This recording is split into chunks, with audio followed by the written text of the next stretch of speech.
Oh, oh, I was enjoying that. we're live. We're live. Oh, I was listening to the music. There's still a 10-second delay, but hello, everybody.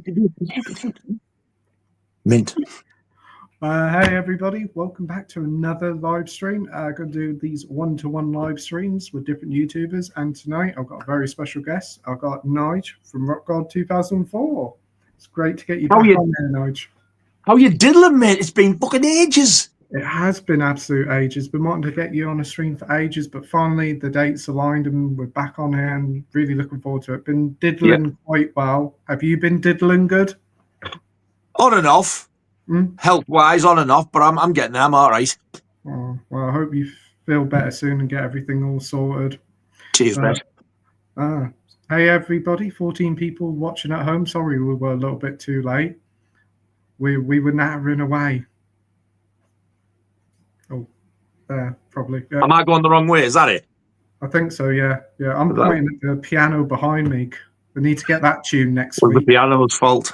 Yeah. But hope you're all doing well. Thanks ever so much, everybody, in the comments. Be sure to leave plenty of comments and questions, and we'll get back to you. So before we get into the comments, Nige, what are some of the stuff that you've watched recently, films and TV-wise? Oh, I've watched the 4K of A Fistful of Dollars, which looked excellent. I've watched the 4K of Dirty Harry, which looks absolutely outstanding. It's one of the best 4Ks I have ever seen, for me personally. Really? Ooh. Totally amazing. For the first time, I watched a Russell Crowe film, Unhinged. Oh, yeah, that's really good, that is. Now, I don't like Russell Crowe, but this film, wow, I had goosebumps. And then for about 10 minutes afterwards, I started the shakes because I'd been like tense all the way through it. God, he's evil in that, like. But what a film. He's really good in that. I remember when it came out just after like the theaters opened after the COVID, and that did really well. It was only like 90 minutes, isn't it? But he's a wonderful bastard in it, isn't he? He's absolutely evil. And at first I thought, is he wearing like, you know, like a chubby suit? But no, it must be him. He must like piled the beef on. Yeah. What else did I watch? I've watched something else lately as well. I can't think what the hell it was. I've watched just about the entire series of the Brady Bunch. I've got a box set with the lot, and I've got a couple of films left to watch. I did watch The Beguiled with Clint Eastwood again. I love that film. Working my way through this little Clint Eastwood box set, so I watched that one the other night. What a film that is! The white one? Is it like the little white one? Yeah. Yeah, that's the one I've got. And I've watched a couple of spaghetti westerns. The Great Silence. Absolutely amazing. And Death Rides a Horse with Lee Van Cleef. Brilliant film. That sounds good. And this one's turned up today, but I haven't watched it yet. This is for a few dollars more. Ooh, mine's been dispatched today, so hopefully get it at the weekend. I've done an unboxing on it. It's. I know this is a better film than A Fistful of Dollars, so I'm quite excited. I've never seen that one. Well, haven't you? No, I've seen the first one and Good, Bad and the Ugly, but I've never seen that one, so I'm looking forward to seeing that. I think 2 and 3 are my favourites. A few dollars more and The Good, the Bad and the Ugly. I think they're my favourite too. Yeah. But even A Fistful of Dollars, still such a great film. Really enjoyed them. Yeah, I've got the box set of that one, and that does look nice. There's a lot of great stuff in it. And isn't The Good, Bad and the Ugly like a 4-disc set? Yeah. It's something like that. I don't know what's in it, but there's more discs, and I don't know if there's a couple of different cuts. There's 2 cuts of the film. You get a bonus disc, and you get a documentary as well. Oh.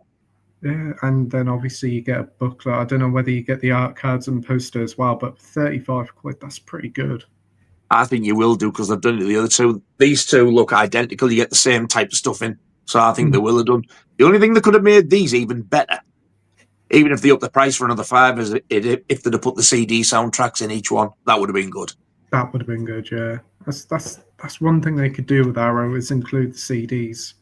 For some, especially those films, because the music is absolutely outstanding in them. Oh, that's... Yeah, I know. I know. Is it the same guy who did Once Upon a Time in the West? I think it is Ennio Morricone. Yeah, that one's got a lovely soundtrack. That one has. Once Upon a Time in the West. Yeah. I do like the spaghetti ones better. The first 20 minutes of that film, it dragged in that train station. I don't know what it is. I've heard a lot of people say, what a brilliant opening scene. I was like, Jesus, I hope this gets better soon. I did enjoy it in the end when it got going, though. And I also, by the end of it, I was ready to stick that harmonica up Charles Bronson's ring. Just same thing over and over. Like, Jesus, go and learn Jingle Bells or something. You never leave it alone. It's the same tune all the time. About 2 or 3 notes. But the 4K on that was great. That was a really nice looking 4K. I didn't even know it had a 4K release. Yeah, Once Upon a Time in the West. It came out last summer. Oh, in the West. Yes, it did. It's Once Upon a Time in America I'm waiting for. Yeah, again, never seen that one, but that one's like nearly 4 hours long, isn't it? That's a great film, that. I still like Goodfellas better in the Casino, but my God, what a cracking film it is. It really is. Yeah. Hopefully they'll release it on 4K, but the thing is, Disney owns it, so whether it will get a 4K... That explains why it's not out. But they did a really good job with Tombstone. That looks nice on 4K. Nice. I do have Unforgiven on 4K, but I need to watch that. Yeah, I picked that up pretty cheap from H&V. It was like a tenner when you got something. And I can't remember, is it a Warner Brothers or was it a Sony release? I imagine that'll be a good picture on it. I think it's Warner Brothers. So honestly, you should see the picture on that Dirty Harry, though. Wow. I had a hell of a job with that. Pre-ordered it since Christmas when it was first announced, and they cancelled it. They did. They said they couldn't get payment. I was like, well, there's plenty enough money there for it. And then they just cancelled it.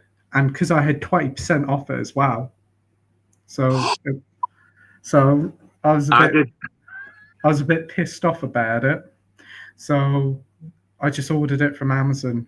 And they said it would be there on Monday, and then it didn't come until bloody Wednesday. They're getting worse. Yeah.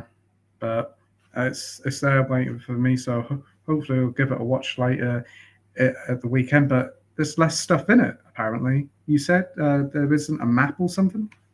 There was, on the original illustration, what they released, there was like a map, and it was of the Scorpio's murder sites, if you like.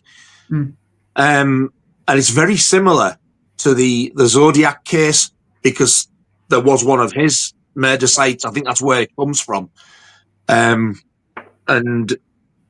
for some bizarre reason, Warner Brothers have just pulled that map. It's not there. Nobody's got it. Yeah, it still says it on the J card. Somebody pointed out to me. And it still has it on the H&V website. It does. On all the listings, it does. So really, they should. It's a nice little thing to have in there as well, that I think. But the Steelbook looks really nice. It does.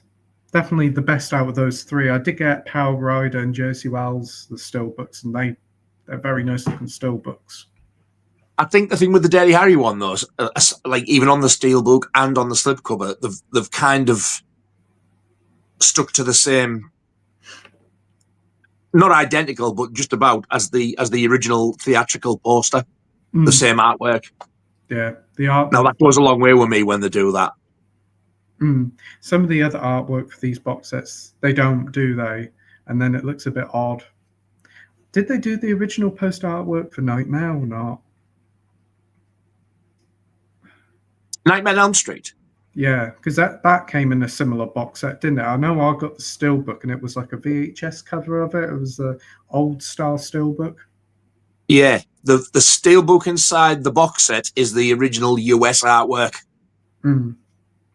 If you've seen the original US Nightmare on Elm Street poster, it's like Nancy with her eyes wide. Looks nothing like Nancy, but she's there. And like there's a glove over, and instead of seeing Freddy's face, it's more like a skull. It's the original poster, but that's on the Steelbook.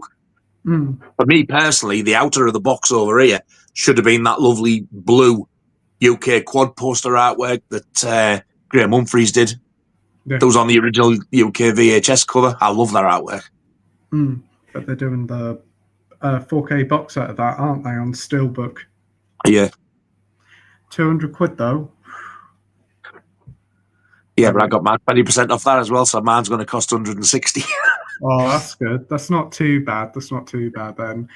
And also, because they cancelled my order from H&B, I cancelled my order of Lethal Weapon from them. I thought, bugger it, you've cancelled that, so I'll cancel Lethal Weapon. And to be honest, I'm kind of glad I did, because that artwork for the steelbook looks awful.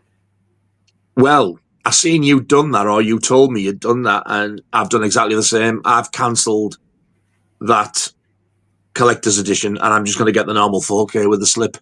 Yeah, it looks nice artwork, it does. Very nice artwork. And it's not like it's one of my top 20 films are out, so I'm not bothered about the collector's thing. As long as they'll release them all with the steelbook, with the slip covers, that'll do me. Yeah, hopefully they will do. I can imagine, like with Dirty Harry and with Lethal Weapon, we'll get like a steelbook tin box set, no doubt. Maybe. I hope that the rest of the Dirty Harrys get that treatment. You know, the collector's editions for each one. They deserve it. Yeah. Magnum Force, the next one. Hopefully that will come very soon, because that's really good. That one is. I like them. Yeah, I love that one. Great. Even like, is it the Deadpool? It's a little bit silly, but it's a lot of fun. What's your least favourite Dirty Harry film? Probably the third one. Same. And Andy said the same. It's weird, isn't it? Yeah. Yeah. The one with there out of Cagney and Lacey in. Yeah. I know. I thought that's really odd. And I remember watching it for the first time on TV, and I thought, "Oh, is this just a film version of Cagney and Lacey?" And I thought, "Yeah, God, the money's gone up. They got Clint Eastwood in this episode." Oh wait, no, it's a Dirty Harry film. I love the fourth one as well, Sudden Impact. I think that's a fantastic film. That's a great one, directed by him as well, isn't it? Yeah. Yeah. I think with the third one, the biggest issue is the villain. There isn't really a proper good villain in that one. I was talking to Andy about it, and he said he can't stand that gang. He said they're just like, they do the most vile things, like for no apparent reason, when there's no need to. They're just horrible, horrible people. Yeah. I said, yeah, I agree with that, but I think for me it was Air. And not the fact she's a woman, just the fact she's daft as assholes in it. Yeah, she just wasn't. She wasn't even cop material, let alone his partner. No, and like the ending of that film is definitely like, that's no surprise the way she acts. Really, what happens at the end, but it's still all right. But definitely for me, I still enjoy it. I do, but I just think it's the worst one. But it's still a really good film. Yeah, definitely. I think that's a very consistent film series. The Dirty Harry films. Another one they need to release on 4K is Tightrope. I'd be there for that. I absolutely love that film. That should have been the third Dirty Harry film. That should have. It really does feel like an unofficial Dirty Harry film. It does. It does, yeah. And I still love a bit where his daughter says, "What's a hard-on, Dad?" And he stops. God, I know. I was so not expecting that, and then he had a woman over, and she said, "Oh, my dad's got a hard-on for you." And I'm you can have a hard-on as much as you want, yeah. And I know the eldest daughter sat smirking, and I'm thought, hang on a minute, you're only about 10 or 11-year-old. What the fuck are you laughing like, you dirty little bastard? So funny, but that's a really dark film, and it kind of feels a bit like a giallo as well, doesn't it? With like, it does. With a first-person perspective on the killer. The eldest daughter in that, the blonde-haired one, that's actually his daughter in real life. Is it? Oh, wow. If you look at her, she looks like Sandra Locke. She's the mother. Yeah, I remember there was like a documentary. The kid looks like her mum. If you next time you watch it, you look at her, you'll see straight away. I think I remember, like, we watched a documentary a few weeks ago about him, and he's got like a few of his kids have been in the film, and did mention that was in one of them, and must have been Tightrope. Yeah, because Sandra Locke, I think she's been in a lot of his films as well, if I'm not mistaken. What? Yeah, she was in obviously Sudden Impact, but she was in the Every Which Way But Loose, 2 films as well.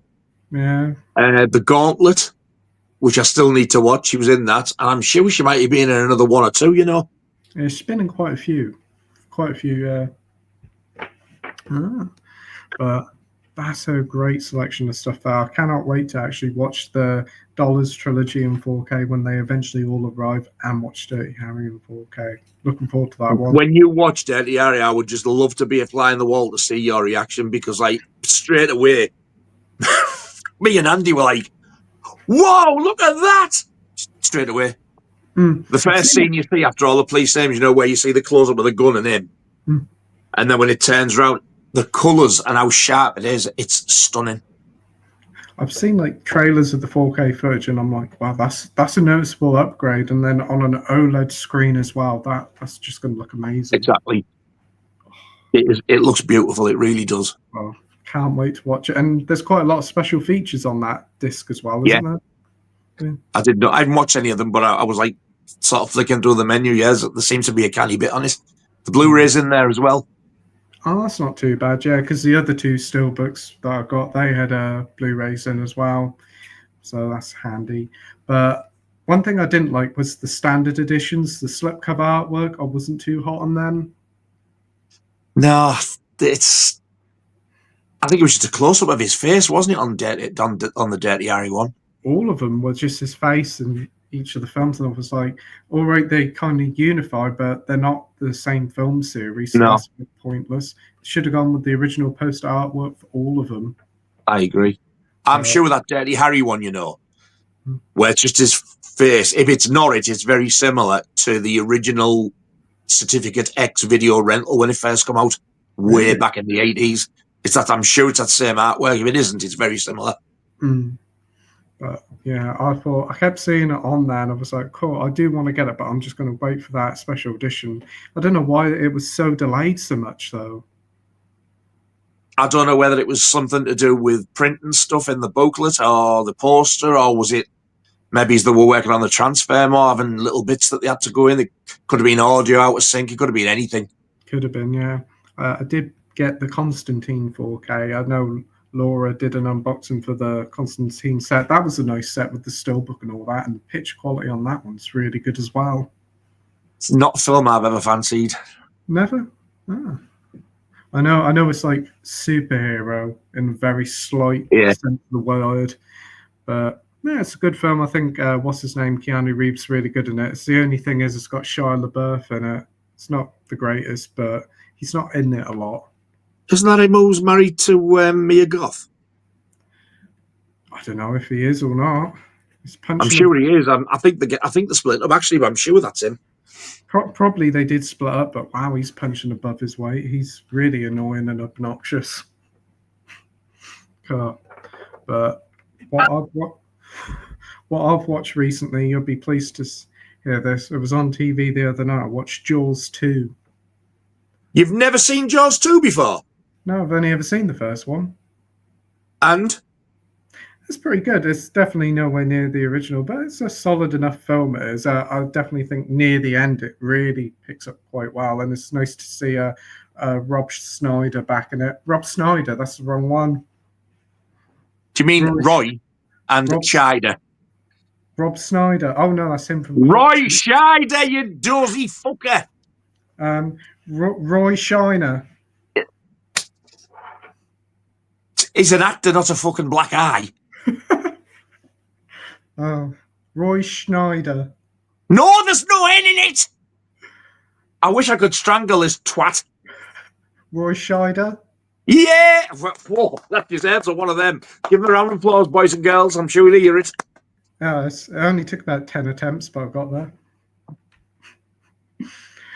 Well, today I got the saying wrong. You know the saying pedal to the metal? I said petal to the medal.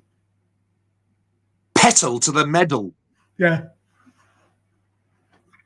Putting a rose petal on an Olympic badge. Yeah. There's no fucking hope for you. There really isn't. Well, I don't know how it comes out, but it just comes out like a... Oops. But yeah, it's okay. It's pretty good. I'm assuming like 3 and 4 he doesn't return. 3 and 4 what? Jaws. No. They tried to get him for 3. He was having none of it. Yeah, I did read something like he didn't even want to do number 2, but he had to because of like a contractual thing. Yeah. They said to him, if you do Jaws 2, we'll let you out of your contract early. That's the only reason he did it. It kind of felt a bit like a Friday the 13th film, but with a shark. It did. Do you know the amount of people who I've read, like Jaws fans in pages, and they go, Jaws 2's a slasher film, and I'm like, bullshit. What are you watching?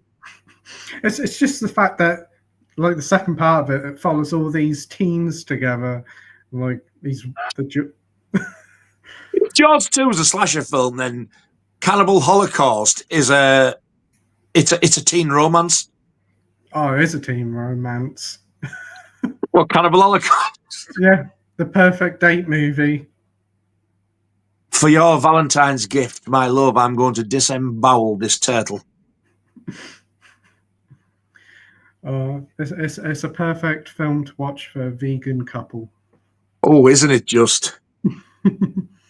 I nearly lost the contents of my guts, let alone them when I watched it for the first time.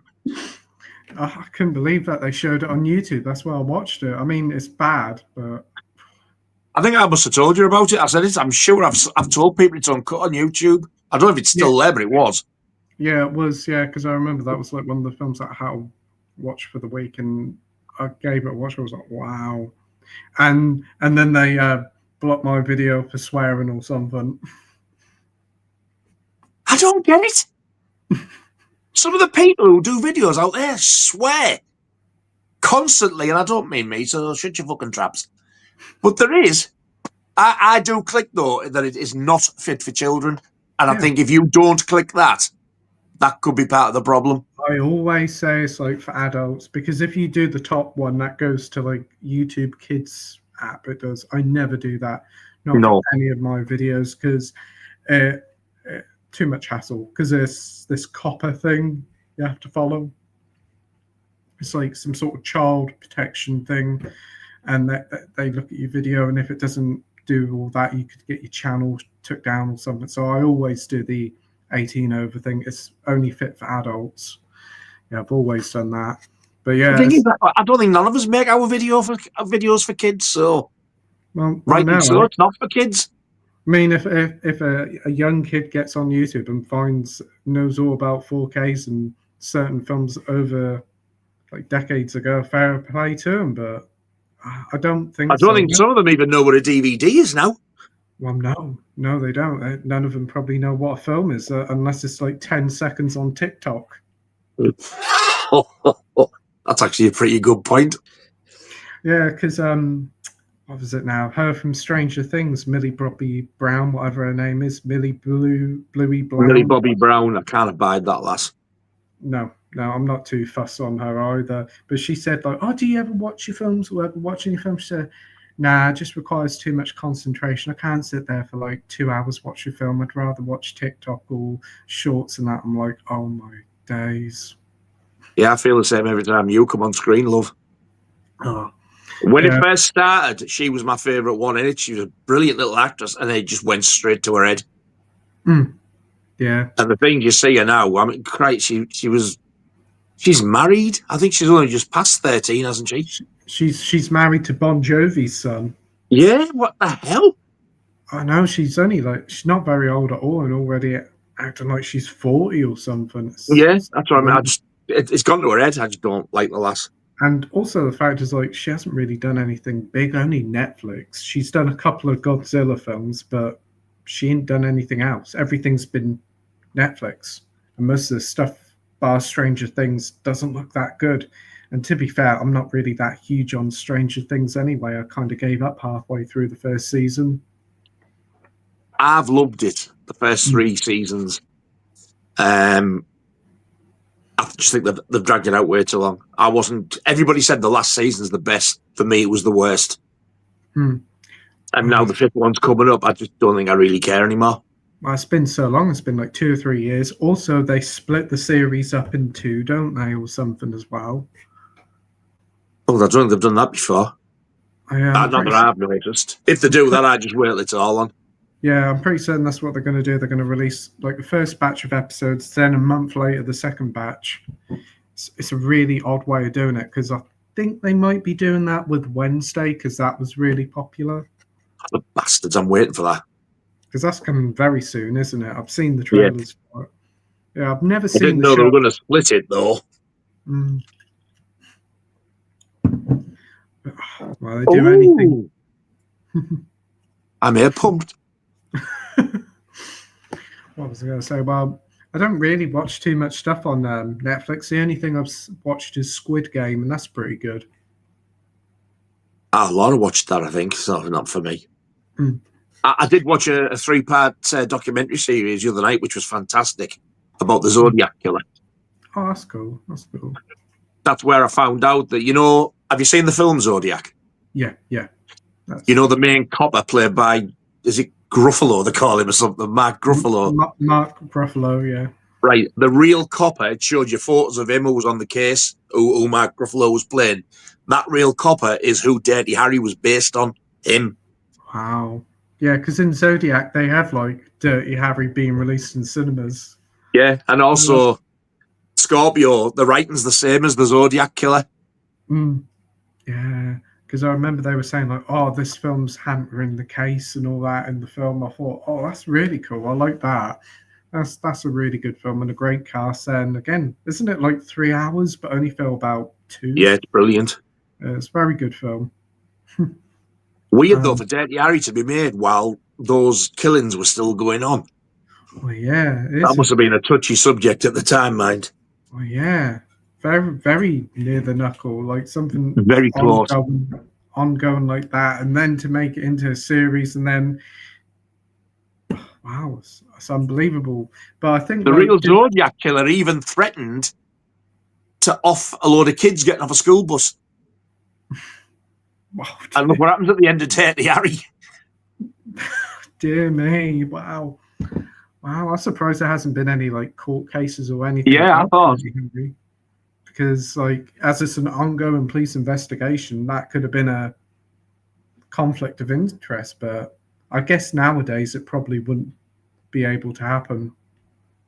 No, I think they're far more strict now than what they ever were with stuff like that, copyright and suing people. And I mean, look at the fair use thing. We try to do any more than 10 seconds, and that's it. You can't monetize it. I think, is the word. Yeah. Well, they do anything to stop and claim anything back. I mean, I even got copyrighted on license-free music. I did for the intro. I did for videos. Yeah, I did once. Yeah. And I said, it's license-free music. It's actually from you, YouTube. And they're like, no, we're still going to do it. So I was like, oh, bugger, yeah, and I won't bother. It's so... Shocking that. They're so greedy, man. And yet you'll find other videos where they pretty much rip the whole film or TV show with all the music and clips. And they're fine. You're like, how the heck did that happen? I know. Well, the entire film, Cannibal Holocaust, which got a Blu-ray and a 4K release, and there it is. In all its gory glory. It was up there for years. Probably still there. Well, most of the Warner Brothers archive films, they're on 2 for $15 now, aren't they? They're all on YouTube to watch. Warner Brothers put them on there. Did they really? Yeah, they did it last year, I think, just before Christmas, and I think a lot of them are also on, is it BBC iPlayer as well? Oh, I hope that Fearless Vampire Killer's on there, then. I don't know, but there's a lot of them, hordes of different ones, and I'm pretty certain even some of them on ITV X or whatever it's called, because I've seen Night Shift, which is on one of them. That's on there as well. So wow, yeah, it's definitely worth checking out on all these streaming services, the free ones at least, because you do find some pretty good films on there, and you don't have to pay. I did get 2 cracking 2 for 15 ones actually a couple of weeks ago. I got 2 versions of Jekyll and Hyde, Spencer Tracy. Ooh. And I can't remember the guy who played it in the older ones, 10 years before. Cracking films, both of them. Oh. I haven't really had a look at the one archives and see what's in the deal, but they're all on the offer, aren't they? I know there's a couple of Elvis ones, I think. We're all going to the Fearless Vampire Killers isn't that still full whack? I think it hasn't been out long. I was like, that's one of the ones I really want. I think 15 quid for them is way too expensive, but 2 for 15, very reasonable. Yeah, very reasonably priced. Yeah, can't say no to that. But some of the Arrow titles, they're gone up quite a fair bit now. I noticed they seem to be going up every month. They used to be £15 for a Blu-ray, then 18, and now they're 20. Yeah, It's too much. It's a bit much. It is. I don't mind it for films that I really want, but for Blind Boys, it's a bit of an ask. It is. Yeah, it is. Yeah. But have you got anything up for pre-order coming in the next couple of weeks or not? I've had to cancel a load due to lack of funds. I've cancelled all the American Pies from 2 onwards. Oh, they're releasing them in 4K, are they?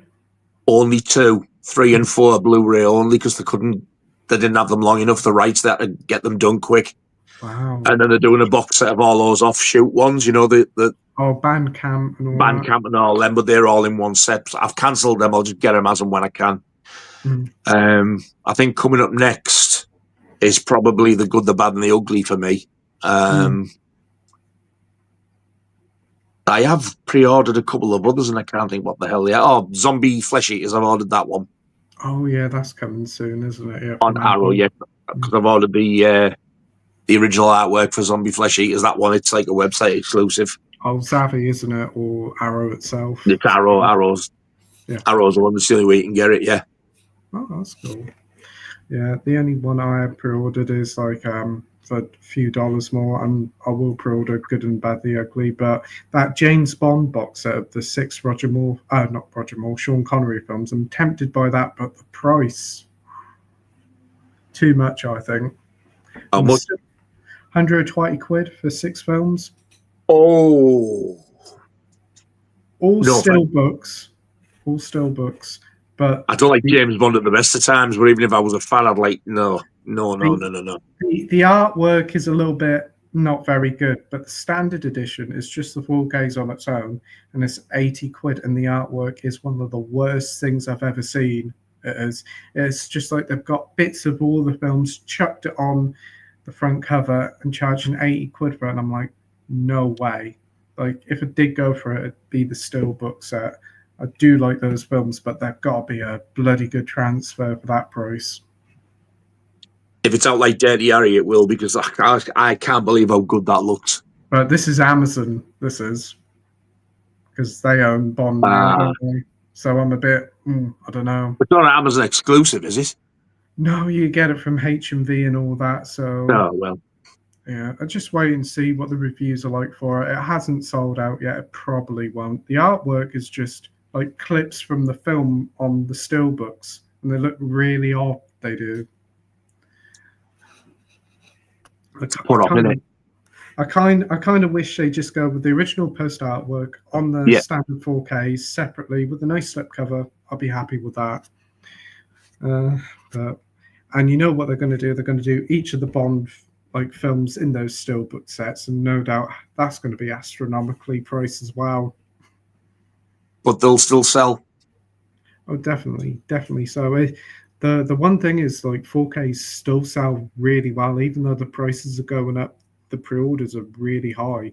I know the Nightmare on Elm Street one is still up for pre-order, but when that comes out, I imagine that'll go straight away.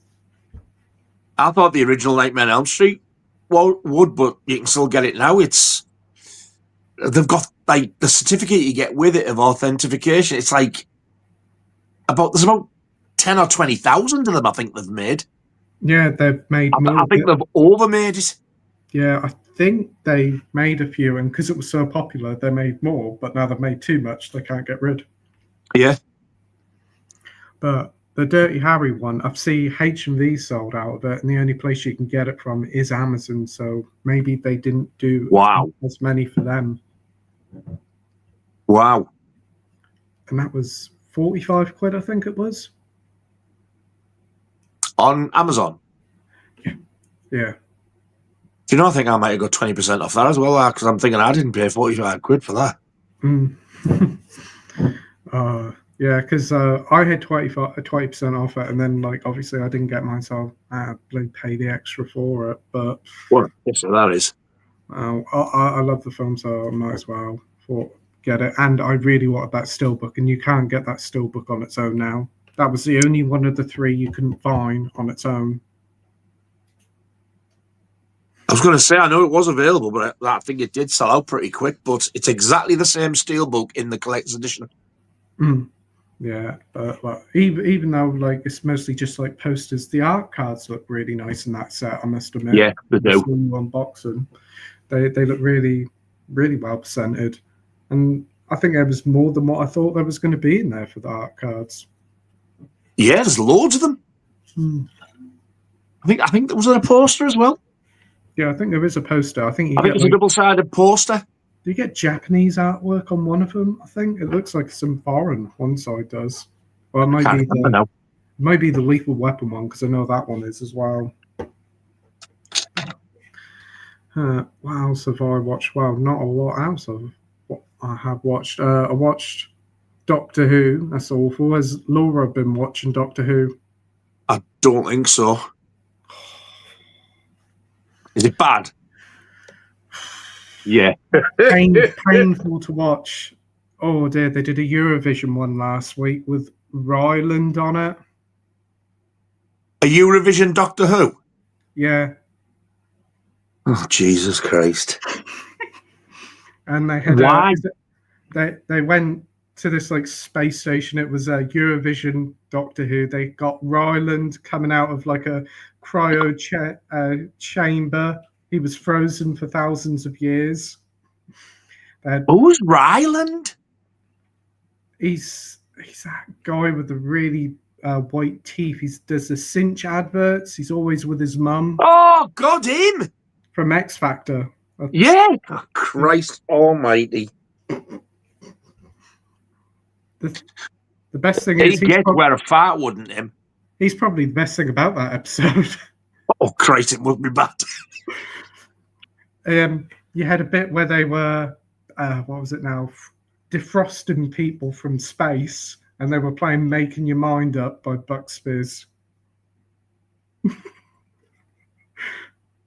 Yep.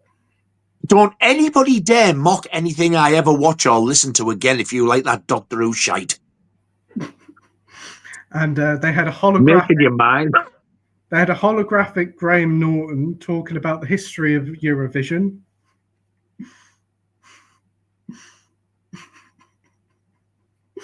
And the Doctor kept saying to this guy who was causing all the trouble in this Eurovision, "Stop it, babes." Kept calling him babes.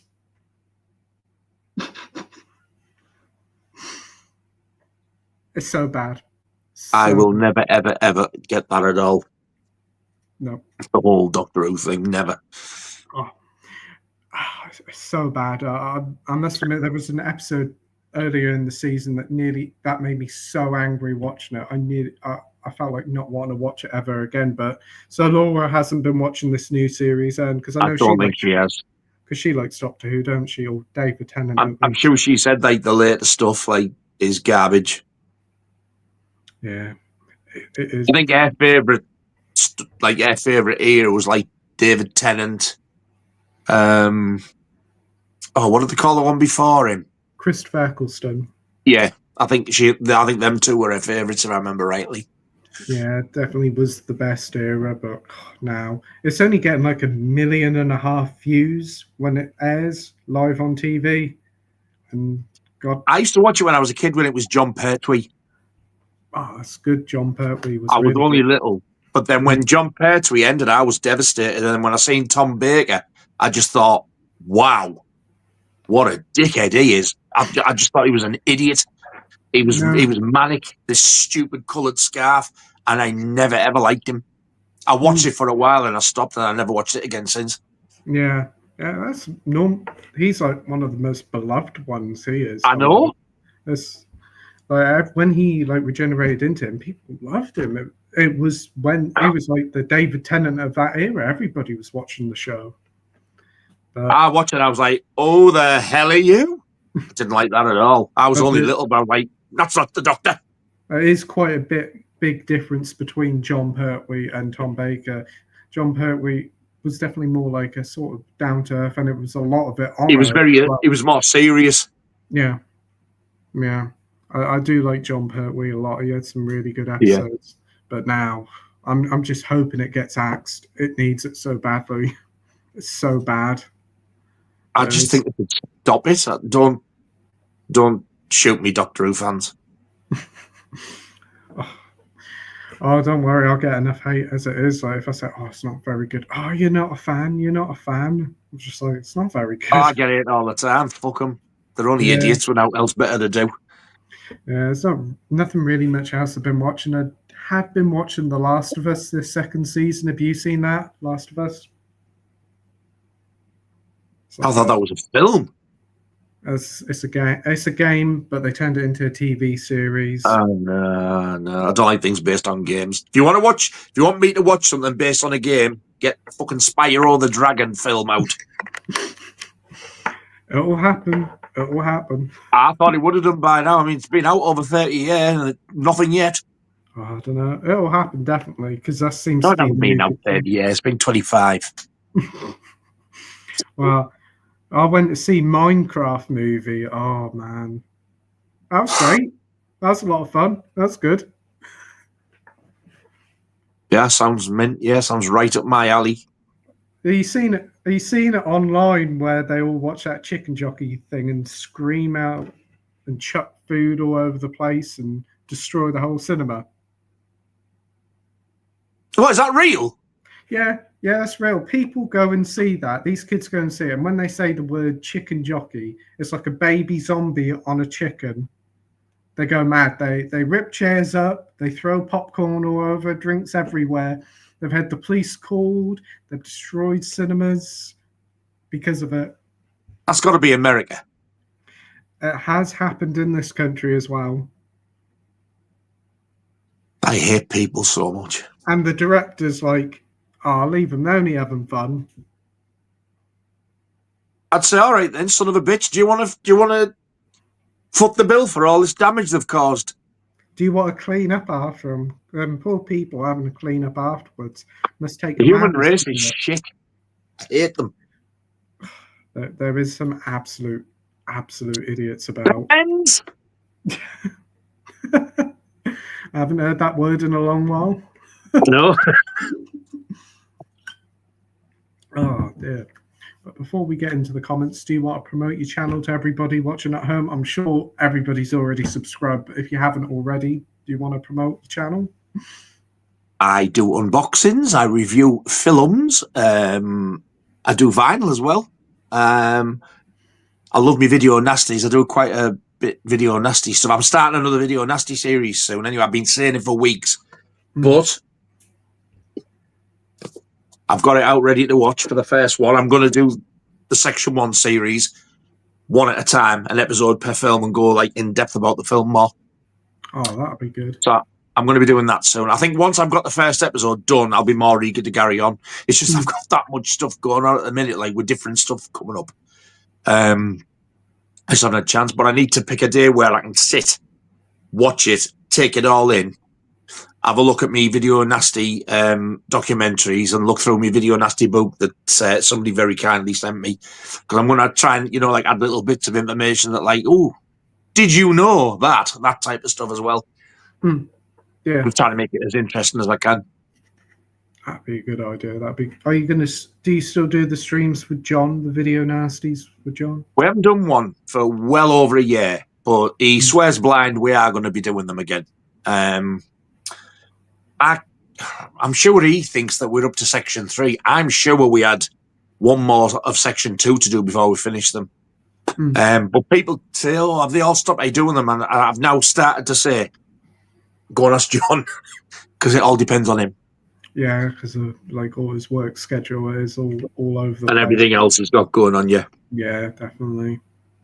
But to the best of my knowledge, no, they haven't stopped. They will be back at some point. Oh, that'd be good. That'd be good. I look forward to that. So if you haven't subscribed to Nigel already, be sure to subscribe to him. His link's in the description down below. So definitely be sure to subscribe to him. You'll have a lot of great content and a lot of great laughs. Oh, cheers, Pete. Thanks very much, mate. Appreciate that. Is Scott going to be doing a stream soon? Next week. Next Friday. Nice. So that'll be on Scott the Movie Channel's Critic. The Movie Channel's Critic.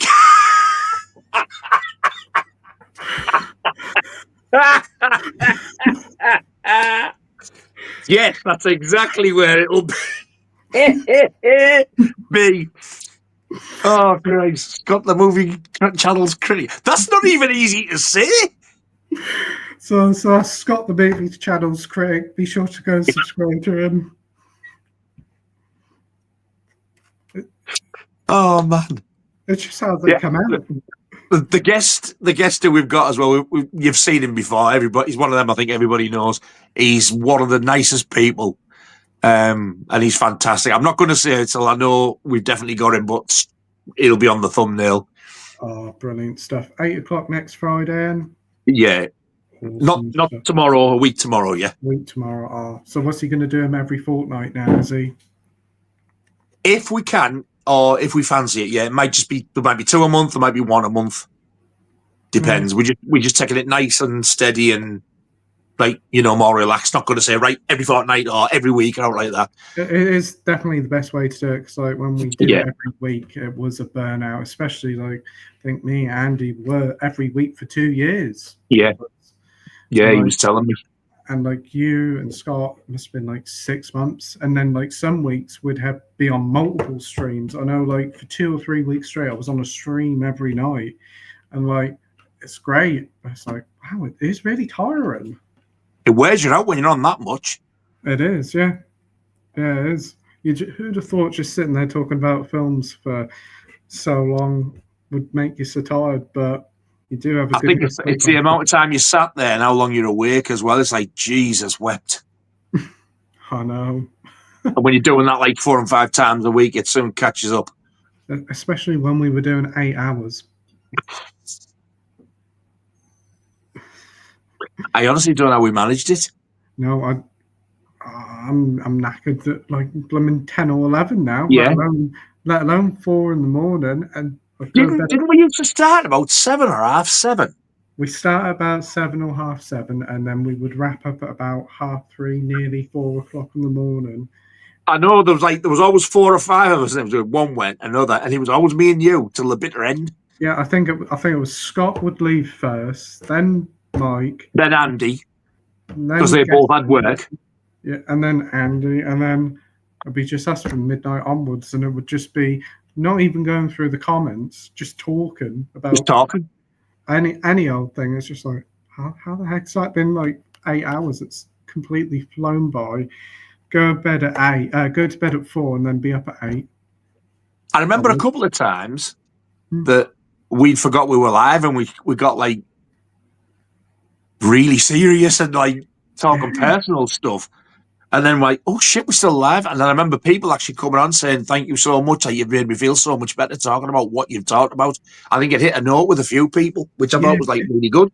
Yeah, that was a really lovely stream doing that. Definitely one of the highlights. It was like wow, that was a really good night. And like again, like people saying all that was really good to hear that we could help in some way.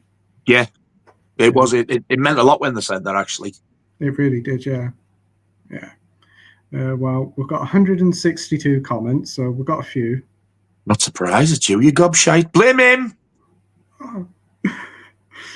Well, we've been talking for 50 minutes.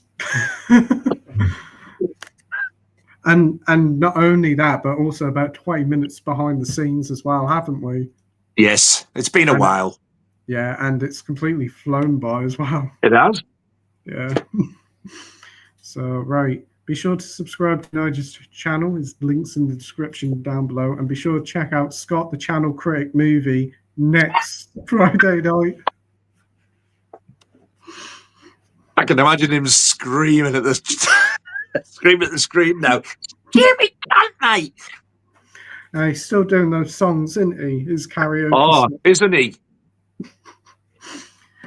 Tunes! God, I don't know how he does some of them. I bet he is. He's exactly the same, when you meet him in the flesh. He's exactly the same. You've seen him like 2 or 3 times, because wasn't it a couple of weeks ago you all met up? Yeah. Yeah, and they love coming up here. Yeah. They absolutely love it, yeah. Yeah, because I'm pretty certain that's quite a trek for Scott, isn't it? Because he's further down. God. Well, when him and Carlos come up, it's usually a good five and a half hour drive. Jeez, I was going to say, well, so Carlos is down south as well, is he? Yeah. I think they set off, maybe it's like about 10 in the morning. And obviously they stop off at services for breaks and dinner and stuff. When they get here, it's normally anywhere between 5:30 and 7, depending. Jeez, a long trip, but definitely worth it. Looks like I love it. Bizarre. Yeah, all had a meal, and was it like Sam and Scott trying the shots? Fuck me. I tried to warn them both. I was more concerned about Sam. I went, do not have that. It's vile. And Carlos was going, no, it's great. I'm thinking, what are you trying to do? Kill him. One of them was really strong, wasn't it? Sambuca. And because it had Sam in it, it's called what? Oh, I think Sam, he should have that. I was like, don't do it. Try the fireball. The fireball's nice. You only live once. He couldn't even swallow the bugger. He went like, back in the glass. Dear me. Shit, you've killed him. God, dear me. That's like me when I tried red wine for the first time. I love red wine. I was like, oh, it's going to taste like pomegranate juice or cranberry juice. Oh. It does depend what you get. You know, there's one called Jam Shed. Have you heard of that? Jam Shed? Jam Shed. It's about £7 a bottle. It is beautiful. It's so smooth. It's like got a little sweet tinge to it. It's beautiful. Ooh, nice. Well, and anyway. I don't know if you saw that video I did of that Iron Maiden wine. Oh yeah. It's similar to that. That's like that as well. It's like got this beautiful smooth taste to it. It's very easy to drink. Oh, that's good to hear. Because I had this glass of wine. I was like, I'll take a big sup of it. It's like pig juice all over again. I forgot about that. What red wine tastes like pomegranate juice? Jesus, no, it doesn't. I was coughing. I thought, oh my days, what was this? I thought, this isn't Ribena. No, it's not even slightly similar. You doesn't get. Well, I just thought because it's the same colour. I thought, there you go. I mean, I'm assuming I've never had it, but I thought water would taste like vodka or vodka would taste like water. Chocolate is the same colour as shit, but trust me, they're not going to taste the same. I haven't tried that one yet. What, the chocolate? No, I do eat a lot of shit. Oh. Well, what was I going to say? We went to a restaurant once, like a pizza place, and I was there, and the guy was like, "Oh, do you want me to pour a drink? Do you want me to pour a drink?" I was like, "Oh, yeah, pour a drink." It was some sort of wine. I don't know what it was. So I filled it up, filled both the glass up, and he kept looking at me like, "Are you going to drink it?" And so I thought, drink it. I drank the whole glass. I thought that's what in one go. I thought that's what you're supposed to do. What fucking planet have you come from, really? Well, I don't know. He looked at me even more scared after I drank that. He said, "No, it's all in one go, and it's a shot, not a full glass of wine. You're supposed to sip wine." Oh, well, I just got it and drank it all, and I was like, "Oh, that's nice." I thought I better do something because he kept looking at me. And I thought, he might have just been waiting for you to sip it and go, "Yes, that's fine, thank you." See if you liked it or not. Yeah, on in hindsight, that's probably what he meant. But I thought I better not be rude and drink it all. Yeah, he's not going to stand there and think, "I want to watch you drain that glass, and I'm not moving until you do." He wouldn't have been thinking that. And he looked at me kind of scared and said, "Oh, do you want some more?" I said, "Yes, please." You didn't do the same, did you? Half the glass. You've never been rat-ass before your food came? I was. Thankfully, the pizza kind of drenched it all up, so I wasn't too bad. But my throat was burning, so when he said, "Do you want some more?" I was like, "Yes, please." You sounded like Papa Lazarus. "You want some more?" "Yes, please." Everybody was looking at me. I thought, "Oh, God, you got a right piss head here." Are we then 160 odd comments? Oh, it's 172 now, so not too bad. as well as a few that we saw earlier that I clicked on, were Kill Show. We've got Kill Show here saying I'll be here for this bad boy. Hey, Kill Show, hope you're doing well. Hey, up. Got Josh here saying hi, fellas, how's it going? Hey, Josh, hope you're doing well. All right, Josh. We've got Sai here saying evening, gang. Hey, Sai, hope you're doing well. Hi, Sai. We've got Gary the Movie Addict here saying hi all. Great to see another stream, Pete. So close together. It's just a shame about the guests. Joking, of course. Sneaky bastard. Great to see How are you doing, Gary, mate? Yeah, definitely want to do more streams frequently, at least like every other week or whenever I can. It's nice. I've missed doing it, and it's great to chat with like Nigel and everybody in the community. It is. Yeah, it has been a long time. I'm already enjoying it. We'll just start the comments. It is. It's been an hour, and it's just felt like 5 minutes, really. Oh, thanks ever so much, Si. Killshill says, "Why are we waiting? We are suffocating." So this gobshite. Oh yeah, I couldn't stop talking. We've got Alan Meggs here saying, "Evening all, best of luck tonight and have a fabulous stream." Nigel, no more trouser coughs, please. Last week you nearly dislodged my TV from its wall brackets. Sorry, Al. I think I've already done it before I read that. Well, I didn't hear it, so that's all right. Do you know what? It was more like an earthquake. It was very bassy and growly. I was like, oh. I think I cracked the settee in too. It must have been fairly loud if your microphone can pick it up. Here's another one. Yeah. Oh, that hurt. I've heard that. Let me pull a little ring. It's about 2 or 3 on the Richter scale, is it? Oh. Dear. Oh, that wasn't pleasant. We've got Slipknot fan here. Hey, Slipknot fan. Hope you're doing well. Hey, lads. All right, mate. So, who do you think would win in a fight of 100 men versus 1 gorilla?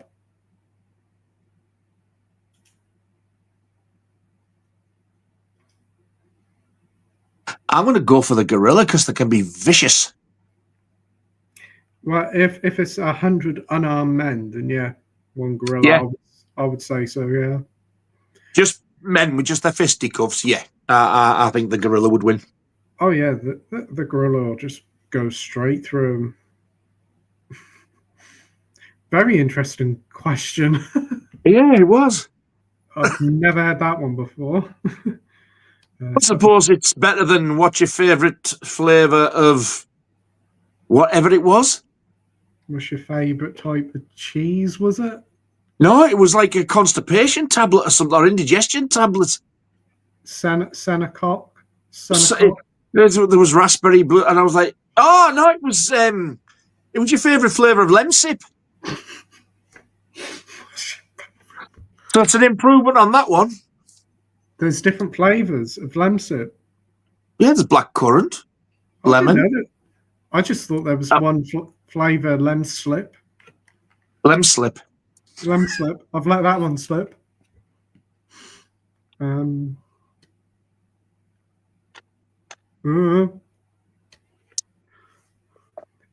Killshill says, most entertaining stream ever, so many twists and turns. Twists and turns. We've got Michael Hewitt here saying, good evening both. Hope you have a good stream. Oh, Michael, I'm so sorry, mate. I didn't get a chance to send you the link. I'm glad you found it. Thanks for joining, mate. So can you send me the link? And I went, yeah, and then something totally sidetracked. I'm so sorry, mate. I meant to send you. We've got Sai here. I know it's not film related. Hey, ask us anything you like. But I'm going to see the Pixies tomorrow at Newcastle City Hall. Finally going to watch one of my favourite bands ever. Oh, that's really good. Do you like the Pixies? I'm not a fan, really, but I had to do a stand-in gig for somebody before because their bass player was on holiday. And they covered Where's My Mind. So there's actually, I think there's a video of me playing it on my YouTube channel somewhere. The band's called Dinner Nanny, if you want to go and have a look. I think they did a couple of Pixies songs. There's about 7 or 8 songs on there, but Where's My Mind's one of them. Oh, that's good. Yeah. I only listened to a handful of their songs, but yeah, I think they're all right, and it's cool that you're going to go and see them. I hope you have a nice time there. So, are you still doing your band and Nige? Still going out playing music? We haven't been out for, well, the last gig we did, I think, was probably over a year ago. I can't do it anywhere near as much as I used to. I've got to like keep sitting down and stuff because of my legs and stuff. But we are hoping to be recording soon with a bit of luck. So that'll be good. We've picked the final 12 songs that we're going to record, and fingers crossed it might get a vinyl release. Oh, that'll be good. That'd be good. But we haven't actually recorded it yet. All depends on cost. It's nothing definite, but yeah. So when we rehearse now, we've got a rehearsal next week, I think.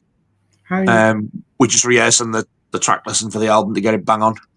That'd be good. Have you tried to perform in HMV? Because I know a lot of HMV do local bands. No, but I did mention it to our singer Nicole, and she went, "Yeah, I saw about that." I said, "We should go for that, you know." So it's possible. I think the way she's thinking, and I think I kind of do agree, is once we have something to show for it, like a recording, whether it be an LP or a CD, then maybe do it. Yeah, that'd be a good time, because then they can, like, if they like it, they go buy the vinyl. Whatever. Yeah, exactly. Yeah, because you just have to go in there and ask, and they pretty much set it up, and they live stream it online as well. They do. Do they? Yeah, I know my local one, they show it on Facebook, Instagram, all over the place, and YouTube, I think. So that'd be good. That'd be good. Yeah. And plus it also gets your band name out there, so even local people can have you for like gigs and that. And yeah, I think it's free to do, or if it is, it's not much money at all, because they're very for local people doing that. I don't think it does cost you. I think they just let you on. Yeah. We've got Alan saying, "Great band, sorry." Where is my mind? Yeah, that's it. Yeah. Killshaw says, "Can I just say, was so disappointed with Trance's 4K. I think I did see your comment of that. Did see someone mention it. That's a shame. Who released that? Was it 101? I don't know. It's not really my type of film, so. Yeah, I remember you were talking about it, Killshaw, but that's a shame, especially considering it's a 4K, and if the picture quality isn't very good, that's a hefty price to pay for not a great transfer. We've got Danny Dukes here saying, "Hi all, how you doing?" Hey Danny, hope you're doing well, mate. Hiya, Danny, mate. Hope you're well. Everybody chatting. Killshaw says, "Has Pete posted the wrong date and it should be the 23rd?" You'd think people would know you by now, wouldn't they? Well, yeah, it's not a Playtendoguy stream unless I'm a little bit late. I remember before there was one that we did, was it a Sunday night, and it was an hour or an hour and a half late. You've got to think though as well, we haven't really seen each other or spoken in a while, so we had sort of like a tiny bit to catch up on. Oh, definitely so. Definitely so. It's nice. Allowances have to be made. Oh, yeah. And even then, I'm always the last one to arrive, and everybody's sitting there waiting, like, where the heck is he? I was in the backstage thing, and I'm normally late. I was there before you were. But I was starting to think the same. I haven't heard from him. Have I got the right date? I was having some chicken nuggets at McDonald's. That's why I was running a wee bit late. Yeah, he's having chicky nuggies. Yeah, I was having chicky nuggies and a nice caramel coffee drink thingy-majiggy. It was nice, that was, the caramel coffee thingy-majiggy. You can't get in. Because it's there, that side, you dickhead. Trying to stick a fucking face in to say hello to you. Hey, Laura. Hello. I hope you're keeping well. No, not too bad. Oh, that's good to hear. That's good to hear. Do you want me to send you the link so you can fucking join in? We've got Sai here saying, "Who's seen a Final Dental Nation Bloodlines? Destination Bloodlines." Final Dental Nation. Final Dental Nation, the last tooth. Right. Who's seen Final Destitution Bloodlines? I'm not a fan of it. Who's seen Final Bell End Nation? Final Destination Blood Lice. I'm not a fan of it. Blood Lice! That's where his crabs are vampires. It's not a fan. Yeah, not a fan of it. Funny, death, and nice send-off for Tony Todd. That's about it. Once you've seen them all before. I've heard a lot of positive things about it, so I'm sorry you didn't really enjoy it much. So I heard it's like the best in the series. Really? Yeah, like I think it's got the highest critic score. Most of the people coming out of it seem to really like it, but I haven't seen it yet. Probably might wait until it comes to streaming. But what about you, Nigel? Any interest? I'm interested in seeing it. Yeah, I mean we've been going for a week and we still haven't got there. But I think if you think of them like Sayas, where if you've seen one, you've seen them all. You're obviously not a fan of the others. So that doesn't surprise me if you're going to think that, whereas I've loved all the others. I think, for me, I think the first one was the second one, but it was just a little bit too slow, but I've loved all the others, so I'm expecting to like it. However, I don't think it should have been made because I loved how Part 5 ended. Yeah. It ended really well, and it was like full circle, and I was like, what a great way to end it. And then years later they do this. I thought, I'm sick of them doing this. Leave it. I think it's a prequel. I think it is. I'm open. Well, if that's the case, I hope this is the last one, and then they bring out a nice 4K like set horror box set of all of them. But it's been. I really do like the Final Destination films. It's been a huge hit, so no doubt we're going to get multiple ones of them. But I guess because Scream was so popular, they're all having a go now.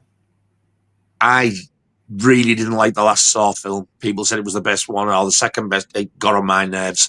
Really? I didn't like that, and I didn't like Jigsaw, but I did enjoy. Is it Spiral, the one with Chris Rock? Yeah. Now I enjoyed that one. Yeah, I like that one. That one's pretty good. I didn't like Jigsaw. That's the only one I didn't like. I thought this didn't feel like a Saw film. It was too polished. It was too clean, and it didn't feel right. And I think the last one, I think they've left it too long because, like, they've tried to add bits in that happened when he was alive, but you can see that Amanda has aged like 20 odd years, and she looks rough, and she's had work done. I'm like, isn't this like between 2 and 3? So between 2 and 3, she's had a rough bender, then she looks younger. Yeah, and then when you go to 3, you think, my God, you aged so much in between these two films. You look fantastic now. You're back 20 years younger again. Stupid. Yeah, I guess because with what they did with the series, they kind of shot themselves in the foot doing that with the Jigsaw character. But yeah, I enjoyed it for what it was, and I actually watched that one after only watching just the first Saw, so I kind of had like the post-credit scene with that kind of spoiled the later films, but I love the series. I think it might be my favorite horror series. The only one I didn't like is Jigsaw. I love it. Wow, yeah, that was definitely the worst. What was I going to say? But Saw 11, that's canned out. They delayed it, and they said, no, we're not doing it now. Scrapped it, haven't they? Yeah, it's a shame because I was really looking forward to it, and then they've just said, like, no. So I don't know why. It was a big success. It did really well. So, don't know. Probably isn't Taco Bell. He's like nearly 100 anyway. Taco Bell. Taco Bell End. Or whatever his name is. Tobias Bell. Whatever. Tobin. Tobin. Tobin, no, not Tobin. Tobin Bellend. Toblerone Bell. Toblerone Bellend, yeah, whatever you want to call him. Tobin Bellend, all right. But Jesus, he needs a psychiatrist. I don't know. Last week I was coming out with some right ones. I was fucking coming out with some right ones. Yeah. Well, I can't help myself. Well, it makes people laugh and I do get some funny looks, but hey ho. You haven't given us an ooh-ah yet? Wow. Ooh-ah. That's the first time I've done that in about 2 years. Wow. I know it's been a long time. But aren't they doing an I Know What You Did Last Summer as well coming out very soon? Yeah. No trailer as well. No trailer. And it's coming out in a month and a half's time. Yeah. I thought there was one. I've never seen it, mind. I'm pretty certain I searched for the trailer and I haven't seen it. But it's a Sony release, so I'm assuming it's not going to be very good because they've kind of buggered up a lot of stuff just recently. Oh. They have. It just kind of feels like, oh, we've announced it, so we can cash in on this new trend of bringing back old horror series, but could be good. But I watched their new horror film Until Dawn based on the game. It was all right, I suppose, but definitely not very good. I really fancied that, but I've heard more bad reviews than good. Well, you haven't played the game, so you might like it a bit more because obviously it's quite a bit different from the game. So a lot of people who've probably seen the game, but it's a solid enough horror film if you just see it as that with some pretty cool practical effects. It is. I'll still give it a go then. If I like it, that's a bonus. Yeah, and like it only cost 15 million, and it's made triple its budget back. It's a big hit, so it's done well enough for itself. There'll be a sequel, no doubt. Now then. Oh yeah, like they're doing a sequel to Five Nights at Frederick's. That's getting another one. Do you know what? I really enjoyed that. I've had a lot of hateful comments. I watched it and I did not see that reveal at the end. I did not see that coming. Didn't you? Wow. I really enjoyed it. I thought, what a cracking little film that was. And people all going, that's crap. It's crap. I've never played the game, so... I can't play them. I'm too scared. Terrified. That's what I mean. Yeah. I've seen little clips on YouTube and I'm like, fuck that. I wouldn't go anywhere near that. Yeah, we did a stream playing it on Twitch and I was just sitting there like that all the time. I was terrified. I just like, no, I can't. Mute it. I don't want to hear it. Can you imagine playing that on one of those VR things? I'd be in A&E. Oh, they do it in VR as well. Oh, no, balls to that. Definitely not. But I quite enjoyed that film as well. It's a little bit long, like 2 hours long, but I thought it was enjoyable enough. I really enjoyed it. Yeah, I thought it was pretty good. It definitely doesn't deserve all the hate it got. And there's going to be another one later this year. I think it's coming out Christmas Day or something. Oh, my. I got the American Blu-ray. Dirt cheap. It was less than a tenner. Wow. With a really nice slip. The artwork's so much better on the American one than the UK one. Yeah, no slip over here, was there? I don't think. If there was, it was just a plain one. This has got like an embossed slip, so like where the characters, I think, like they're bumped out a bit on the front. Was it called like the Night Shit Edition? Shift Edition? Night Shit Edition. I don't know. I can't remember. I don't even know where I put it. It's probably in that pile over there. Five Nights at Frederick's, the Shite Edition. The Shite Shift. Yeah, isn't Tony Todd in most of the Final Destinations then? It's been that long since I've seen any of them. I haven't seen them for years because I've got 4 and 5 on 3D Blu-ray, but 1, 2, and 3 I've only got them on DVD. God knows where they are. So I would like a full set of them on Blu-ray or 4K. Yeah, like I'm surprised they haven't started releasing them on 4K, considering how popular this one is, and there's a 4K steelbook of this one already. Maybe they're going to do the full set. That's what I thought. Like, if they've done this, they might be doing a full set. Yeah, but they seem to do this thing of like just releasing one every few months now. That seems to be the new thing. Instead of releasing a box set, they release them separately. I guess more money.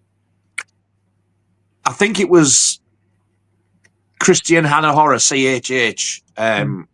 He really knows his stuff. He's in America. I was watching him, and he said, I'm sure it was Saw, do not go out and buy any of the Saw Blu-ray sets, because apparently there's going to be a 4K. I'm sure he said a box set of Saw. That'd be good. Mind you, like, I don't think the picture quality of the Blu-rays are that good, apparently. I'm not heard too many things. Not amazing. But then again... I mean, a lot of them were like early Blu-rays as well, so could do a remaster. Oh, hopefully that'll happen in a nice box set or in a steelbook box set. That'd be good. I'd definitely be up for that. I would. And as they ain't doing another one, it's perfect time to do it now. Yeah. And we got the new Scream next year. She's back, isn't she? Sydney, yeah. They seem. I hope this is the last one. No, it isn't. They've announced that it's going to be another one afterwards. Oh, for fuck's sake, man. They can't help themselves, can they? What's this one? Scream. It's going to be Scream 7, isn't it? And I'm pretty certain they've announced either 8 or both 8 and 9 as well. So, because they've got her back, they obviously want to make the most of her. And it seems like from the casting, it's going to be a fan's dream. Like, so many people are going to be in it. He's back, Matthew Lillard. He died. People are going, but did he? If you had a dirty, great big heavyweight old-style telly smashed in your face, where the screen smashed and you got electrocuted, and then all the ambulance men came and carried all the bodies away, I'm pretty sure he was dead. And if he did get away before the ambulance come, they weren't going to say, that's normal, and waited 20, 30 years and say, no. Somehow he was alive after all. Sorry, we got it wrong. The only thing I can think of to make it not ridiculous is they're going to have to do with him what they did with Skeet Ulrich. That's the only way they can do it. If they do and bring him back like he's alive, that is so stupid. And it's going to lose all credibility for me. And one thing I hope they do is if people get stabbed, they're dead or near dead. If they get stabbed like 20 times and they still come back, like that young lad in that last one, they just ripped him apart and he's like, all right. The biggest mistake for me that they did was killing Dewey off. Yeah. Yeah. And I do wonder, kind of, with that move, they kind of thought, like, yeah, this is going to be the last one. But because it was so popular, let's get another one out quick. That's what I mean. Why not quit while they're ahead? They just have to bleed it dry, don't they? And they are kind of very much of a muchness now. You've seen one, you've kind of seen them all because they just follow that same old template. If they try and bring something new to the table, but they haven't. And it is Kevin Williamson back directing it, and he wrote the original screenplay. It was him and Wes Craven that did the original 3, I think. Yeah. So with him back on board, I'm hoping it's going to be at least good to very good. Yeah, hopefully so. Hopefully so. I mean, I think it comes out early next year, so fingers crossed it's actually good because the other two, they got sacked, didn't they? Or one got sacked, the other one left, didn't they? Yeah, I was going to say, I know as much as I really like Jenna Ortega, it doesn't bother me that she's not back in the Scream ones. I'd rather have Sid back any day. Yeah, I think from what I gather, she left before all the other stuff kicked off anyway. And that probably might have just been an excuse to get rid of her so they could get Sydney back. Maybe. Because, like, Jenna Ortega was really shooting up at the time, weren't she? And I guess she kind of just wanted to get out and do other things. Yeah. But have you seen that new one where she's in with Paul Rudd? Is it Death of the Unicorn or something? No, but I want to. Yeah, that looks very strange, that one does. It's A24. Oh, God. I've seen Miller's Girl. I enjoyed that. Oh, is that the one with Martin Freeman? That's a good one. Yeah, that didn't look too bad. I thought it was going to be better than it was, but I still really enjoyed it. The way people are going on, it's disgusting. It's like a man in his 40s or 50s is pissed that out. Why is it disgusting? So what? They've got a fucking age gap, so? Well, if the boot was on the other foot, they'd be cheering. Oh, yeah, they would. If that was a 40-year-old woman and like a 20-something guy, they'd be Yeah. like, brilliant. Yeah. Oh, she'd be all the MILFs under the sun and all sorts, but no. Hey, if I'd have been offered the part, I'd have took the fucker. I think most I people wouldn't even fuck what anybody said. do it for free. Yes. What was I going to say? Did you see her in Beetlejuice? I'm not watching that shite. I hated the first one. I wasn't too keen on the first one, but quite liked the second one a lot. It's pretty good. To me, if I hate a film, what's the point in watching the sequel? I don't get that. People have tried it with Alien. I watched Alien. I couldn't stand it. They eventually got me to buckle. I watched Aliens. It bored me. It was just run-of-the-mill sci-fi stuff. I just didn't like it. I remember that you didn't enjoy that. That's a shame, but I totally get that. But at least you did enjoy Predator. Did you ever try Predator 2 or any of the other ones? No, but I did enjoy Predator. I don't think Arnie's back in them, is he? No. The second one's got quite a good range of actors in it. I can't remember who's in it now, but... Somebody did say to me, watch the second one and then stop. Yeah. I thought, well, to be honest, I'm all right with the first one. I don't own it. I haven't got it. I will eventually get it one day, no doubt. The new one that came out a couple of years ago, Prey, that was really good. That's quite very similar, but obviously set in the past. That's pretty good. Yeah, we are live. Yeah. Well, we were definitely taking our time. Final Destination 1 was amazing. The rest I can take or leave. 5 did wrap it up nicely. Exactly, it did. Yeah, I think I've only seen the first 2 or 3 because the roller coaster one, wasn't that the third one? That's the third one, yeah. Yeah. There seemed to be quite a little solid little series from at least 3 I saw. There's some absolutely jaw-dropping scenes in all of them. You think, whoa, that's nasty. I thought it was a very strong and solid series. I really did. No,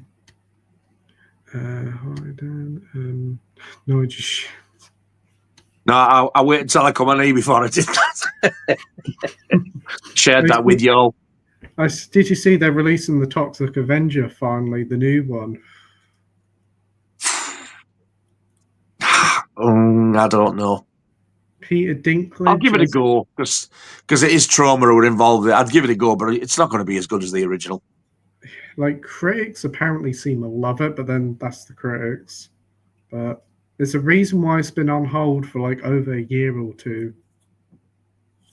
But I'd probably buy it because I've got like the other side. I want to see it, but yeah, I can't see it being as good. I did see that. Is it Romeo and Juliet? Oh my days! I've never seen that. That's out there. I was not expecting some of the stuff going on in them films. Have you seen Poultrygeist? No, I haven't. That is so funny and brutal as well.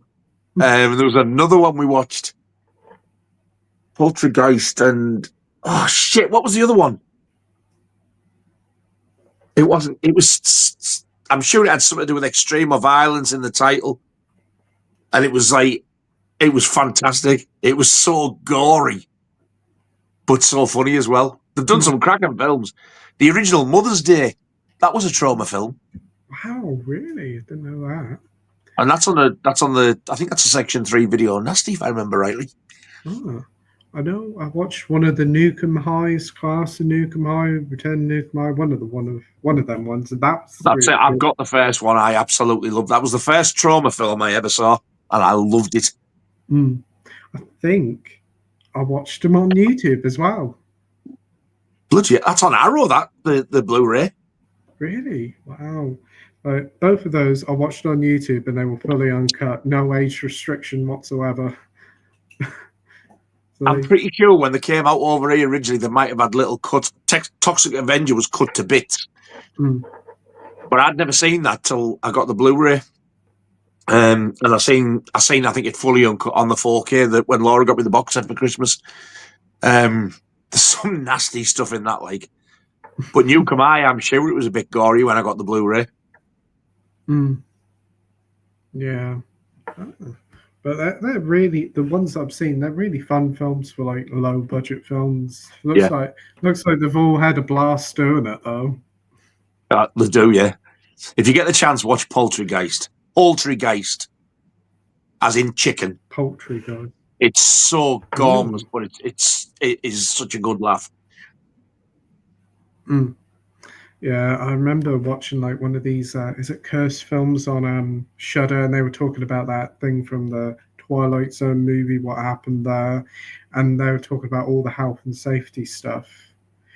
And they had the guy who ran Troma there, and he was saying like, "Oh, at Troma, we don't have much money, but we make sure every person's safe and all that." And it's just like, how can something so cheap as that get it so right?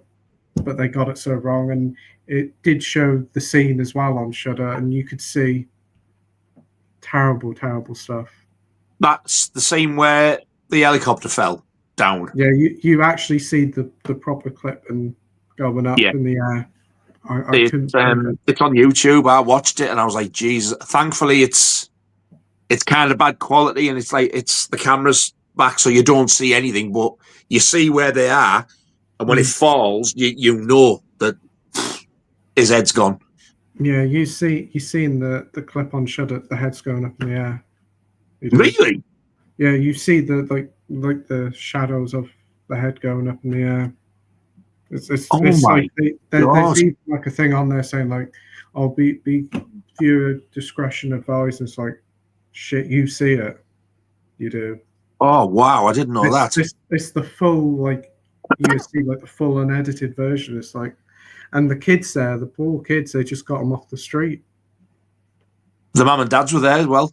Yeah, and they shouldn't even been on there. It's like an absolute disgrace by. Who was it? Him who did American Werewolf in London, John Landis. John Landis, yeah. Yeah, he doesn't come off very good in that documentary at all. He doesn't. Apparently, Steven Spielberg fell out with him over that, and he's never spoke to him since. To be honest, that's kind of put me off ever like watching anything of his after that film again. To be honest, because it's really bad that was, and the way he was going about it in like courts and that, just like kind of like. Not my problem and all that. It's like not good. That's a bit naughty. That's a bit naughty. That I didn't know you did that.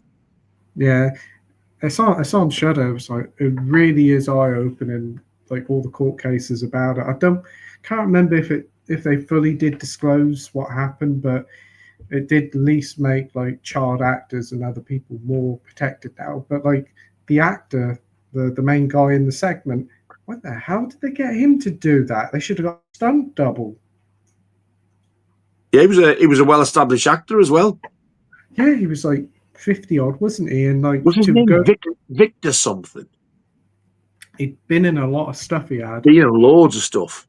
Because I checked his IMDb and it was full of stuff. But I was like, this is a guy like in his 50s, quite a big gentleman, and like going through all this wind and all this water, like really stunt double.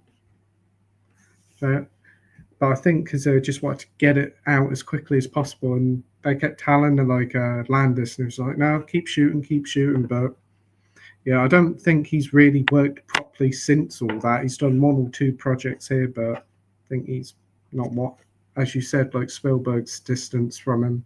And no wonder. Oh yeah, I absolutely love that film as well. I love it. Yeah, because weird because it's had a VHS release, a DVD release, and a Blu-ray. I think it's about time it got a 4K release, and they can't say because of what happened with the actor, Vic Morrow. That was the actor.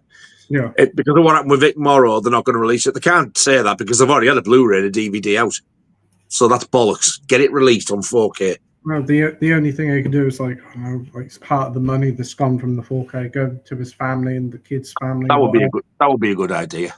Yeah, that is just when just think about it now. Like when we watch it, it's like, damn, that is so upsetting and so shocking that they showed it on that program as well. I was like, wow.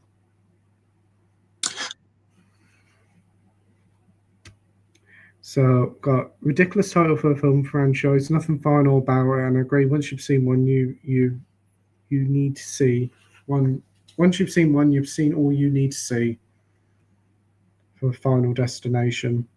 Yeah.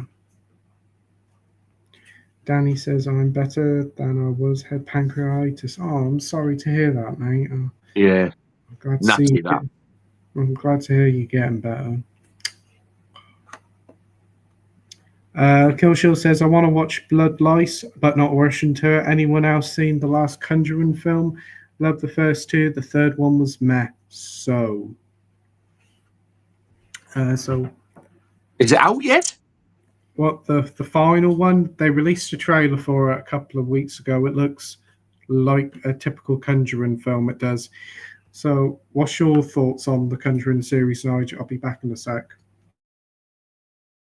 I absolutely loved the first one. I loved the second one even more. That's my favourite one. The third one, it was too slow for me. I wasn't overly fond. It was all right. I'll give it another go. But I am glad that the fourth one is going to be the last one. But I love all the other ones as well, like Annabelle and what the hell were the other ones? There was Annabelle. Oh, The Nun. I haven't seen The Nun 2 yet, but I do have it. And even that Curse of Rona, I enjoyed that. For me, the last Conjuring film and The Nun 2 were probably the worst two of the lot, but I still enjoyed them. But yeah, I'm looking forward to the new one. Don't know what else I want to say now because he's naffed off. Oh, he's back. I'm back. I come back just in time. That was just in time there, yeah. Yeah, Conjuring films, I don't mind them. I've only ever seen the mainline ones. I like the first one. Not too keen on the second one, but I actually quite liked the third one. I thought it was fine enough. It definitely. You just said the complete opposite to me. I really liked the first one. The second one, I loved it. It's my favourite one, and the third one was the worst. Yeah, I just thought the second one just went on for way too long. It was like 2.5 hours. It felt like it dragged on so long. Oh, I didn't think it did. It flew for me. It's Enfield Haunting, isn't it? Yeah.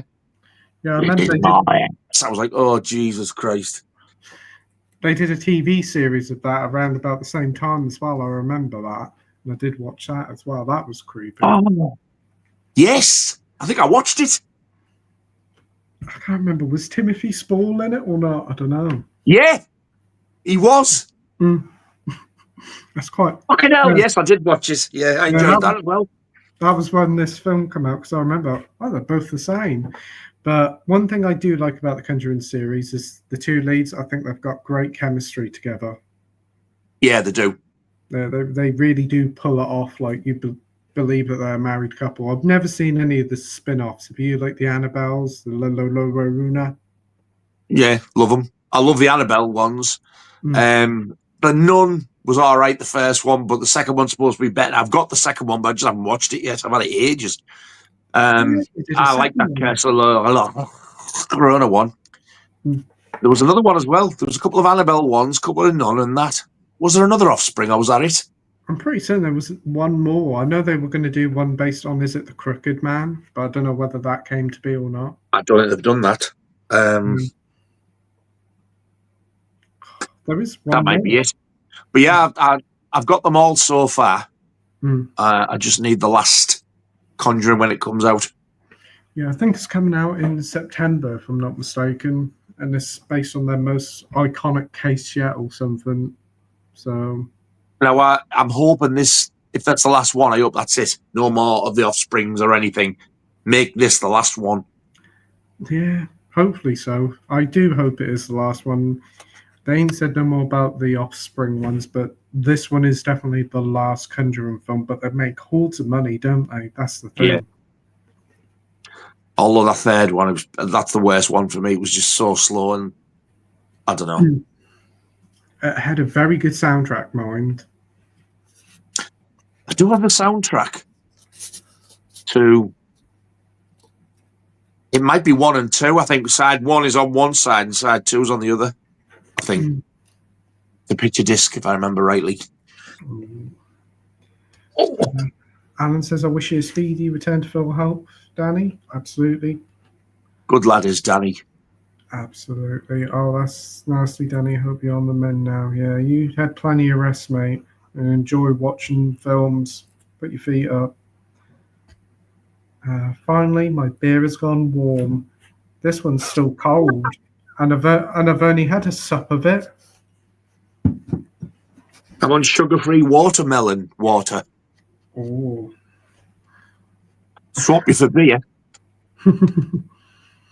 I thought you'd be drinking tonight, so I thought, I'd get a drink as well. I can't bloody afford it till I get paid. Well, even though I don't think I can. It is very expensive. I mean, I'm not too fussed by it. I just, as I said for the stream, I'll have one, but you buy a pack of a few drinks and it's like 10, 12 quid. It is expensive. It's like, I'd rather just have water. The water's better for you, really, I suppose.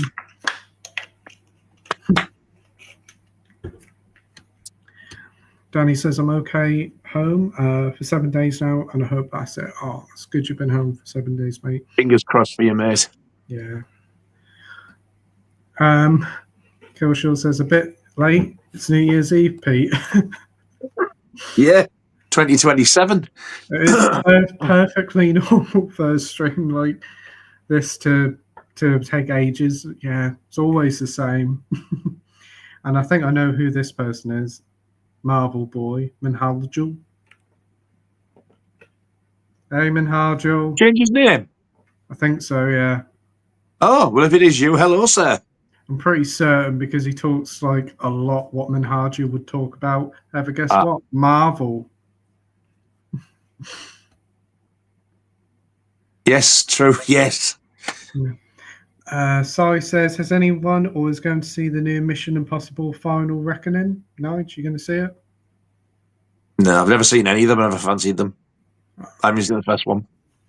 Yeah, I definitely do want to go and see it. I do like all of them. I think they're one of the best like spy action series out there. I do actually think the recent ones have been better than some of the new Bonds. But yeah, can't wait for it. I've heard mixed things, but I do want to see it, but I'm more looking forward to watching the John Wick spin-off, Ballerina. I'm hoping they're going to do John Wick 5. They are. Good, about time. But this Ballerina, I've heard that he's in it pretty much 70% of the film. Even though it's called... That's the reason why it was delayed. Apparently, it was pretty good, but the guy who does the John Wick stuff said, we're going to put him in it more. And apparently he's in it about 70% of the film. It's essentially John Wick 3.5 or something. Why don't they just make it John Wick 5?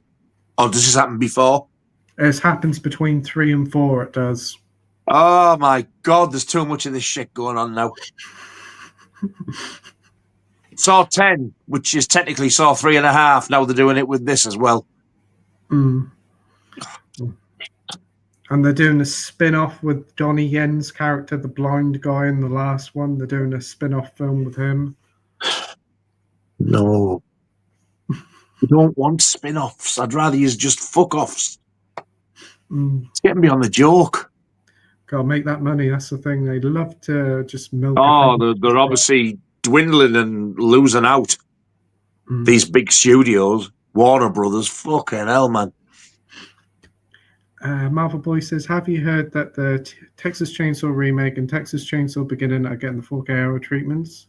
I take it we're chuffed for those releases. Looking forward to them. Yeah, I did read something about them. You going to get them, Nige? Absolutely. Love them both. I heard about this about 2 weeks ago. Again, CHH. All credit to him. He interviewed a guy who used to work for Scream Factory but now works for Arrow. Mm-hmm. And he kind of, without admitting it, he kind of hinted that it might be. Not saying no type of thing. So he said that. He's going like, yes, looks like we're getting them. And because of that, people have then said, oh, yeah, Texas Chainsaw Massacre's coming out. They're getting it all off him. Because nothing else has been released as yet. But both of them are fantastic. That and the prequel, like Texas Chainsaw Massacre at the beginning. Oh, I do like the remake. The remake, is it the early 2001, is it? 2004. I think it was 2002 or 3. Yeah, I remember liking that one quite a bit. That's pretty good, that one is. Well, the prequel is the prequel to that. Is it? Oh. So if you watch the prequel first, like, I wouldn't, because you know they weren't made like that. But when you watch Texas Chainsaw Massacre at the beginning, it shows you how the old fella ended up in the wheelchair. Oh. Because in the prequel, he's got legs and he's walking around, so it shows you that. And it shows you how he became the sheriff. the guy out of the Full Metal Jacket, it shows you him becoming the sheriff instead of him just being the sheriff there in the car. It shows you how all that happened. Absolutely brilliant films, both of them. I love them. Oh, that's good. That's good. Hopefully they'll release that new one that came out on Netflix a couple of years ago, because I hadn't got a physical yet. It's the only one. Mm. I've only got those, the remake and the prequel, though, on DVD. I've never had an upgrade. Mm. I would have liked the Blu-rays from America, but they just seem to fade into obscurity. And there was like a very, very limited slip with the first one. And I'm like, no, I'm going to wait. I'll wait and see. I'll just put it with the DVDs for now. And then when I heard this, I was like, oh, you fucker, you. Get in. I think they're supposed to be this year at some point as well. Yeah, the Arrow announced quite a fair bit recently, because a lot of stuff like To Live and Die in LA and a few other, like the stuff and all that, that's coming to 4K this year. And they've announced like loads of Chinese action films, which were like Shout Factory exclusive in America, never got properly released over here. They're bringing them over. So they seem to be having hit after hit. It's been like it for a good 2 years now. They've been releasing so many quality stuff. They have. But for Arrow to release those 2 Chainsaw Massacres on 4K as well. Wow. It'd be nice if they do some more of them. Hopefully they might do, because they did the Jason X, didn't they? And Jason... Jason Goes to Hell Final Friday, yeah. Yeah, as well. Everybody thought they were going to do Freddy versus Jason, but they've said they're not. Warner Brothers wouldn't let them have it. So they're assuming that it's going to be in the Nightmare on Elm Street box set. I don't think it will, because it was never mentioned. It isn't. It's just up to New Nightmare, I think, isn't it? That's what I read as well, yeah. Yeah, I think Freddy versus Jason, because that's the most highest grossing film out of a lot of them, it is. It's by far not the best. I know. I don't know why they're keeping hold of that one, but maybe they're going to do a big box set for it. They've got plans for it. I don't know. I hope that they're going to do at least what either Arrow did, where they're going to give like poster and stuff, or what they did with the original Nightmare on Elm Street, you know, the collector's box set with the poster and stuff. Mm. I don't think it will sell that well, though, that one particular film, because a lot of people aren't that keen on it. No. Which one's I love it. I do love it, but it's not one of the best ones. Which one's that again? A lot of people class that as an Elm Street as well, but it depends what films you like the best, which series you like the best. So I've always classed it as a Friday the 13th, and Scream Factory put that in their Friday the 13th box set as well. So yeah, I watched it when I watched all the Friday films as well. And to be fair, I wasn't that keen on it either. I really didn't like it. I was really disappointed with that one. It was good to see Freddy was back to being a little bit more malicious again. I did like that. Because in part 4 and 5, when he was like a stand-up comedian, I couldn't bear it. The Freddy and Jason parts, just them two on their own, brilliant. More of that, please. Less about the other characters. I really weren't too fussed. And also, you couldn't see nothing in that film. It's such a dark film. It is. Yeah. Yeah, it was. I think my favourite Friday film is the 6th one. I think that's a blast. A lot of people think that. It's just so much fun, and listening to the guy who directed that, he's just really enjoyed making that film, and like, perfect choice. And then the next one, wasn't it like the Carrie girl with 7? Yeah. She died a couple of weeks ago, the last who played that character. Oh, did she? I did see the actress. I didn't know. Lincoln, yeah, it's her who played like that Carrie sort of character. She died. Oh, I did wonder who she was. Oh, brilliant. She wasn't very old, I don't think, either, was she? No, No, she wasn't. Such a shame, really. no age at all. And I see him from Cheers passed away yesterday. Norm. Yeah. That's And also, I didn't know, I've just received my next release from Treasured Films, and it's King of the Ants. And by absolute sheer chance, he's actually in that. Is he? Wow. Yeah. Wow. I think it's like a brutal horror type of thing as well, and he's in it. Yeah, he's in a lot of really serious films. I know he released quite a few like serious films, and it's quite against type because obviously being Norman Cheers. That's all I can really picture him as. When I seen he was in that, I was like, "Isn't that him who just died out with Cheers?" But Jesus, he's in this. There's a photo of him with a gun like that. I'm like, bloody hell! That shocked me because I didn't know.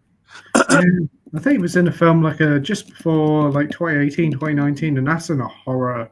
I don't know if it's a horror film, but it's always in the horror section. I think it's called VFW or something, and it's got Stephen Lang in it as well, and he's on the front cover as well. It's always cheap, it is, but he's in that film as well, and that's a horror film, though it doesn't look like a horror film from the front cover. Never heard of that one. Nah, but it's definitely sad to hear he passed away. Yeah, we've been watching Cheers, like, it's a great part of it, he is. And yeah, you can't remake Cheers and bring it back. They brought back Fraser. That was all right, but just leave it now. Do you know, when I seen Nicholas Lyndhurst was in that, I wasn't interested. I really enjoyed the original series. I got Laura on DVD, the box set, years ago, and she used to watch it often. And this time I said, do you know what? Because I've laughed a little bit, I'm going to watch it with you. And I absolutely thoroughly enjoyed it. And as soon as I seen the trailer with Nicholas Lyndhurst, I was like, I'm not interested. Yeah, we watched the first season and half the second season. It's all right. It's very, very similar to that Open All Hours remake they did a few years ago. I didn't see that either. Very gentle humour, but it was all right. It was fine. It was definitely much worse stuff out there, but nowhere near as funny as the old Fraser. And also, Daphne and Niles didn't come back, so it felt that's what I mean. If they'd have come back, fair enough. The old man has passed away, so he couldn't, obviously. But the first episode is really good because they do a really nice tribute to him. They do. Oh, do they? Yeah, they do a really nice tribute to him. So I said, if you watched any of them, the first episode's worth a go just for the tribute to him.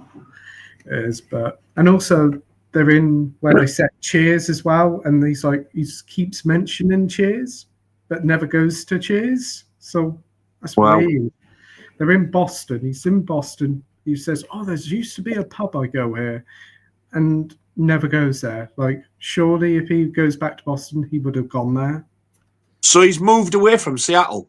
Yeah, he's in Boston in this series, yeah. Oh, no. I think if Niles and his missus, I can't remember her name. Daphne. Who?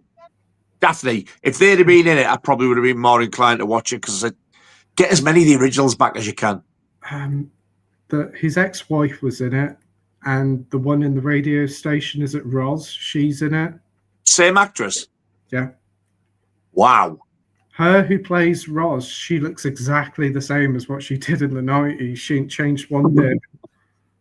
She looks way better than any of the other ones. The one who played Fraser's wife, she looks real old now. It's like, wow, he definitely has been 30 years, but her who plays Roz looks exactly the same.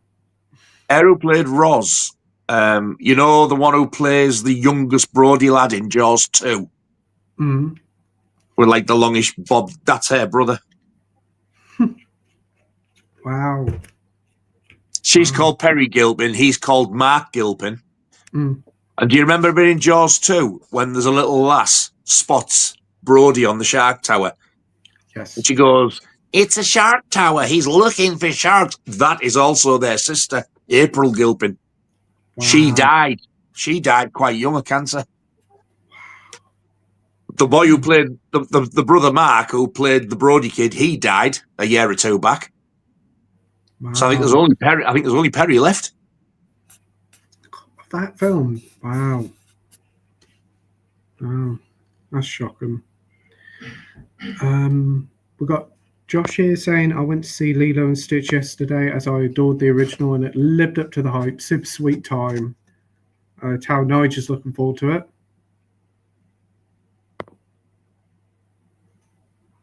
Yeah, he's excited. He's booked his ticket.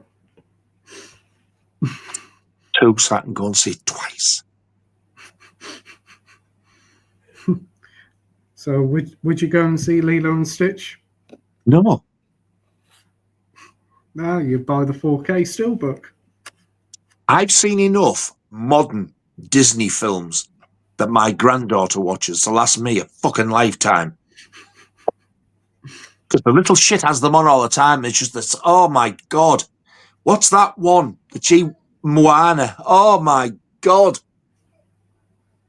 You're welcome. That fucking song. And if it's not that, it's, do you want to build a snowman? No, I don't. Fuck off. So no, I won't be watching it. Well, at least with this one, the music's all Elvis Presley. It is. Is it? Yeah. You're still not going to change my mind as much as I like Elvis. Yeah.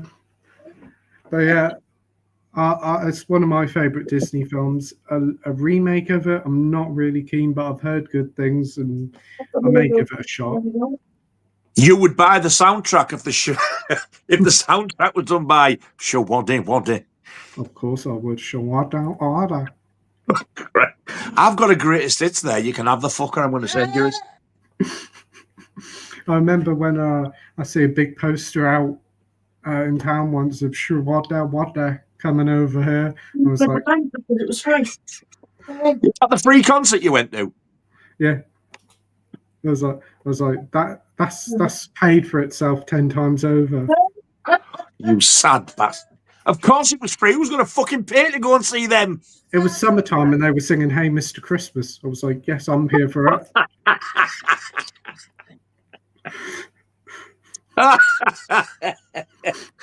One of the worst Christmas songs ever. That's really good. It's a catchy beat, isn't it? A catchy beat? Yeah. It's, as Scott would say, a right tune. Fucking singing it?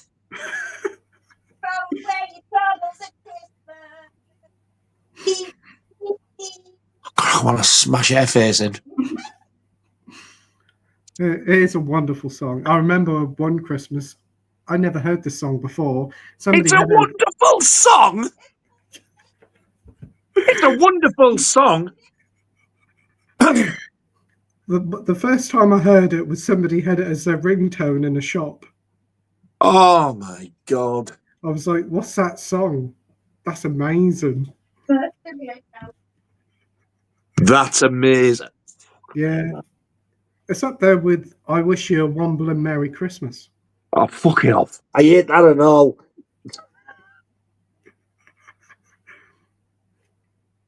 We wish you a wombling Merry Fuckmas. No. That is one song I'd love Shawadi Waddy to sing. Waddy. Well, yeah, Shawadi Waddy Christmas. Gene Kelly's off tap dancing again. That's the dog. Oh. Gene, you prick. Anyway, go on. Simba's still okay, is he? He's retired. He's retired now, well. Yeah, he'll be 12 in October, the old bastard, won't you, son? Oh, wow. He lays down now. He's like, he grunts a lot. How old are they when they retire, Anne? 11. Not too bad. He's got white round here now as well. Oh. Hello, son. He's laid on his little bed there, looking at me, and the end of his tail's going. Dee, dee, dee, dee, dee, dee, dee. Marvel Boy says, hope we get Hills Have Eyes 1 and 2 remake next. Yes! What an excellent idea. However, they're 20th Century Fox, or Disney will have them. Yeah. I've been waiting so badly for them. Again, I only have them on DVD. I really like the first one. I thought it was great. I like the second one. I haven't seen the second one, but the first one is way better than the original. Yeah, it is. Didn't like it at all, but that one is great. I was really surprised how good it was. The second one, it's got a really a nasty Cockney Lyman slang hairy ape scene in it. Oh, has it? Oh, it's fucking brutal. But there's a cop series called Rizzoli and Isles, and I've got the box set, and there's this young black actor plays one of the coppers in it, and I absolutely love him. And then he actually ended his whole life in real life. Jeez. I was devastated. Yeah, well, he is one of the soldiers in the Hills of Ice too. Wow. I can't remember the actor's name. What a shame, though. What a sad loss. What an actor he was. I've heard of the series, and I'm assuming he ain't very old at all. No, he's not. I'm sure he was only in his 30s. No age at all. No age. He's so likable, though. You love him in Rizzoli and Isles. What a series that is. I wish I could remember the actor's name, but yeah, when I watched, I didn't realise at first because I hadn't watched it for years, and then a couple of years after I'd watched Rizzoli and Isles for the first time, I watched the Hills of Ice film, and I was like, "Holy shit, it's him!" Recognised him. Yeah, what a sad loss. Absolutely, it's a shame. Love to get them out though. I agree. Hopefully Disney will, but that remains to be seen. Marvel Boy says, which boutique label will release Hills Have Eyes? Be Disney itself, wouldn't it, if they did it? If anybody's going to get the rights to that, I reckon the people who've got the best chances are Arrow. Yeah, because it's. I mean, if Disney don't want to release it, why don't they? Could make money. Just let them lease it out. Let them release it. You get your money off it. You're not doing nothing. I know. Arrow do all the legwork. All it is a little button on Disney Plus. It is both of them films, and that's how they see it as content. Keep it on there because that'll get people to subscribe. Why don't you release it on Blu-ray 4K? Get some extra money for it. Which you would, because the people who are watching the streaming aren't buying the discs. It's two separate markets now, I think, mainly. And look at Tombstone. That sold really well. The Steelbook and the Standard Edition sold out the week it came out. It did. I've still never ever seen that. Yeah, watched it for the first time a couple of weeks ago. Amazing 4K disc. Looks brilliant. It does. And wow, what film. Really enjoyed it. Is that Kevin Costner in that? No, that's Wyatt Earp, that one is. Who's in Tombstone? What's his name? Val Kilmer, Kurt Russell, Sam Elliott. Maybe I should give it a go then. It's a really good cast in it. Really good cast. It's very good film. I enjoyed it a lot. Very fun Western. I was not a Western fan, but Carlos has been... He's been sort of giving me these spaghetti westerns that aren't the Clint Eastwood ones, and I've been absolutely lapping them up. Django was brilliant. Django's brilliant. The Big Silence was fantastic as well. Very, very similar as far as likable goes to Django. And that Death Rides a Horse with the Lee Van Cleef, I love that as well. I've seen some absolute crackers. So yeah, I'm a bit more open to them now. I don't want anything like the John Wayne crap and all that type of stuff. It's like I don't know, the Italian, the spaghetti westerns one. They're more gritty and they're more realistic. Because when you get shot, there's blood. Yeah, it's not just a with no mark. But yeah, I would watch Tombstone now. I think. Yeah, it's really good. Yeah. Val Kilmer has a fantastic performance, and it is great. It is it's like a huge who in there, like about 10 really good actors in there. We've got Alan Meggs here saying John Wayne versus Clint Eastwood. Who's the best movie cowboy? Clint Eastwood. Clint Eastwood. That's Eastwood. okay. Yeah, I've never been into John Wayne. Never have been. Neither have I. Going to have to pass this. Cool, sure. Josh says, "What's your most anticipated film for June?" Mine is Materialists. What's coming out? Are we talking cinema or physical release? I'm thinking cinema because that's the cinema release. I don't think I know of any coming out.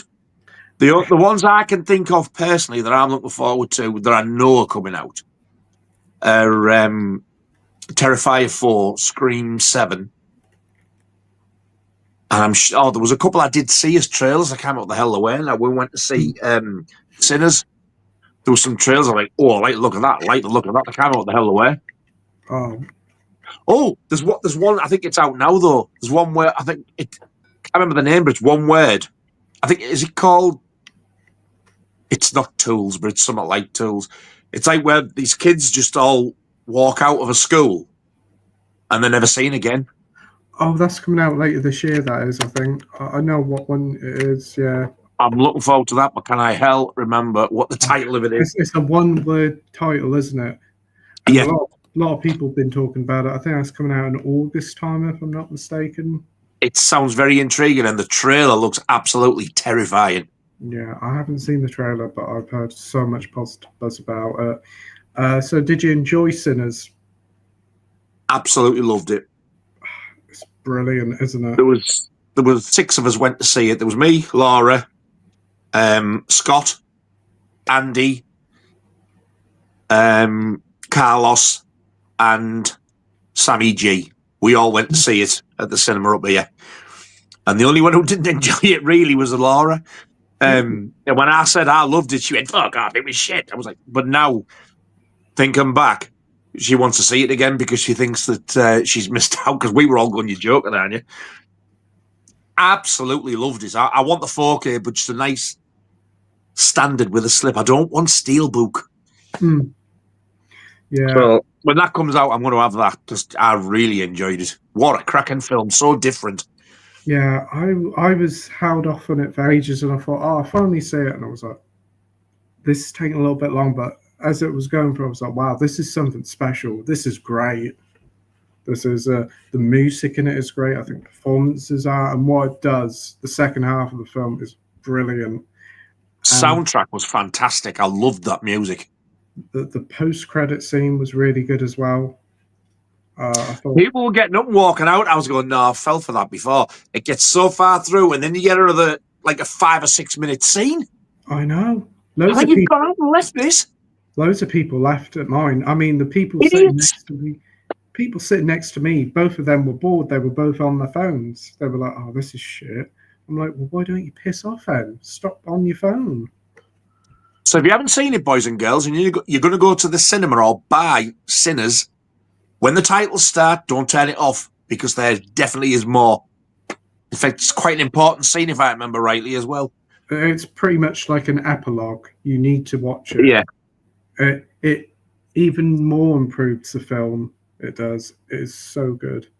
When we come out, I said to the lads, I said, "Do you know what it reminded me of?" And they were like, "Actually, yeah, you've hit the nail on the head there." It was, to me, it was like a cross between, Crossroads with Ralph Macchio. Yeah, I've heard of that one. It's like that from Dusk Till Dawn. What the hell was the other film? There was another film, Colour Purple. It was like a cross between all 3 of them to me. Oh. And that's one mixed up film to have all them 3 in. But oh God, yeah, I can't wait to see it again. Oh, the Irish guy in it was brilliant as well. Oh, he's a right evil bastard, him. He was, yeah. But my God, could he river dance? Yeah, definitely. Wow, what a brilliant film. I jumped a few times in it as well. Yeah. Great film. I can imagine it'll look amazing on 4K. Yeah, I'm expecting it too. And they're finally releasing Terrifier 1 and 2 on 4K on Monday in the Steelbook. Oh. Do you know, Steve Cort, what a generous fella. He bought me the box set from Australia. Oh, that one. Oh. He ordered 2, yeah. And he sent me, and I was like, God, Jesus, I can't believe somebody bought me this. It's outstanding. I haven't watched them yet because I hadn't watched them long before, but I'm long overdue. I've been saying now for about 2 months I'm going to watch them. But I need to. I still haven't watched the first one on 4K yet. But it's a beautiful set. I'm looking up there because that's where it is. That's where I put it. Safety on the shelf. But yeah, when he bought me that, I was like, Jesus, couldn't believe it. Yeah, that's a really lovely set, that is. And I bet they look great on 4K as well. Do you is it All Hallows Eve as well with it? Yeah, and I've never ever seen it. I think that's on Blu-ray. Yeah, I think so. Yeah, they've never released That's in the first Terrifier set. That I think the disc of that is in there. They haven't given it like its own cover or anything, but each one in the box has got its own slip cover and everything. Beautiful set. Yeah, definitely. I know the only one I got on 4K was just the third one, and I've got the HMV Cine edition. You got a load of like posters. That's what I got. Yeah, I'll be keeping that because it is a beautiful set. It is a nice set. It is, yeah, and a great film. I think that's my favourite of the 3. Mine. I've got the American Blu-ray and I've got the American 4K of the second one. The American Blu-ray of the original. Yeah. I don't know whether to keep them 2 or to sort of like get rid of them. I don't know. But even if I get rid of them, I will be keeping the third one because I love that set. It's such a nice set. It is. I thought that film was hilarious. It was sitting there laughing in the cinema. I was. There was one bit, and it was probably one of the sickest scenes in it. I'm not going to say the ins and outs of it, but it's when he sniffs the foot and goes, Pff. Do you remember it? I just burst out laughing. I couldn't help it. You think, I shouldn't be laughing at this. There's something wrong with me. But it's him. It's the way he goes on, the way he acts. Yeah, I think it was a bit where I remember a bit where he puts on the Christmas glasses and on the nose. When the cheeky bastard just walks in and sits on the Santa chair. Are you cheeky fucker? Yeah, I mean, I was surprised it went down that route. It got real dark with him being Santa, didn't it? Yeah. I was surprised. They did say, though, the 4th one is definitely going to be the last one. That's the director said that, and he said you're gonna find out the origins, like where he's come from and stuff like that, which I'm like, that's great. That I hope you stick to it. Yeah, that's good. I think that's a good way to end it. 4 films, that's nice enough. Yeah. Don't want to keep like bringing it out, but the guy who plays him is brilliant. Oh God, he is. Yeah, it's not him in All Hallows Eve. No, it isn't. No. And apparently, it's whoever it is, it doesn't do it as good. Yeah, he just articulates his face so well, and again, without saying anything. Yeah. Yeah, it's like Mr. Bean, essentially, isn't he? But a horror. Yeah. When he sees Father Christmas in the pub and how excited he gets, I was laughing at that as well. He's getting all excited like a kid. I thought, I can well believe how this is going to end, and I know it. I just couldn't help but laugh. It was a bit where he wet himself. Yeah. It's just a fantastic film. I love it. Yeah. I thought, is the Christmas setting going to work? But it fits perfectly. Oh, it did. Yeah. It's a complete and utter joy. It was. I think it's one of the funniest films I've seen in a while. And goriest. Yeah. So we've got Andy Makes Star Wars. Happy Thursday, lads. Good to see you both on the stream together. Oh, it's good to be on the stream. Cheers, Andy, mate. Thanks very much. And thanks for joining, Andy. Marble Boy says, also can't believe this, but Scream 6 is already in the works, in development. Man, as much as I love this slasher series, I think we're going too far ahead, if you know what I mean. Yeah. Scream 8. Yeah. God, Scream 8, not 6. Did I? Oh. You did say 6, yeah. Oh, we've already had 6. Yeah, but Scream 8, no way. One more, and that's it. Oh, dear. If they do 8, I reckon they'll go till 10. Oh, they will do, definitely. They'll be doing it until she's an OAP.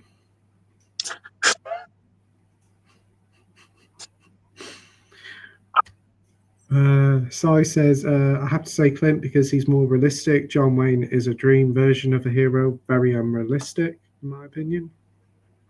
I just think he's dull. Yeah, Yeah. Marble Boy says we're eating good next year with Scream 7 and Evil Dead Heartburn next year. Any thoughts? I'm really excited for Scream 7. Evil Dead Burn.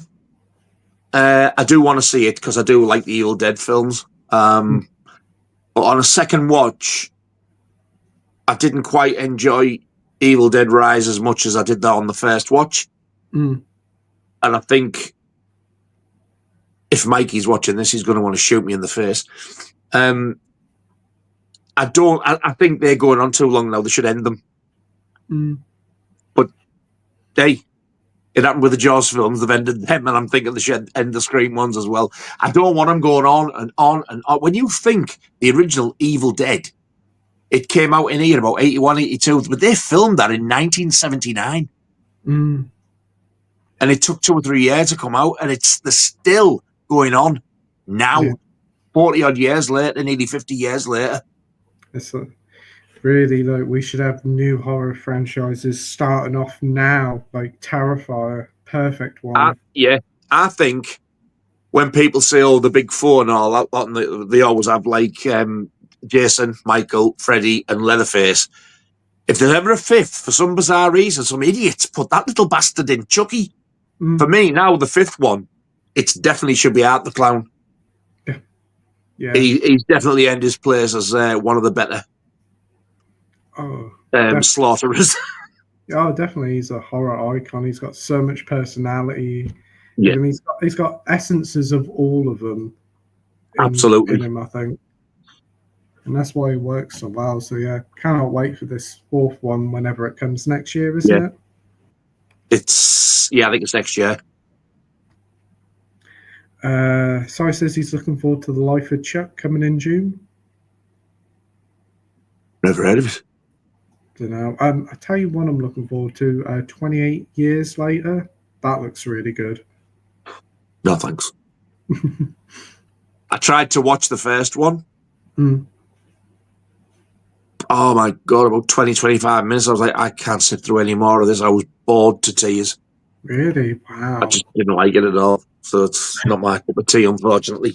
I feel like I'm missing out because everybody goes mad about them. Yeah, the first one's great. The second one's pretty good, but this third one, the trailer is brilliant. It's edgy your seat stuff. I think it's one of the best trailers I've seen recently. Doesn't reveal too much, but it's like, oh, I'm intrigued. Seen it. That was one of the films that we saw the trailer of when we went to see Sinners. Was it? And I saw the trailer and I'm sat there going, no, thank you. Because that shows the Teletubbies in the trailer, doesn't it? Fucking hell. Yeah, just you remember that. I forgot all about it. Well, that was the best part. Yeah, it was. And that's why you want to see it, because the fucking Teletubbies are in it. Well, yeah, a bit of nostalgia there. Marvel Boy says, I'm pretty sure both Evil Dead and Scream 6 came out same year. Both come out last year. They did. 2 years ago, believe it or not. I know. I really love Scream to death. That's good. God, it feels like only yesterday those two come out in cinemas. I know. Marvel fan chatting. Sorry says Deadpool's my least favorite Dirty Harry film. Yeah, I can get that. I can get that. It's more of a light-hearted one, but where they're driving around with that little RC car bomb after them. As if that car could be that accurate for that chase with a big ass real car. That's a bit stupid. Yeah, I get that. And then I do find it more entertaining than the Enforcer. Yeah, and then you've got his like Jackie Chan's style sidekick. I love him. I think he's mint. He's good. And then you've got like Liam Neeson popping up, Jim Carrey popping up as well. Liam Neeson's terrible in it. That film is what made me not like Liam Neeson. That's his first. His acting is atrocious. Mm. You'll never work on one of my films. I was like, oh my God, you sound shit. Jim Carrey was funny as fuck in it. Obviously, when I first seen it, he was unknown. Nobody knew who he was. But he was like miming to the Guns N' Roses. I just couldn't believe it. When I saw it for the first time, I was like, is that him? Wow, that was cool. That was cool. And I do like the ending of the film with the harpoon. I love that.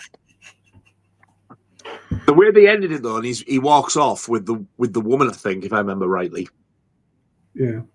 I would have liked it if they just like squeezed one more Dirty Harry film out and showed you either him retiring or getting bumped off. I wouldn't want him bumped off. I would like to see him retiring, so you know that's it. He's finished. He's retired.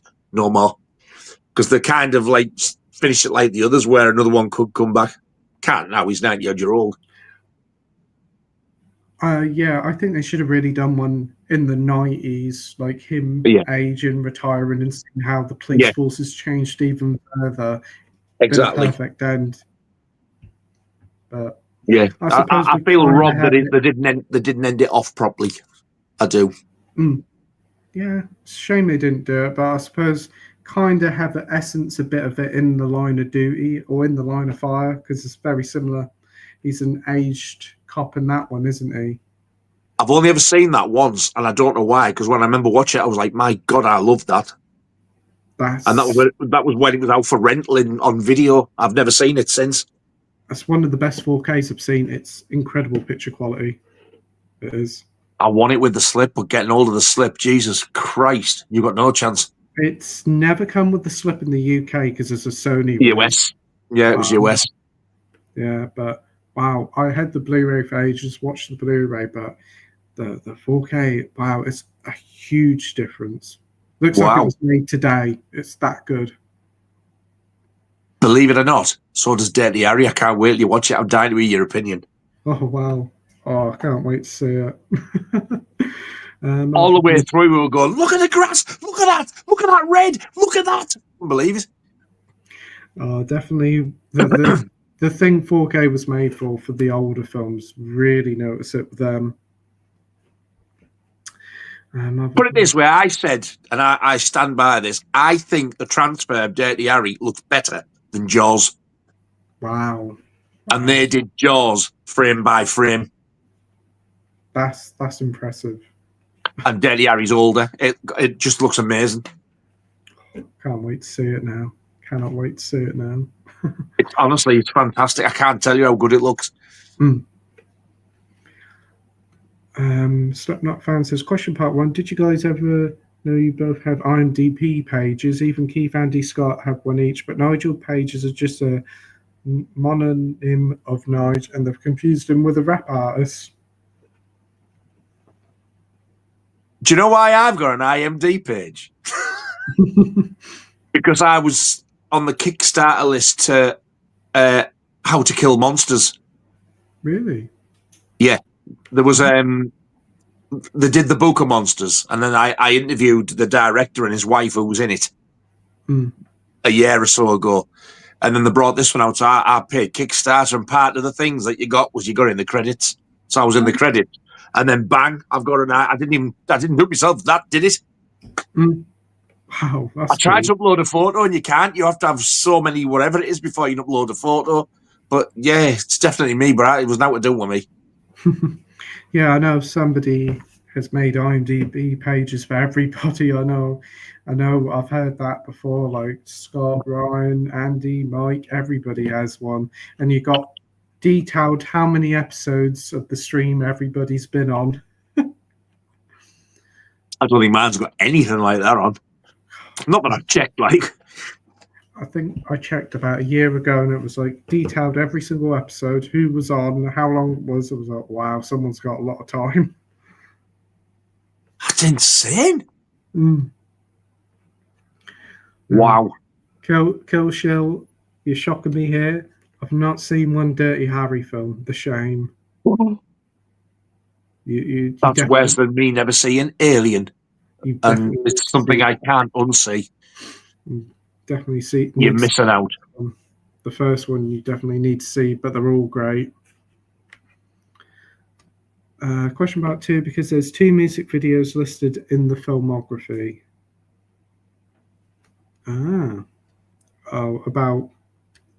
About you being confused with a rap artist, because there's 2 music videos listed in the filmography. What, on mine? Yeah. Oh, God, don't associate me with rap, please. Can I sue them? Alan said there's a theory that Eastwood's character in Dirty Harry is in retirement. Yeah, definitely, but it's got to be. There's a theory that Eastwood's character is Dirty Harry in retirement. Huh? I'm a bit confused by that.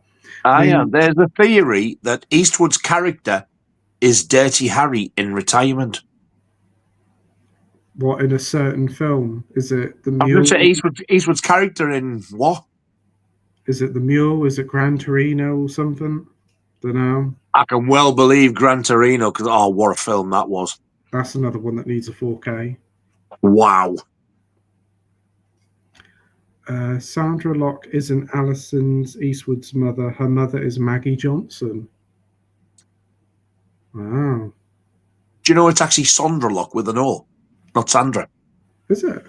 Sandra Locke, yeah. Sandra. I've never heard of the name before, but it is Sandra Locke. Oh, Alison Eastwood, that's her. Yeah. Alison Eastwood's the one who plays his eldest daughter in Tightrope. So that's Sandra Locke's mum. Fingers crossed we get a 4K of Tightrope. Do you know what? I don't think we will because it's not like one of the biggest ones, but my God, I would be absolutely buzzing if we did. Especially if it got a 4K Steelbook box set like Dirty Harry. Yeah. That'd be pre-ordered day one. Fully deserves it. Oh, definitely. It's definitely an underrated one. No one ever really talks about it. Do you know when I first watched it, I was like, fuck it, this is more like a horror film. I was terrified. It is, yeah. I was really surprised. Like, wow, this is really dark. This is really good. This is. And the one who plays the main killer in it plays the sheriff in Friday the 13th Part 5, A New Beginning. Really? Oh, wow. If you watch that and see the sheriff with like the funny teeth, that's him out of Tightrope. Oh, wow. That's cool. We got Lulu Laser 03 here. Hey. We got Mr. Sandsman. Can't wait to get stuck into the Dirty Harry box set. Awesome. Hope you look forward Darren, to it. you big handsome bastard, yeah? Is there a box set coming out? I don't know, unless he's just picked up the Dirty Harry 4K set that we got, the big box set. You know something we don't, Dazza?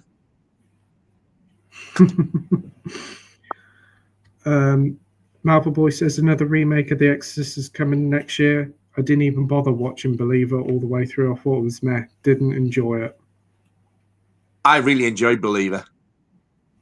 It's Exorcist 2 and 3 I have the problem with. Cool. Have you seen Believer, Pete? Yeah, didn't like it. Wow. To me, that was like a direct sequel to the original. I'm not going to say now if anybody hasn't seen it, but the ending to that film, I got a lump in my throat. I thought it was fucking beautiful. I thought, what a way to end it. I didn't see that happening in a million years. The what happened at the end, that was cool. Honestly. The very end, yeah. Oh my God, I was like, that was beautiful. Loved it. Yeah, that was good. That was good. The second one, Exorcist 2, that is such a pain to get through. Never. I would rather watch Exorcist 2 again than try and attempt to watch 3 again, because with Exorcist 2, as shit as it is, at least I know what I'm getting. I haven't got the attention span to sit through the third one and listen to it, because I remember watching that as a video rental, and I was bored to tears. It was so slow and dull. Yeah, I remember liking the third one quite a bit. I know the director's cut as well, which changes quite a lot with it as well, but I ain't seen that one. Did you get Exorcist 2 on Arrow Blu-ray though? That's shite. God, couldn't do that. I know a lot of people picked it up, and I didn't get 3 either. No, they released that on 4K, didn't they? I got the first one. In fact, I got the first one with the blue collector set, and I got that gorgeous Bible edition as well. That was a really nice one. And Alan Meggs, who commented earlier, he very kindly bought me and sent me Exodus Believer. I was blown away. I think he knew I'd been after it for a while, and he said, well, I just want to send you something as a sort of a thank you for watching all your videos. Like, you're thanking me? I was blown away. Yeah, I really enjoyed it. I think it's such a good film. I don't think it deserves the hate it gets. I'm glad that you enjoyed it. I think it definitely was probably better than Halloween Ends. I didn't like Halloween Ends that much. I thought that was better. I liked all three of them. But when you try and watch all three in one night, that's hard going. Halloween 2018, Halloween Kills, and Halloween Ends. Bang, bang, bang, all in one row. Your patience is wearing thin. Don't ever do it. No. If you're going to watch them, if you've never seen them, watch them one night at a time. Yeah, I like 2018 a lot. I think Kills isn't too bad, but Ends took some interesting decisions. I think Kills is probably my favourite of the three. Yeah, there were some cool moments in it. I thought, like, Michael was relentless in that film. I did not recognise that actor who played Tommy Doyle. No. When I looked at the name, I was like, "You are shitting me!" It's him out of Weird Science, one of the young lads. Yeah. I couldn't believe it. Yeah. He hasn't half altered. He has. I was like, "Who's this Phil Mitchell lookalike?" Oh my days, he's in Weird Science. Phil Mitchell. I was like, "No, they've got it wrong. It's not him." Bloody was. Yeah. Well, we were starting late because, what time did they start? 25:08, I think. Yeah. Mr. Sandsman says Jaws is a solid sequel. Great score. Yeah, the score Jaws was 2. Yeah. I absolutely agree with you, mate. I've got the 4K of Jaws 2, and isn't the picture on that really good as well? Jaws 2. Yeah, they've done a fantastic job. You think, don't you, like, with it being the sequels, they're not going to bother. They have. Looks great. Didn't they do 3 and 4 in a collector's box set as well? Yeah, and they both look outstanding. When Jaws 3 come out, all these pricks moaning, it looks shit, it looks shit. What you've got to think is they were working with 3D prints. But they were going like, look at all the faces in the background. They look like who zooms in and looks at faces in the background? But I put the Blu-ray in and looked. They're not that much different. They don't look human because it's blurred and they're in the distance. But I tell you what, it's the best Jaws 3's ever looked for saying it was took off a 3D print. I know some people. The only other way I've enjoyed it, really, and probably as much, is when you watch it in 3D. It looks really good in 3D. Jaws: The Revenge looks beautiful, believe it or not. Yeah, I can imagine. It's like Superman 4, the worst one is the best looking one, probably. Mental, innit? Yeah. People moan and bitch about Jaws: The Revenge, but you ask anybody who's got it, it looks stunning. I like Jaws 4. I like Jaws 4 better than 3, to be honest. Michael Caine in it?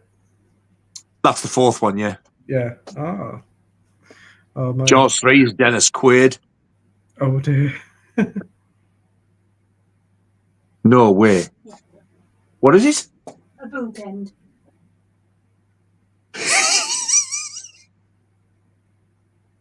What? She just sold a Harry Potter bookend. No, I haven't sold it. It's still going. That's the only one on the internet anyway, and that's the price it's up for. It's on bids. Yeah, no, that's buy it now. And it's yours. No, I'm about to put mine up. Oh, I thought she'd sold it. I got excited there. There's a Harry Potter bookend. There's only one on eBay. It's £100 She's got one. She's going to list hers. I don't blame you. Wow. Oh. Wow. £100. I've actually got a few of my soundtracks on eBay now. Oh, yeah. I've got The Burbs, which is a Waxwork Records subscriber variant. It's this beautiful blue vinyl with pink splatter. I've got that on. I've got the remake of Carrie on bloody red vinyl. Can't remember what the others are. Because isn't it free to sell on eBay now or something? Yeah. Do you have to pay anything? No. Oh, it's weird. Nightbreed. Clive Barker's Nightbreed. I've got the soundtrack to that on coloured vinyl up there as well. I've got this massive Black Sabbath box set. I hope to God it sells. It's worth a lot of money. If it sells, I won't be worried when I go to see Iron Maiden. I'll have me spending money. If it doesn't. So when you have to see Iron Maiden then? June the 22nd, which would have been my mum's birthday. Yeah. On a Sunday, we're going to Manchester. Oh, wow. That'd be nice. That'd be nice. I hope you have a nice time there. Are you going to do a video lead up to it and whatever? I'm not going to have my camera out much because I really want to enjoy this because it's their 50th anniversary tour. And they're going to be doing a load of old stuff. And they said they're doing stuff that they've never played before. And I'm like, oh, God almighty. I'm so excited. Oh, Scott is going to see them in London. Ooh. And it's going to be his first ever gig. Wow. And Mr. Sandman, Darren, he's going as well. He's going to see them. Oh, wow. Yep. That's cool. That's cool. Somebody else has gone and said to Scott, oh, we can meet up. And I was like, oh, I can't remember who it is. But yeah, there's a few people going to see them on this tour. Oh, that's cool. That's cool. It's sold out fast as well. I can imagine. Rob Schneider in Jones. He's a bell end, isn't he? That's easily mistaken. That's not the worst one he's ever come out with either. What, the Tesco Chainsaw Massacre? The Tesco Chainsaw, that was so fucking funny when you come out with that. Oh, that was, yeah, what was that? No, what was the real title when I said, what did he say there? Tin of Sprouts, have a race. What was the film? Because Scott talks in fast and quiet. Oh, I thought that was Peter who said that. No, do you remember me saying that? Tin of Sprouts, have a race. Yeah. Tin from Tesco. The Tesco Chainsaw Massacre. Oh. And Andy knows what film it was. The Tin of Sprouts, have a race. Yeah, I think it was. That wasn't a real thing. Yeah. What was it you kept going in Tesco and asking for? It didn't even exist. The biscuits. Oh, what Todger Dodgers? Todger Dodgers.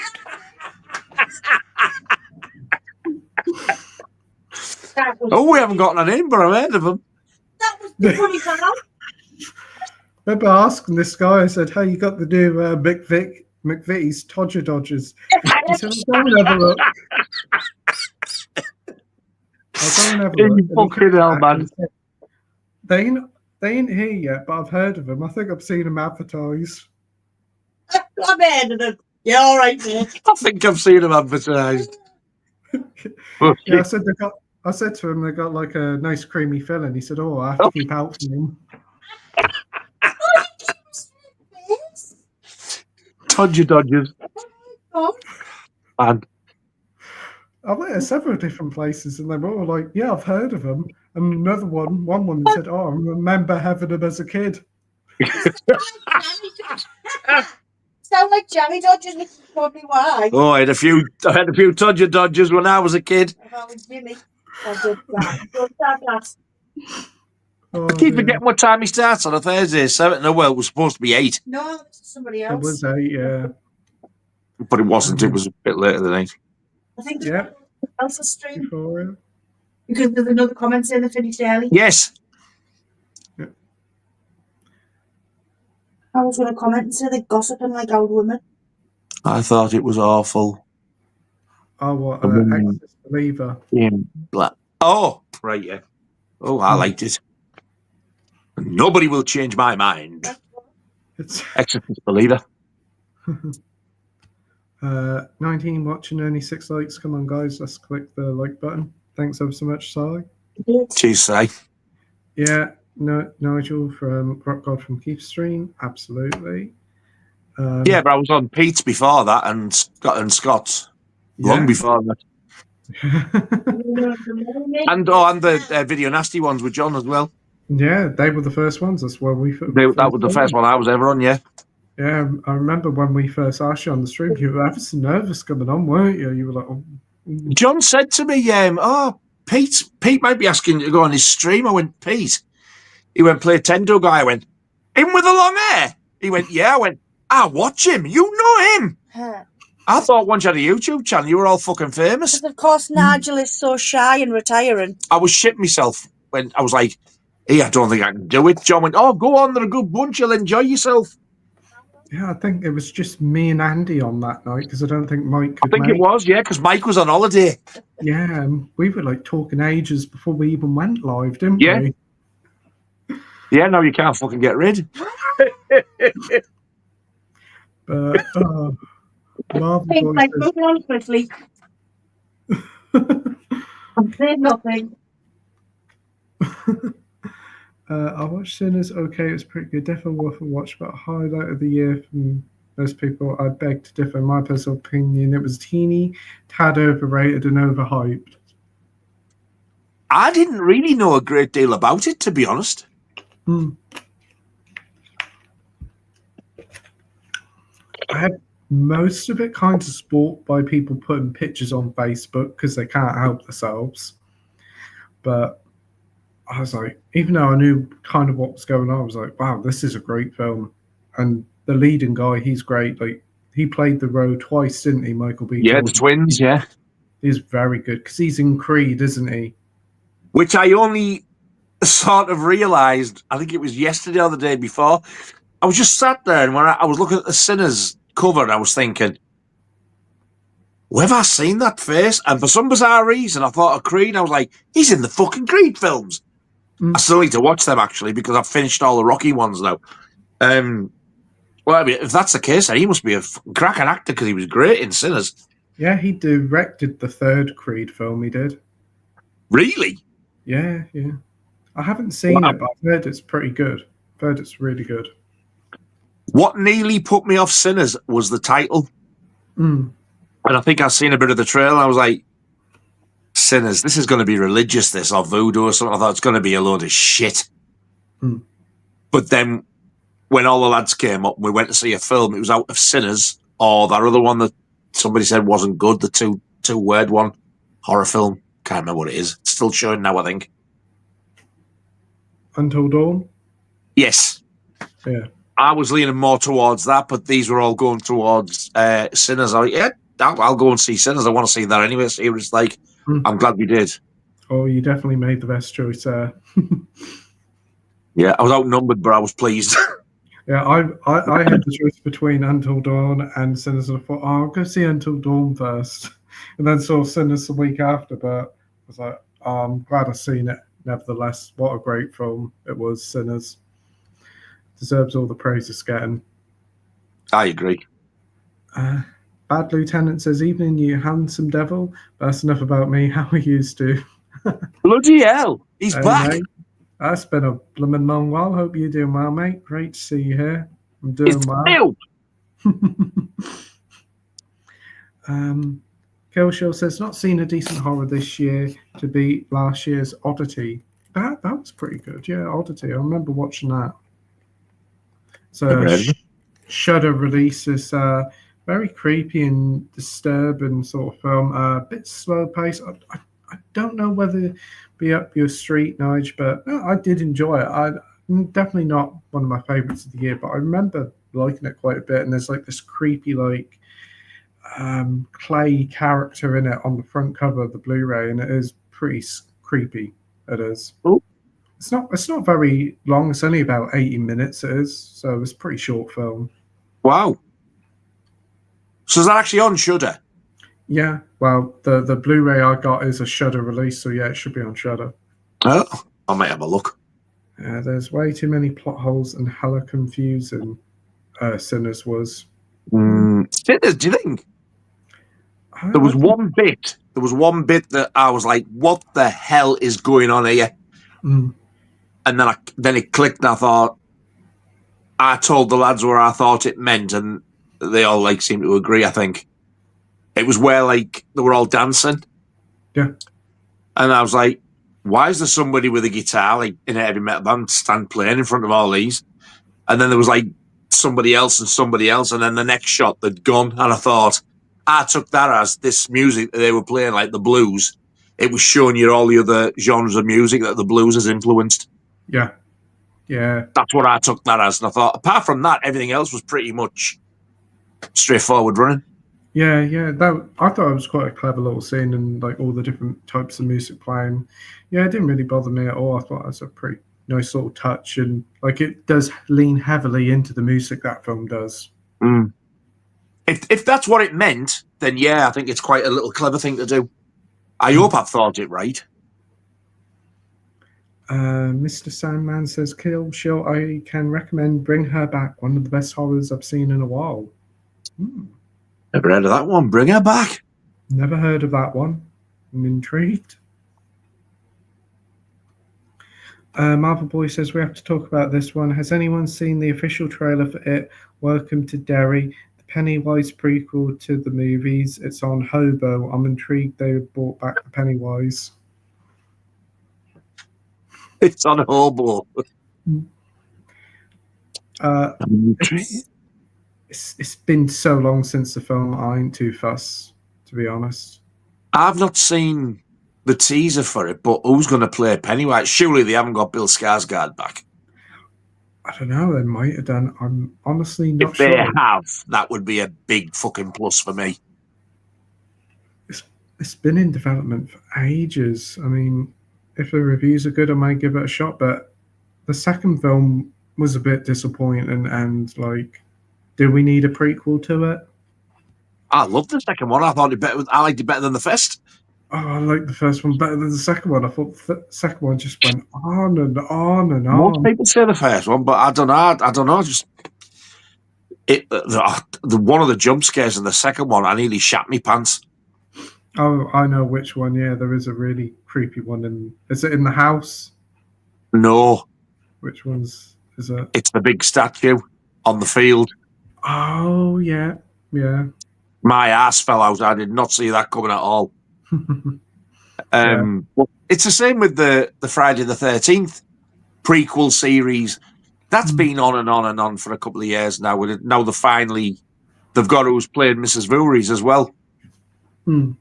I tell you what, if Mrs. Voorhees looked like that, she's fine. I don't know who the actress is though, but she looks nice.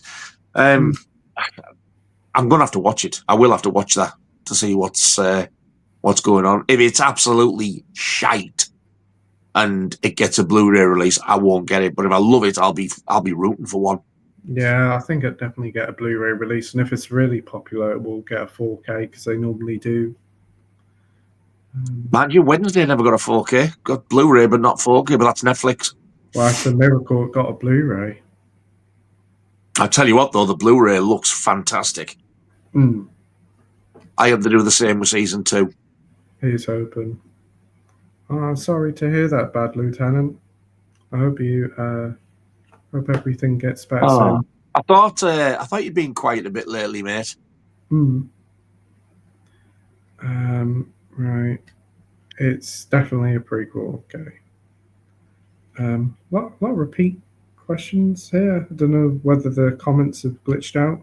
But anyway, Last of Us season 3 and 4 are on the way. Yeah, no thanks. Same.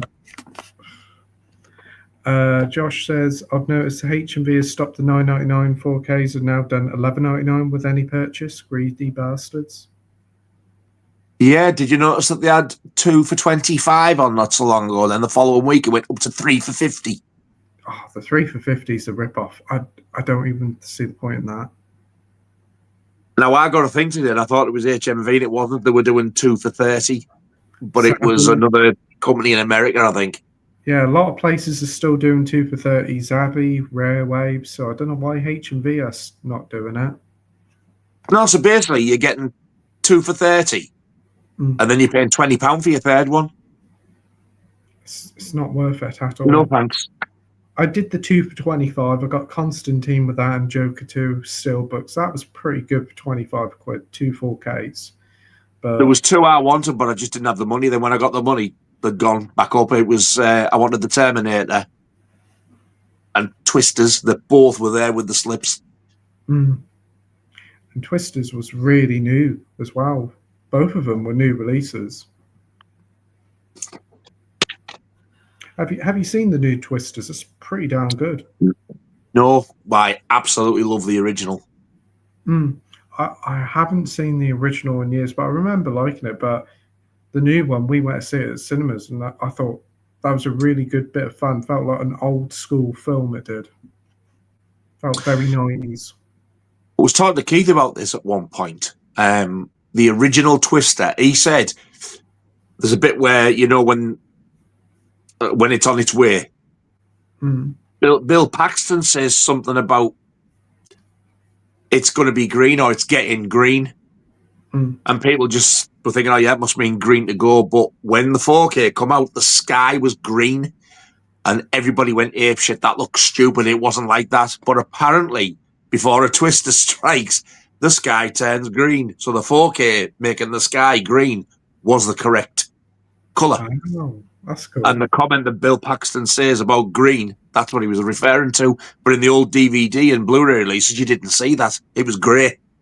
That's so now it all makes sense. Wow. And it looks beautiful on 4K as well. Twister, sorry. I wouldn't mind getting that on 4K. And doesn't it have the cow on the front cover of the... Yeah, I love that film. So I saw that at the cinema when it came out. I loved it. I've always loved it. Killshaw says Squid Game Season 2 was awful. I must admit, I quite liked it. I did. I know a lot of people didn't like it. Fucking Squid Game. Killshaw, I agree about The Exorcist and Squid Game. I've been told to get on that one, but I've not checked them out. Nothing appealing to me, nothing enticing me. That's fair enough. Now I know why Mrs. Brown wasn't in Paddington in Peru. Okay. Yeah. Everyone's entitled to their own opinion. Absolutely. Yeah. Killshaw says copyright stuff really puts me off starting my channel. You should still do it. Don't let the copyright. I'd still do it. Yeah, I think you're allowed. I think it's 10 seconds or under. If it goes even a second over, bang, copyright. Having said that, depends what it is, because I put a bit of music on it when I think it was just over 10 seconds. And I got you can't do this. I took it out. I think it was God Save the Queen, Sex Pistols that I used. Really? And I just took it out. Now it's just a weird noise if you watch the video that starts off with it. I think if you use a video, if you invert or mirror the image, then it's all right. They seem to not do that for some reason. It's mainly the audio that gets me. That they get me for. But sometimes if I do a video and I think I really want to do this, and I'll put like a little clip of a film or I'll do the trailer, and it says, right, any money made from this will go to the thingy. I think, yeah, but I think it's a good video, so I'll leave it. Not me, the part of me, but the way I put that little bit together. If I like it, I'll leave it in. Yeah.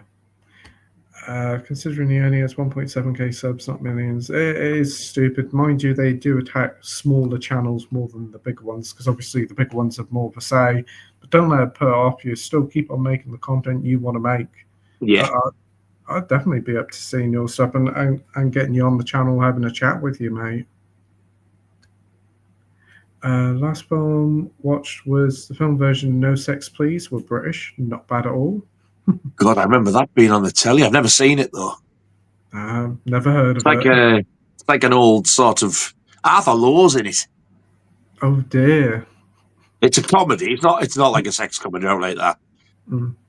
From what I believe. But yeah, I've never seen it before. But it's like early to mid-70s, I think it come out. I was going to say it's got to be quite a fair bit old if he's in it. Yeah.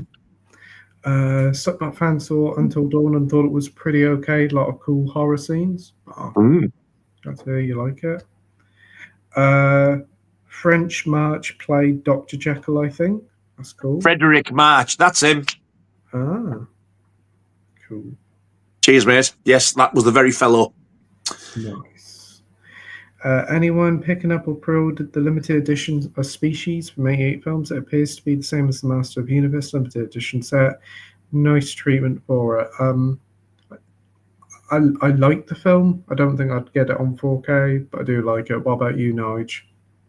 It's never interested me. It's a sci-fi type of thing, isn't it? So, nah, thanks. Lot of nudity in it. There is in filth. If you want nudity, go on to RedTube or Pornhub. You don't have to watch a shitty film to see tits. I just walk in. I'll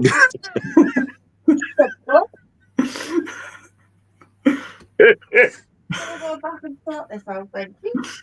Oh, I never thought I'd hear that on a stream tonight.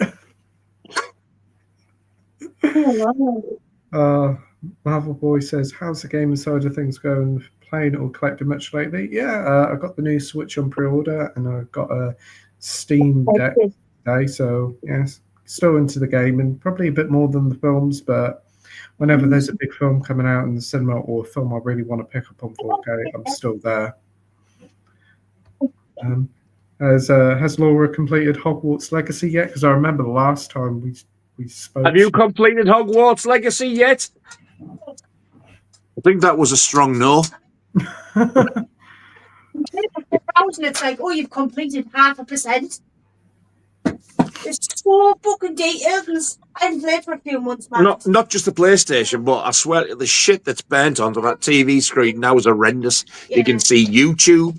You can see your ex from when there was an Xbox, and she gave that away years ago.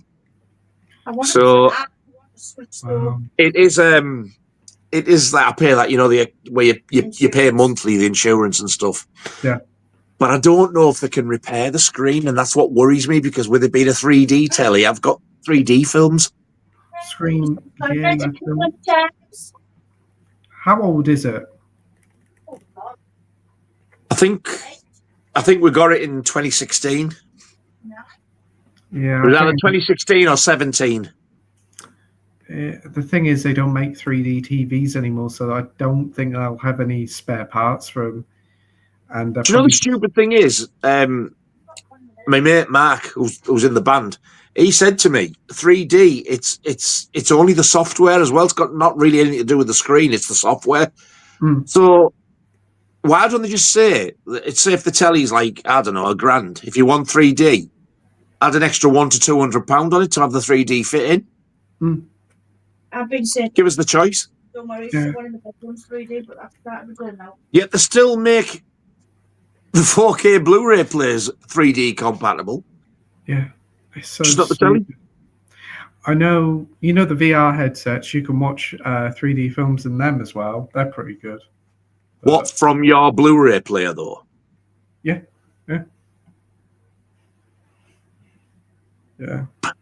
Where'd you get? I've had this conversation before with somebody, and I was like, "Where do I start?" I wouldn't have a clue. A lot of plugging stuff in, a lot of messing about. I mean, you've got a PlayStation, so you can also use that as well. You can. So. Well, that plays 3D. That plays 3D Blu-rays. Yeah, so you can use that as well if you've got a PlayStation VR headset. They're pretty cheap now. They are. Oh. You can get one for PS4? Yeah, they do one just called PlayStation VR. That should be pretty cheap now because they've been out for years. I should think if you go in a CX or look online, you'd probably get one maybe about 70 to 100 quid, maybe. I don't know. The only thing is, one of the ones I'm bothered about the most would be Friday the 13th Part 3. It's region A locked. PlayStation wouldn't let me play it. I could play Jaws 3, but I couldn't play that. The only other way you could probably do it is if you jailbreak it, which would require a lot of fiddling about, and it's like it may just break your system, so it's not worth it. It's not worth it. No. Lulu says this is a very relaxing stream. Oh, thank you ever so much. Oh, wow. I normally have the opposite effect on people. I'm going to have to leave as my dinner's ready. Oh, well, what you Oh, having? give that. I hope this bangs a mash. Sorry says thumbs up. Killshill says zombie flash eaters. Now I've got that one pre-ordered. Awesome. Did you get the Arrow exclusive Video Nasty artwork? It's a straw uncut version with like the hand coming out the ground. Oh, I've seen the artwork for it in Arrow's press release, and it does look nice. The artwork does. If you're going to get it, Pete, get that one because that's the one that'll sell out first, and it is the best artwork. It definitely is. So Bad Lieutenant says Frederick, Lon Chaney, Lionel Barry, and Tuppence Trashy too. Frederick, Lon Chaney, Lionel Barrymore, and also Spencer Tracy. Oh, I thought it was Tuppence Trashy and Lionel Blair. There must be 4 different versions of that. I'm assuming Lionel Barrymore and Lon Chaney must have played Dr. Jekyll as well, which I didn't know. Yeah. But yeah, it's the Spencer Tracy and Frederick March one's the one I got. They're on the Warner Archive. That's cool. Great films. I have to look into that, man. I do want to get some of those Warner Archives one, and being on the 2 for 15 is a really good deal. Yeah, it is. Yeah, it's a shame they don't do the premiums anymore, but that's what the premiums have become now, isn't it? Yeah. I think with premium, though, they were getting some off Paramount. I'm assuming it must be Paramount that backed out. Yeah, maybe. That's a shame because they're lovely releases. Really, I know. They're doing some cracking releases now as well, the stuff that's out nowadays. That's true. They might have even gone into 4K now. Yeah, that's true. If you really deeply think about it, do you think any good movies have come out this year? I would say, I think not impressed or wooed me. I think the best film this year is definitely Sinners. Sinners for me. I really enjoyed it. I thought it was a great film. I do think like that is like a top tier film, and if you think of top films of the 2020s, that's one of them. I think so. Yeah, that's going to be a film that people are going to talk about years and years' time, and they'll be wanting the 4K Blu-rays, whatever. Do you guys think Natasha Henstridge would be a good Supergirl, says Slipknot? Who's Natasha Henstridge? I don't know who she is. I'll have a Google. Natasha Hens. She's yeah. I suppose she'd be all right. She's 50 years old, but she'd be a bit old for a Supergirl. Who played the original one with Helen something Slater? Helen Slater, yeah. She was nice at the time. For me, I think this has got to be the worst year for movies. Yes or no? We're only halfway through the year. Well, not even that yet. We haven't hit June yet, so give it time. Yeah. The thing is, though, they are running out of ideas, and that's why they keep remaking them. At least, I don't know. I think the remakes have sort of like cut down a little bit to what they were, because at one point they were getting beyond the joke. Yeah, they were. See how it goes in a couple of months' time. We said the same thing this time last year, and then last year was actually really good near the end. Yeah, you don't know what they've got up their sleeve, do you? What they're working on. They keep it very close to the chest. Yeah. Hey, Mac Chats, hope you're doing well. Good well. evening, Mr. Chats. How you diddling? One of the best films of last year, which I was surprised, was that Robbie Williams biopic. Oh God, I'm not going to watch that. My friend in the States, Roger, he keeps trying to get me to listen to Robbie Williams. It's not going to happen. So I don't even like Robbie Williams, but I don't. Damn, that film was very emotional, very good. Do you know what film I loved last year? And it got slated. Me, Scott, and Carlos went to see it together last October. The Salem's Lot remake. Wow, we had an absolute ball with it. I've heard it's not too bad. I've heard it's pretty okay. I was a bit gutted that it didn't get a physical release, and especially when I found out there's actually there was a director's 3-hour cut, which had more in it. And I thought that'll get released with the director's cut. Didn't even get a release at all. That's a shame. That's a shame. That's baffling. I was waiting for it to come out, and I've had that. I'm with you too. I'd have to cancel press on one. Okay. Mac Chat says, I see Shout Factory are putting out a Mario Bava collection, 12 films. Looks pretty tasty.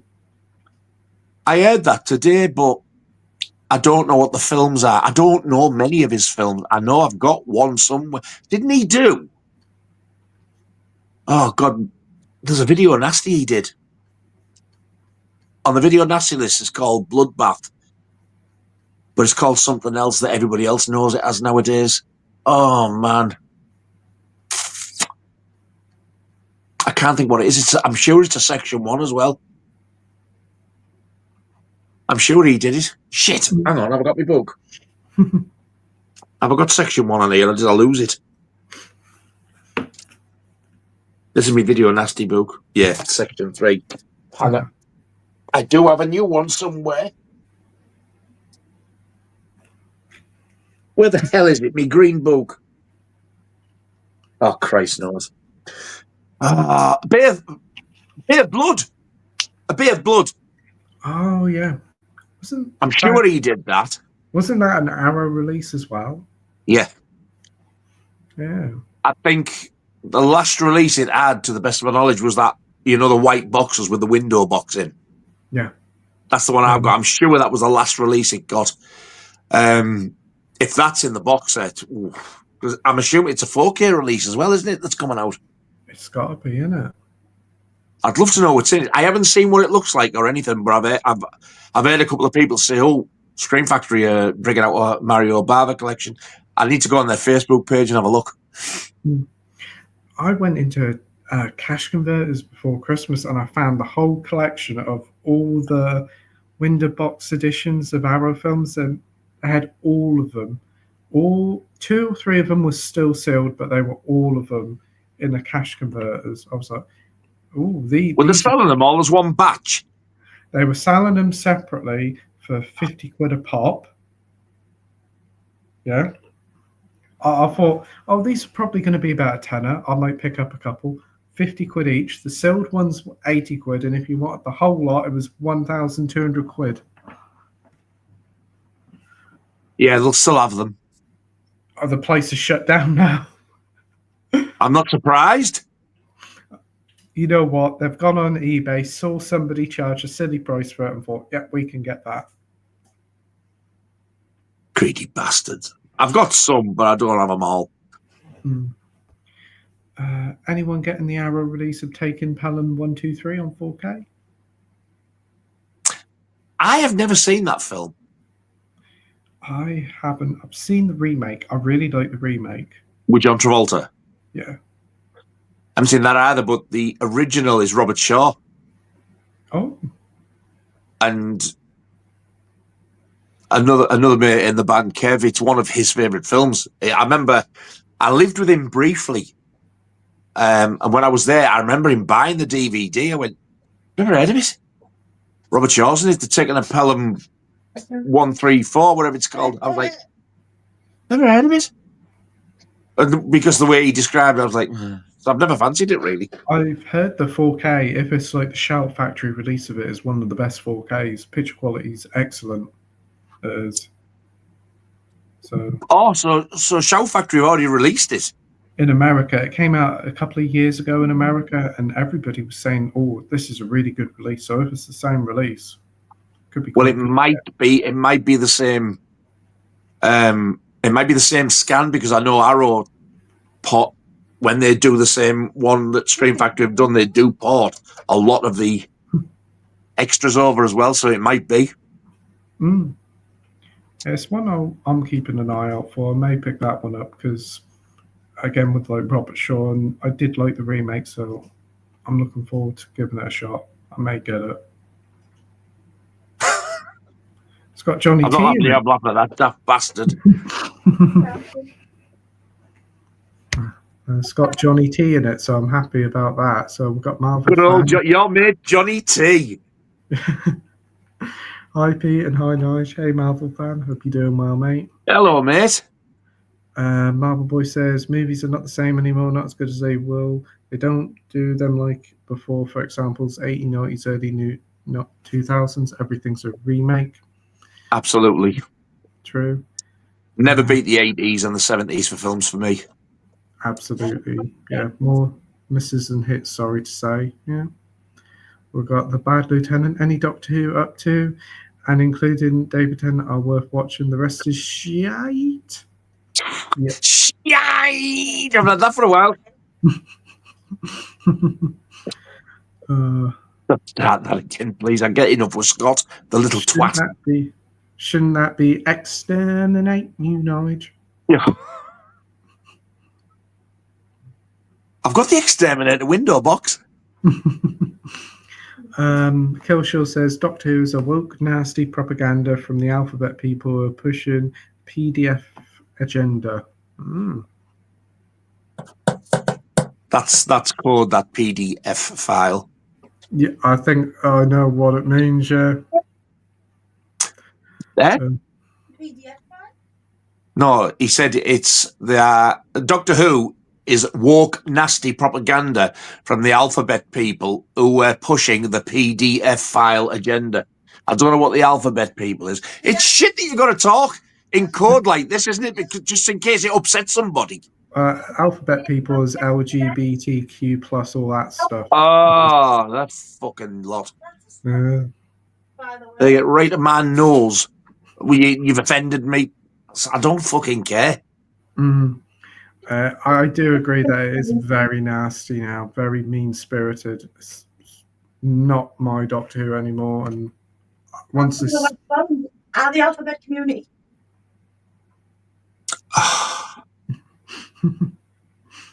Don't stop for it. Just carry on. Spy with the Dragon is happening, Nige. You are shitting me. I want to crash Bandicoot one. Bandicoot. Whoa. Let's just hang on a second here now. Where do you get this information? Sorry, I slipped into French there. It's French for information. I want to know. How do you know this? Is it true, really? Spyro the Dragon, a film?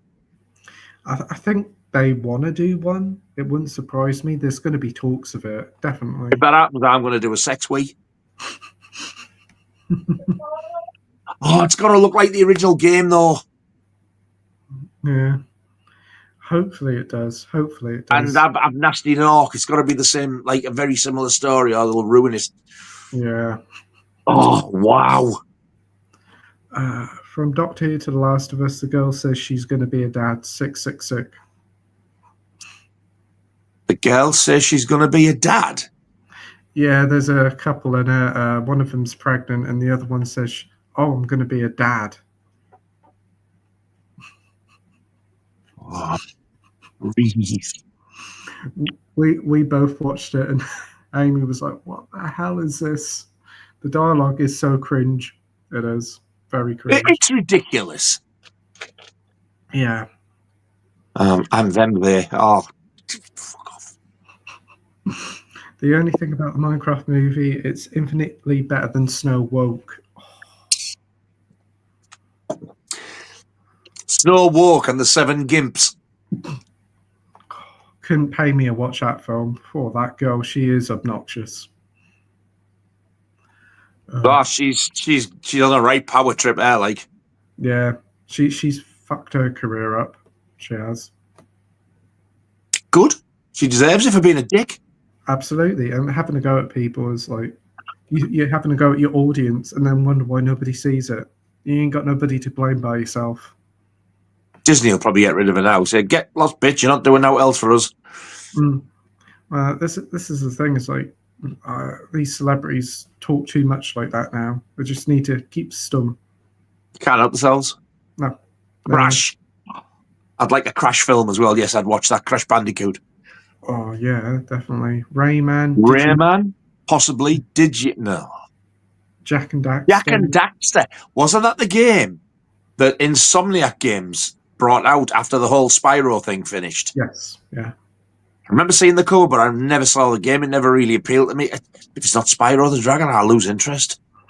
Games are far too hard for me. I tried to play the original Resident Evil on the PS1. When the dog jumped out the window, that's it. That's me fucking finished. It was too difficult, and I shit me pants. Oh, the new ones are much more manageable. Can you imagine me trying to play Five Nights at Frederick's? I'd be in here. I'd have a fucking heart attack. There's a bit in the new Resident Evil 8, that's right out of Five Nights at Frederick's. You're walking through this dark kitchen, and you're looking around, and then you start hearing this baby cry, and you're like, and you hear it laugh, and you, what the heck is it? And then when it turns up, it's horrific. It is. I accidentally stumbled in it. I shit myself, and there's a bit where you, at the end of the section, you go into an elevator, the door's shut, and you think you're safe, and then it just jumps and shakes the gate, and that's in VR as well. You had to go in VR? No, I just played it on the TV, but it's in VR. That was bad enough. You imagine that on VR? Oh, no. Not brave enough to do that. No, shit my fucking thong. Josh says, give me a Metroid film and I'll be happy. I completely agree with you there. I've heard of them.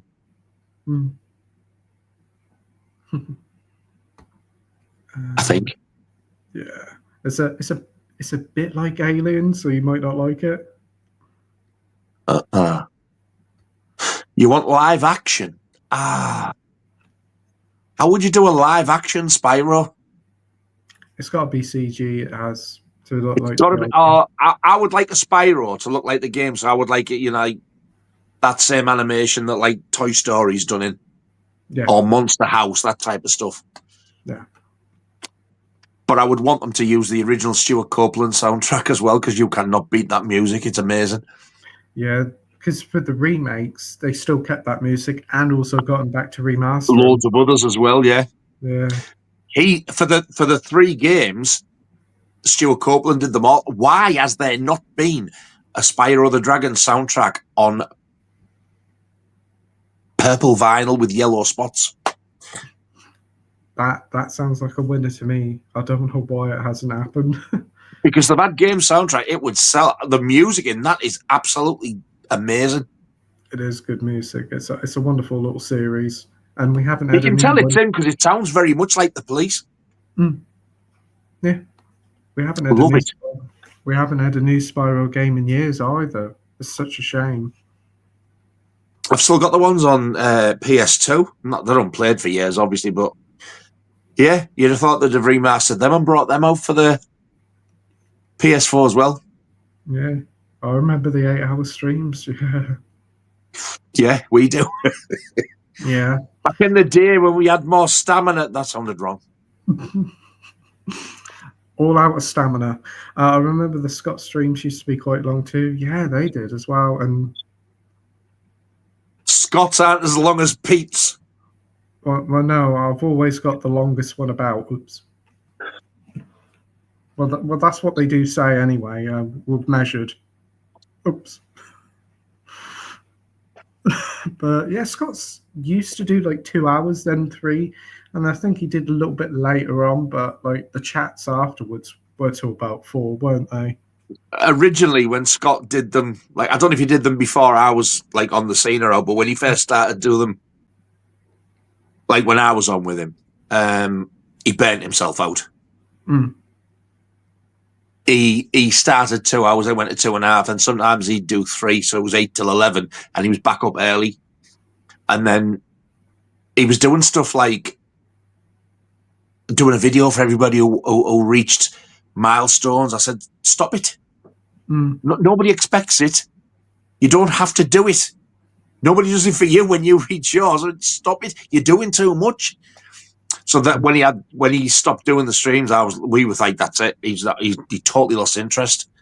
And then out of the blue, when he just said, I want to bring the streams back, I was like, we'd only asked him 2 weeks prior to this, and he was like, not interested. And then he's back again. But this is why we're taking them steady. It's like it's best and steady.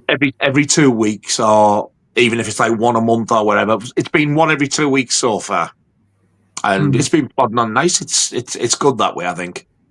Yeah, and also it's probably best just to do them in like a season chunk of like about 8 or 9, and then have a rest for a few weeks, then come back for another. Yeah, 8. that's a good idea. That is a good idea. That yeah.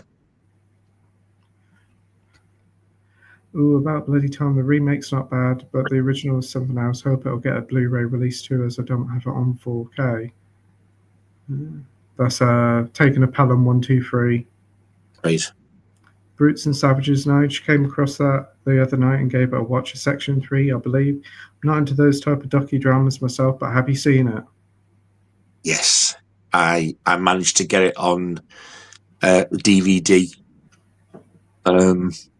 Not so long ago. I've actually got one for John as well. I don't think he's seen it, but it's rough. It's not quite as bad as Cannibal Holocaust, but oh Jesus, it's bad. It is bad. They get this llama, and just while it's alive, just basically get it down the floor and off with its head. Ooh. With a knife. And then they bury it because I think that's how you respect the animal. I was like, shite off. That's the worst of it. Oh dear. I mean, apart from that, if you can get through that bit, it's nothing anywhere near as bad as the stuff you see in Cannibal Holocaust. Quite an interesting documentary, but it's just you can't say, yeah, that's a once a week watch for sure. Yeah. Bad Lieutenant says, speaking of killers, does Nige know about an infamous Epirist murderer who was caught around his neck of the woods around 40 years ago called Arthur Hutchinson? No. Oh. I wonder if there's been any documentaries about him. Interesting. Marvel Fan says, I got the next Marvel Zombies omnibus book called Marvel Zombies Return. Finished 1,200 pages from the previous one, but this one's 9 to 1,000 pages long. It's cool. Yeah. Don't think I could read all that, but I'm glad you're enjoying it, mate. Yeah. After I read that, I'm going to reread Marvel Zombies versus Army of Darkness. Again, last time I read that back in 2022, but would be nice to read that again. Cool. Zombies versus Army of Darkness. What a combination they are. Just skipping a lot of people chatting together. Josh says, I need to start picking up vinyl again. I've been so busy with work, I haven't had time to play anything. The last one I bought was Ethel Cain, and who Ethel Cain is? Cousin of Michael Caine.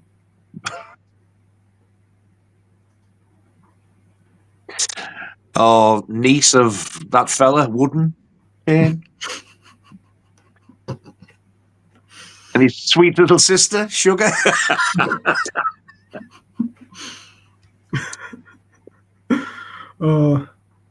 Also got a nephew called Bamboo.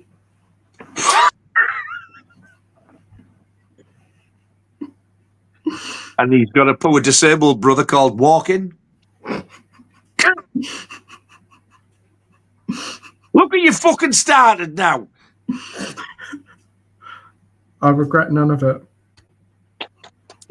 You know, speaking of vinyl, do you remember when I used to do the streams from over there and I had the Avril Lavigne one on display? I think I've got that same album now about 4 fucking times on vinyl. Wow. Wow, that's cool. I've got the original one that came out was on white, which goes for stupid money. Then it got an anniversary release on red vinyl with like a black smoke effect in it. That was a Target exclusive in the States. So I got that sent from Target to me PO box to here. Then there was an HMV one, which was pretty much the same, but it didn't have the bonus tracks on the thing.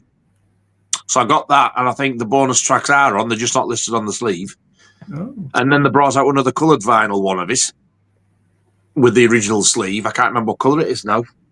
I think I've got a sickness with vinyl. Oh, it's a pretty cool thing to collect. But have you seen Bobby Leinenberg and his Pentagram meme yet? Their debut album, Relentless, is pretty good. Bobby Libeling, Pentagram. No. They're just Yeah, never heard of them. There's a trailer for I Know What You Did Last Summer. Oh, is that? Never heard nothing about it, so I always thought it didn't. I've not seen a full trailer, but I've seen little snippets. My God, Jennifer Love Hewitt's aged. Freddie Prinze Jr. looks good. Yeah, men age well, I think. Fuck off. Aged like fine wine. It is. Yeah. Now, what do you think of Megan 2.0? Have you seen the trailer for it? Yes, it was on the cinema. I cannot wait because I love the first one. I just think the trailer looks so over the top compared to the first one. I mean, hopefully it's good. It did a bit. Yeah, it did a bit, but I'm just going to go with the flow and enjoy it for what it is. I believe they've got the same girl doing the live action bit, the dancing and stuff. I think that's the same girl as far as I know. But the actual Megan dummy, I thought the face looked different. Yeah, definitely looks different. I don't know, like, you know, obviously because the girl who does those bits, she's probably, well, she's not probably, she is a bit older now. Are they trying to age the face of the doll to match that or what? I don't know. But it's good to see that the main little girl in the first one and their auntie, the one who was in Get Out, they're back. Yeah, it's good to see them back. And some of the other cast members from the film are still there.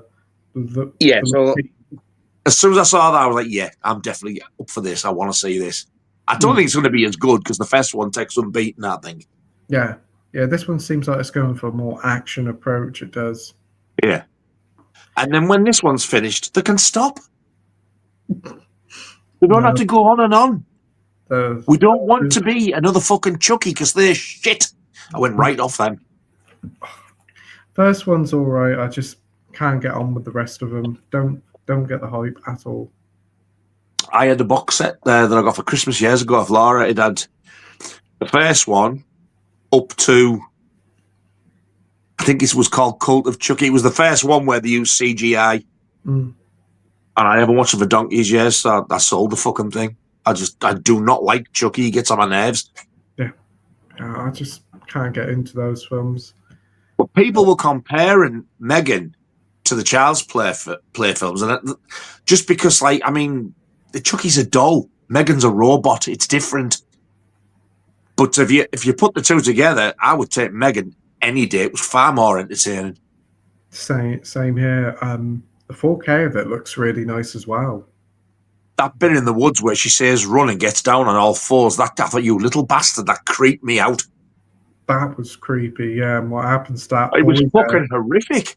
I'm surprised they got away with that with the boy. What happened with him? Wow, that was a... I know. But when she's like running on all fours, like chasing after him, that reminded me of the bit in The Exorcist, you know, the spider walk down the stairs. I don't know why they call it spider walk, because she does the crab. It's more like a crab walk. That was horrific as well.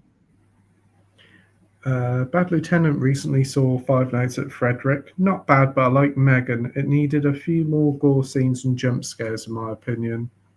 Yeah, that would have made it a bit better, but even so, I thoroughly enjoyed it. Do you know, when it stopped, I was sat on my own. I was like, I fucking really enjoyed that. Not that there was anybody listening to me. I was on my own. Yeah, that was I was expecting it to be terrible, the way people were going on about it. Yeah. I think Alan Scouser, he loved it as well. Did he really? Yeah, because he's not really huge much on like modern films, but he loved it. He did. If you're watching, Alan, I've used a little clip of you as well in one of my videos. It's when he's on about, I can't remember what he's on about. He goes, oh, for God's sake, shut your bloody mouth. You're doing everybody's head in. And then I go, well, that's me told, as though he was talking to me. And I'm sure he won't be offended. No, he's great. I think he's doing a stream soon in a few weeks' time. So that'd be great to see. I've been waiting 2 years, Alan. You're supposed to be getting me on. I won't swear on your channel, if that's what you're worried about. I hope he's watching. Oh yeah, but I was really surprised that he enjoyed Megan a lot. He was really singing that film's praises. I thought it was a great film. Yeah, it's really good. Mac Chats was watching A Clockwork Orange last night. Anyone notice the main prison guard in it is the same bloke who played Rangi Ram? It ain't half hot, mum. How did I miss that? Shut up straight. Somebody told me this quite recently, and I've never noticed because, you see a prison guard, I don't think now, obviously, and I've never seen the guy in It Ain't Half Hot, Mum without the face paint on. I've never seen what he looks like. Mm. So next time I watch A Clockwork Orange, I'm going to look out for him. I was like, wow, Fred Elliott from Meet Corrie's in it. I say, Ashley. Can you imagine if he started doing that? I was like, oh, this is brilliant. I'm sure everything will be all right. I say, I'm sure everything will be all right. I can't even what he says. I was just picked a sentence there. Oh. Only Scream 8 is coming as of yet. Oh. So 2. So 7 next year and then probably 8 the next. And no doubt 9. They'll do it. They won't help themselves. If they're going to do 9, they might as well do 10 and make 10 the final one. Yeah. Yeah.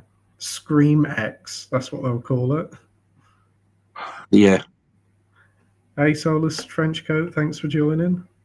Was that?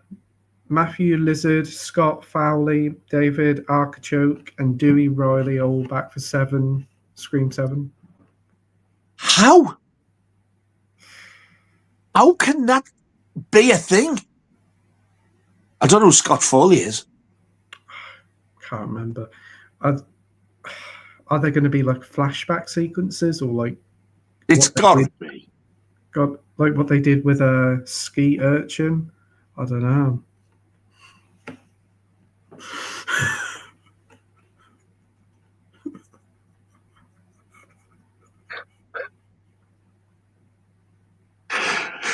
Ski urchin and Matthew Rockgod. Yeah. That young lad and his sister Mindy are also back in 7. Oh, what, the guy who got stabbed loads of time and his annoying sister. Lad and his sister Mindy. The guy who got stabbed loads of time in Scream 6 and his sister who knows everything about the film. She's kind of like Randy, isn't she? Knows all the film, all. Oh, are they the ones who were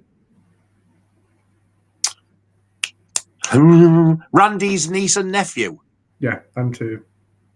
Right. They were a pain in the ring. Yeah, I know. I'm not too keen on them either. My friend, Solus Trenchcoat, says, my friend had a theory that this new Scream is going to go the new Nightmare route and it's going to be actors playing themselves being killed by a real Scream killer. Nah, I doubt that very much. It's just going to be keeping to the same old, same old. I don't think they're going to do anything like that. They didn't say. They did say Sydney's going to be bad. They didn't say just Nev Campbell playing as well. I just can't say that because people will say that's just an outright rip-off of Wes Craven's New Nightmare,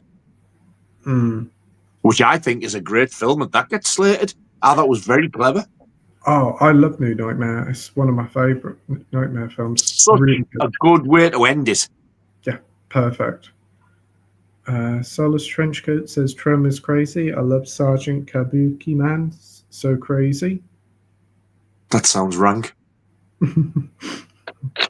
What is that one that I watched again? There was Poultrygeist, and I watched another one, and I can't for the life of me remember what it's called. I'm sure it's got violence in the title or something like that. It was so funny, but my God, it was brutal as well. You love a bit of Troma films. They are good. Marble Boy says, I heard the theory is Ghostface Killer is going to use AI technology to mimic all the previous people. It's like Dewey, Stu Macker, still their faces, but the real killer is completely someone new. That's going to be complicated to guess who it is. Yeah, that just sounds a bit stupid to me. But we'll wait and see. We'll wait and see what it's like. You're going to get rumours all the time until it comes out. Wait until the trailer comes out. Wait until the film comes out. Bad Lieutenant says, recently bought Rock and Roll High School on Blu-ray with PJ Souls and the Ramones. Pretty decent film. Ooh. I want to see that, but I had no idea that PJ Souls was in it. I didn't even know the Ramones were in it. That's pretty cool. Yeah, I knew they were. It's like their film, but you know those 101 black editions. Yeah. With the you get like the booklet and the slipcover. It's one of them. Yeah, I've seen that about, and there's always loads of them about. I don't think it's sold very well. I don't know why, because the Ramones are like massively popular still. Well, yeah, you see loads of people with their T-shirts, but they probably can't name a single song. No. And if they can, it'll be Blitzkrieg Bob. Rock and Roll High School is fun. That's good. I need to see it. I really do. It's a decent switch off your brain sort of movie. Just go on for the ride. Soulless. The Nostril Picker. I've never seen it. I've seen the cover. Jesus Christ, the title's terrible. I remember the front cover having an artwork of a bloke's face going with all this like green snot somewhere. I was like, Jesus, could I watch that without throwing up? I think Vic Morrow was the guy who got decapitated in the Twilight movie. Yeah. Wow, it's quite a fair bit back, isn't it? Talking all this. First Conjuring movies. So bad it's brilliant, about a loser who learns the spell to turn himself into a woman. One of my personal so bad movies is the Animal House ripoff King Frat. God, King Frat, there's a blast from the past. Wow. That sounds insane. It does a bit. Matt Chat's picked up April Ferrara. Wait a minute. Matt Chat's picked up Anal Ferrara's Fear Street for €12 this week and found that Gladiator made in the 80s for £1. My Ferrara collection is building up nicely. Oh, that's good. What? Got the entire Anal Ferrara collection. I didn't say that, did I? You did. Anal Ferrara.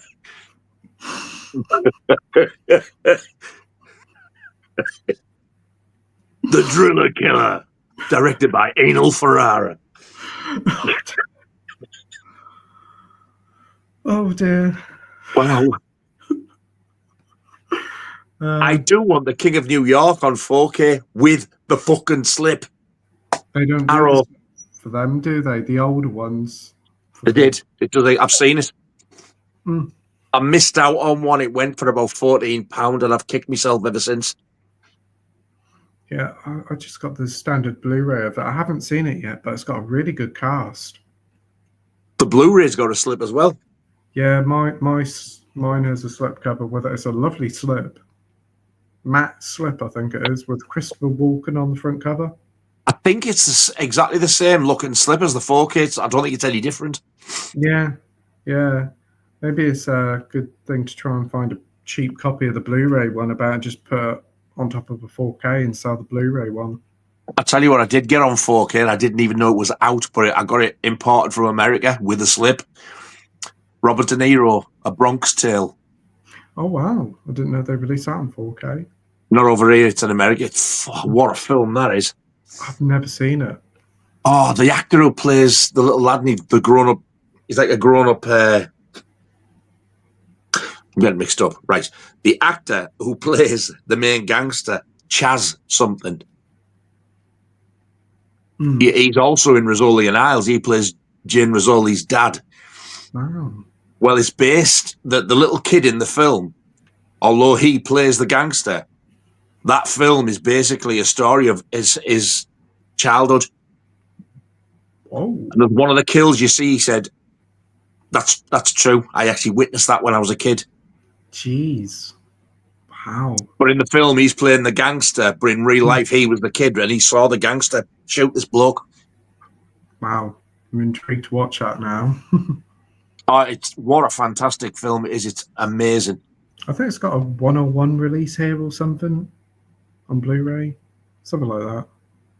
I didn't even know it got a release over here, but since I have actually seen a Blu-ray, I think, for sale.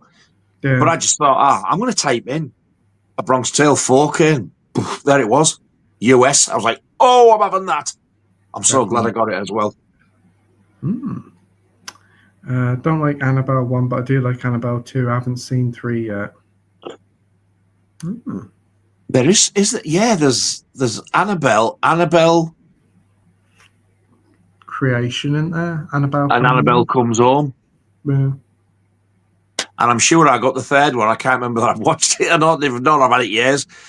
I keep meaning to try and dig them all out and watch the entire lot. Yeah, I've not been too fussed on the spin-offs ones. I'm just happy with the Conjuring stuff themselves. Oh, I heard that one. Have you heard this adult movie, 9 Lives of a Spit Cat? No. Wet. Oh, that doesn't look like a wet pussy to me. Wet pussy. Yes. As Bad Lieutenant knows, I've actually got the film. Ooh. Because he sent me it. Vinegar Syndrome released it on Blu-ray with the slip, and I thought, if I get the slip, I'm going to buy the film. So he said, you can have my slip. So it turned up, and unfortunately, it did get folded a little bit in the post, but I thought, even so, I've got the fucker. And then out of the blue, he said, I've got 2 copies. There's the film. He sent me that as well. I was like, over the moon. Wow, that's cool. Yeah. Abel Ferrara, who directed Driller Killer, he directed it and stars in it, and it is oh, that's cool. Oh, it's proper 70s bush. I'm there. If I ever do my Vinegar Syndrome collection, I'll show it. I'll have to be careful what I show, like. Oh, no. Oh, dear. Solace Trenchcoat says the beginning is my favourite Texas Chainsaw film. Oh, cool. I can't fault you for that. It's not my favourite, but I can get why it's yours. It's fucking brilliant. The original for Bad Lieutenant. Love the original too. It's my 3rd favourite behind the beginning and part 2. Ooh. Do you guys like the Subspecies franchise? I've heard of the Species, but not the Subspecies one. Never seen it. I don't. Yeah. Oh, hey up.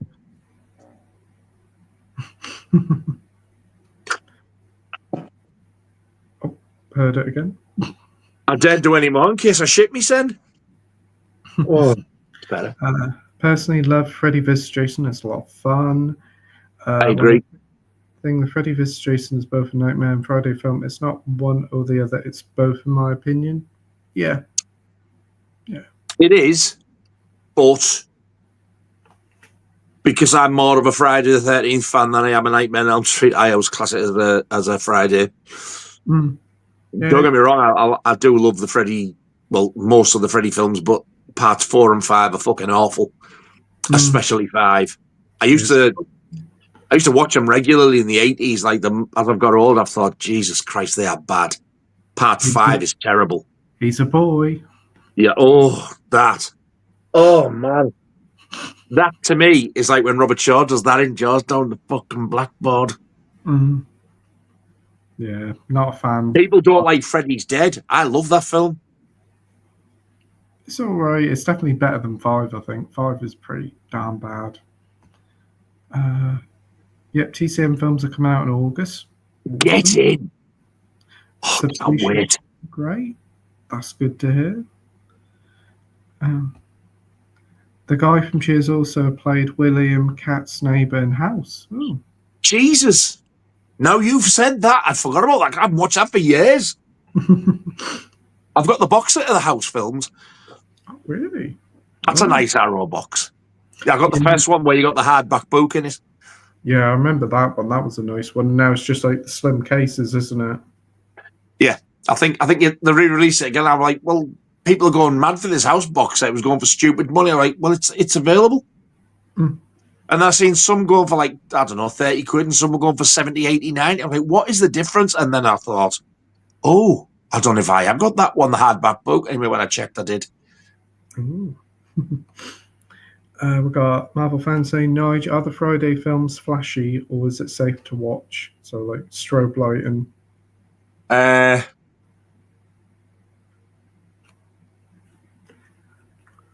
They are safe to watch, especially parts 1 to 8, because they're mainly in a camp and outside.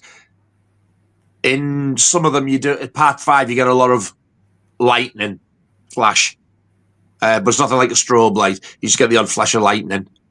I don't think any of them are. Maybe Jason X, maybe because of space. I was going to say Jason Goes to Hell. I think you're safe for that one. Yeah, if there's any flashing, but I can't even think of that. The Jason X and the remake, I think you're pretty safe for that one as well. Yeah, I'm pretty not a big fan of flashing lights, strobe lights, and I didn't have no issues from what I can remember with the films. You'd definitely be all right with the first batch of 8, definitely. You probably will be with all of them, to be honest. But yeah, I love them, absolutely love them. Did you know that George Wendt Norm is actually Jason Sudeikis, Ted Lasso's uncle? Wow. I don't even know who that is. Ted Lasso? So some football TV comedy thing on Apple TV. Freddy versus Jason is brilliant. I wish there was more versions versus movies with iconic horror characters. Yeah, it'd be cool. People keep trying to push, don't they, for like Freddy versus Michael or Jason versus Michael. I'm like, nah. I think Freddy versus Jason, as much as I like it, they could have done certain things with it a lot better. I think like if they did it, the problem is it's just like whoever they'd get to do it probably wouldn't know what to do properly, and it'll probably end up being a mess. You could start by getting rid of Kelly Rowland because she annoyed the fucking life out of me in that film. Yeah, didn't like her in it at all. And the main lass in it as well, I found her rather attractive, but she just got on my tits. Yeah. Yeah, none of the characters... Do you know what? They had like a Friday the 13th reunion. I've seen it on YouTube, and they had some of the girls from all of them. It wasn't like just one particular film. And this woman come on, and she's like... and she wouldn't sit still. Like, who the fucking hell's that? It was her out of Freddy vs. Jason. I didn't recognise her. Jeez. I don't know if she's got something medical going on or she was on something, but it was like, wow. She was in a bit of a state, like. It's sad to see, like, when you see all these actors from these films and you research about them or see them meet up, like, after an anniversary, and they look pretty rough. Sad to see. Nigel's reaction to Lilo and Stitch. Moana made me feel ill and unwell. Lilo and Stitch looks okay, but there's a few changes that don't sit right with me, but I'll give it a chance eventually. Oh, you know, Moana's got a live action coming out next year. I'll stick with Cannibal Holocaust, thanks. They got Dwayne Johnson playing the You're Welcome guy, the guy who sings You're Welcome. Is Dwayne Johnson The Rock? Yeah. He gets right up my fucking snod. And he's also in Moana voicing the guy in the animated, so he's playing it both. Yeah. Rock off. What?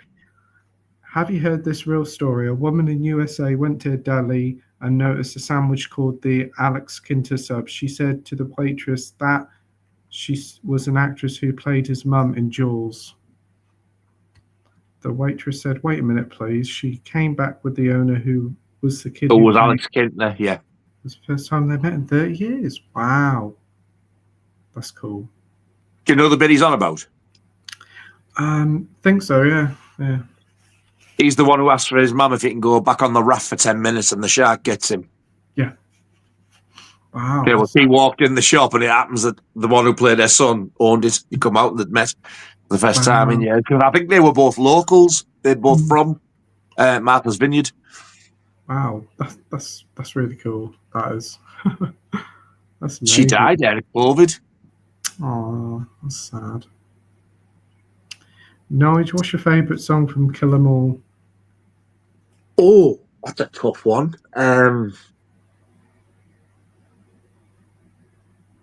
It's out of The Four Horsemen, Whiplash, or Phantom Lord, believe it or not. They're my favourite three. Oh, how do I narrow it down? I mean, I love Anesthesia, Pulling Teeth as well, but that's just basically a bass solo.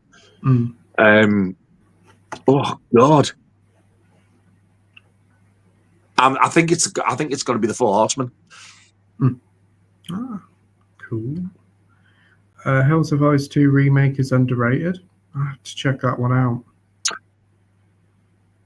Do you know if Arrow got those two, The Hills of Ice and The Hills of Ice 2 remakes, then they would have done, if they do the box set, they would have done all four, the two originals and the two remakes.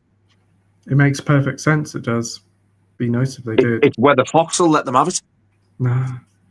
Disney are very tight over it, and the thing is they won't do nothing with them, that's the thing. So let them have it. Exactly. Hey, Mr. Christmas. Hey, Mr. Christmas by Shit Waddy Waddy. Sure, Waddy.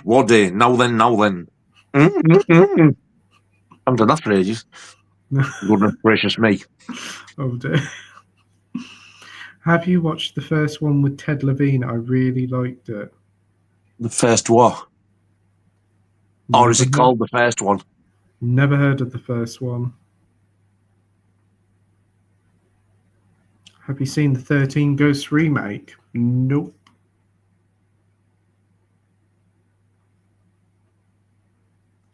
Huh? They've remade it, or was the early 2000s one the remake? The early 2001. I tried. We both tried. Me and Laura tried to watch it, and like after 5 to 10 minutes, it was that bad. We were like, I can't sit through this. Yeah, I've seen a bit of it, and I wasn't too hot on it, but I know it has its fans. Yeah, the original one's black and white, isn't it? That's what I thought. Even if I don't like a film, I could normally last more than 5 or 10 minutes. I was like, nah, this is fucking shite. This is not going to go good, this. Can't even remember it. Tombstone is fantastic. I definitely need to give that a go. Well, is a top 5 Western in my humble opinion. Yeah. Wow. See, for me, I would put... It's written for, and that's why I keep looking and reading. The Great Silence and Django, they would be in my top 5. Django's really good. I did like that one. It's very good. Bone Tomahawk says Bad Lieutenant. I haven't seen Bone Tomahawk yet, but I've heard good things. I always class that, believe it, well, it's a horror, really, for me. A lot of people say it is, yeah. You think it's like a Western, and then it just changes like that, and it is absolutely brutal. Yeah. Yeah, it's near the end, isn't it? Like where it switches. I've only seen it once. I don't own it. I need to get it. I do have the soundtrack on vinyl, but I don't have the film. I was hoping it was going to come out on 4K, but it hasn't. But if it's not going to, I definitely want the Blu-ray, because what a film it is. Yeah, I do want to check that one out. I've heard a lot of people do like it, and it sounds like a really cool mix of genres there. I like some John Wayne movies, but not a fan of him as a person. The only old-style, normal American cowboy film I'm interested in is Shane with Alan Ladd. I remember liking that as a kid. And I was talking to Carlos, because he's the one who gave me those spaghetti westerns there. Not the dollars ones, the other ones. Mm. And he said, "Oh, Shane, you can get Shane on Blu-ray over here." And I was like, "Can you?" And you can. It's out over here, so I will eventually get that because I do like that film. That's cool. I haven't heard of that one before, though. It's good. Yeah, they're all talking about Bone Tomahawk. It's really brutal. I definitely do want to see it. Who's the leading guy in it? It's a famous actor, isn't it? It's Kurt Russell.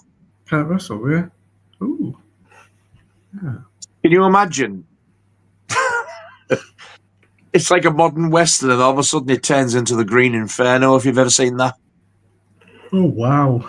That's a mix, a juxtaposition. Wow. But it's like the fucking Green Inferno on steroids. It is unbelievably brutal. Okay. Wow. I bet it starts and you're like, how the heck is this film an 18 plus? And then near the end you're like, oh, I know why.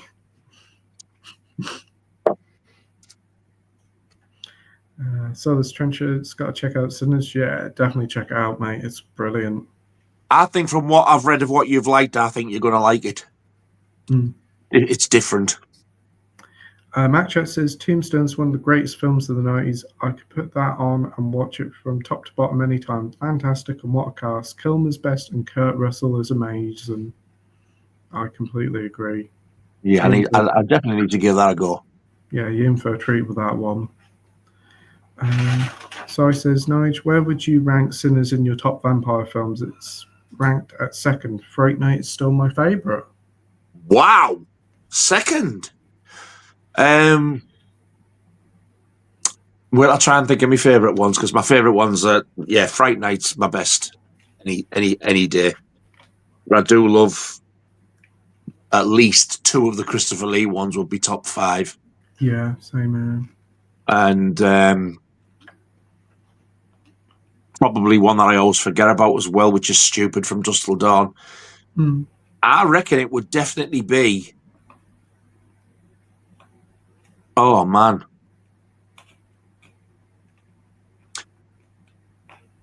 Possibly 6th or 7th. Yeah. That's not a bad thing, by the way.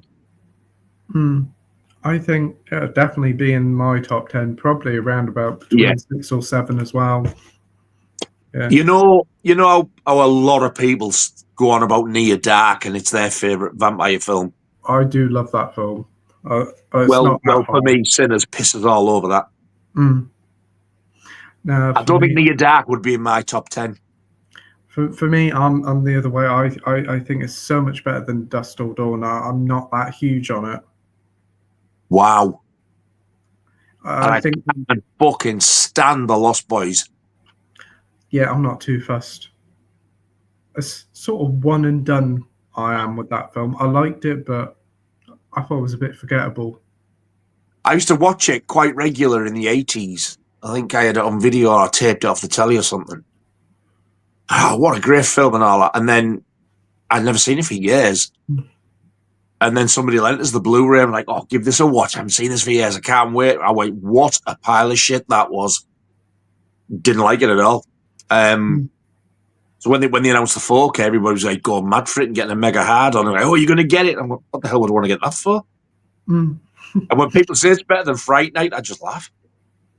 Yeah, it's definitely not better than Fright Night. It wouldn't be nowhere near my top 10. I think it's like fine, but definitely not one of the best. But that's why I'm saying, like, Sinners for me pisses all over Near Dark and definitely does The Lost Boys. But I do like Near Dark, but it's not as good as what people say it is.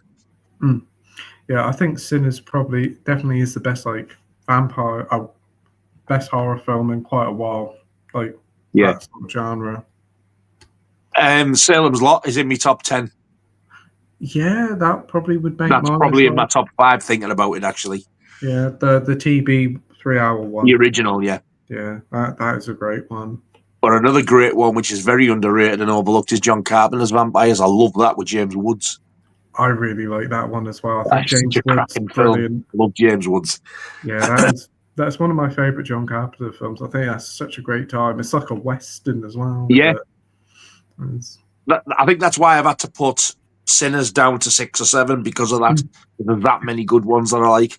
Yeah, it definitely is in the top 10, but maybe about middle or 7 to 8 because there is so many good ones. But for a new film to come into the top 10, that's very good. Yeah, exactly. I do like it when you get something that's a bit different, but it's good. Burn Tomahawk is a slow burn of a film, but the finale pays off. Yeah, I've heard. Have watched Kevin Costner's Dances with Wolves and was bored shitless by it? Oh, that's a shame. No, and that's exactly why I won't watch it. It's not my type of film, and Kevin Costner makes me want to go to sleep just by looking at his dull face. Oh, I love that film. I think that film would look gorgeous on 4K. It's a shame they haven't done it yet. I thought they had. No, they haven't done it. Apparently, there's Are you sure? No, it hasn't been released on 4K. It would be a perfect film for 4K. The landscapes on that film would look amazing. Be nice if they released the 4-hour cut as well. 4 hours. Oh, even more riveting. More of our Kevy. Yeah, I don't think we need extra Costa in it. The 2.5, 3-hour cut is enough. You'd need a few cups of fucking Costa to stay awake. Yeah. Vamp is the original Sinners. This has been one wacky night. Vamp is a lot of fun. Yeah. That's one I need to see. I've never seen it. Yeah. That's on Arrow, that is. That's a really nice release. I got mine with a booklet as well. Have you got the window box one? No, just the normal release, but I checked inside and it came with a booklet, so I was pretty happy. Yeah, I need to get it. Yeah, Vamp, Dust Till Dawn, Sinners all have the same premise, but stylistically different and all brilliant. Yeah. Yeah, a little bit of John Carpenter's Vampires. I always found that similar to From Dusk Till Dawn, but without all the beginning gangster type of thing. Yeah. To be honest with From Dusk Till Dawn, the opening I wasn't too huge on. The second half I thought was better, but I thought George Clooney was brilliant in that film. I liked to see him in more of those roles. Yeah. I thought Juliette Lewis was as well, and even Harvey Keitel. They were both fantastic in it. Yeah. Quentin Tarantino less so. Quentin Tarantino, not only is he an ugly fuck, he thinks he's a brilliant actor, and he likes to put on this hard thing, but he used to work at Blockbuster, so there you go. Yeah. It's what he wants to be. It's not what he is. He shouldn't have been in the film. He spoils it. He should have got somebody else. Yeah, he should be behind the screen, not on it. Yes. He's not good looking enough. Should have got me to do it. Yeah, that's true. Fuck off. I'm done with Scream. I'll see it just to say I've seen it, but I found 5 OK kind of boring. I think it should have ended with 4. Well, that was the final Wes Craven film. Wes Craven? Yeah. Well, he was going to do the original second trilogy. He was going to do 4, 5, and 6, and 4 got that much shit. He was like, I'm not going to finish it. Yeah. I was gutted because I really like Scream 4. Watched it the other night with Andy. We had an absolute blast with it. We're working our way through them again. We're up to 5 and 6 next. This is the second time I've been through the Scream films with him. Never seen It's supposed to get a 4K release. Where the fuck is it? They seem to take ages for it because it's a different distributor, isn't it? I read somewhere that Paramount had the rights back to it again. Not that they had it to begin with, but Paramount had the rights to go with the others. And the 4K was supposed to be out this year. I've never heard no more about it. Maybe Halloween time is open. I hope you're right. I really do. Because they normally come out around about Halloween time, don't they? It's the only one that hasn't had a 4K release. Yeah. It's the only one I haven't seen yet. Don't let people who said it's shit spoil it for you, because it's not. It's really good. Yeah. I think I will like it. I just never really got around to watching it. And because it was like its own separate thing, I think I just never got around to it. But that Well, still... it was good. Like I say, it was going to be a trilogy. It wasn't supposed to be its own separate thing. But he got that much shit over it. He was like, "Nah, I'm not going to do. I'm not going to do. No, can't say. I'm not going to do 5 and 6. Fuck yous." And I can't blame him. No, can't do. Especially getting all that crap. It's not right. Evil Dead Burn is not the last one. There's more to come. He's not announced a date yet, but I think there's another one in 2027. Oh, dear me. Yeah, I'm getting a bit sick of this now. For me, you will never beat the original Evil Dead. They're not going to equal that. And for me personally, I don't give a shit how many people say, "Oh, the second one's my favourite." It's not a patch on the first. And I'm one of those strange people that think the third one's the best one. I know you are. Oh, I love it. That's the worst out of all of them for me. I think they were all great. It's just that I thought the third one was just so much fun. I just couldn't believe how wildly different it was, but pretty entertaining. I like the second one and the first one a lot. The first one was really good. How like bare bones it was, like made on nothing, but very effective. Some people I've heard them say quite recently as well. The first one is obviously a comedy, and if you can't see that, you're stupid. No, it isn't a comedy. And if you think it's a comedy, you're the fucking idiot. Because it was meant to be a horror film. The tagline was the ultimate in grueling terror. Stephen King said it was the scariest film of that year. It's horrific if you've never seen it. It's not meant to be a comedy. It's not funny. Yeah. It's Evil Dead 2 that was meant to be funny. I know quite a lot of people do say the first one is just like the Three Stooges, but with blood or something. Well, they're fucking idiots, man. They don't know what they're on about. No. Everybody's a film critic nowadays. Yeah, definitely. Hey, Mike, how you doing, mate? Hi, guys. Hope you're doing well. Hope you're doing well. Hey, come back from your holiday from Japan. I hope you had a lovely time. Yeah, you went on a honeymoon, didn't you, I think? Mac Chat says, Vinegar Syndrome's having a sale tonight. A stack of kidney on the black market if I see something I fancy. They fucking would do. And there'll be new titles as well. Shit. Sorry, lads. Meant to say Gran Torino. Yeah, as sort of the ending to Dirty Harry. Yeah. Yeah. You have IMDb pages? That's mental. Anyone else got one? Pretty much everybody who's been on the streams have got one. I have. I need to check, man, because I didn't have one at all.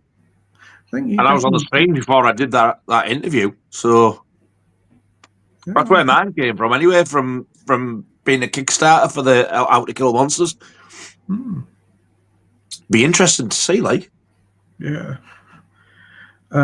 Even the streams, like the Wednesday night streams, have got their own page, and you can review them as well. I noticed, and Scott's one has as well. That is absolutely insane. I think you need to send me a link for these things. I need to see.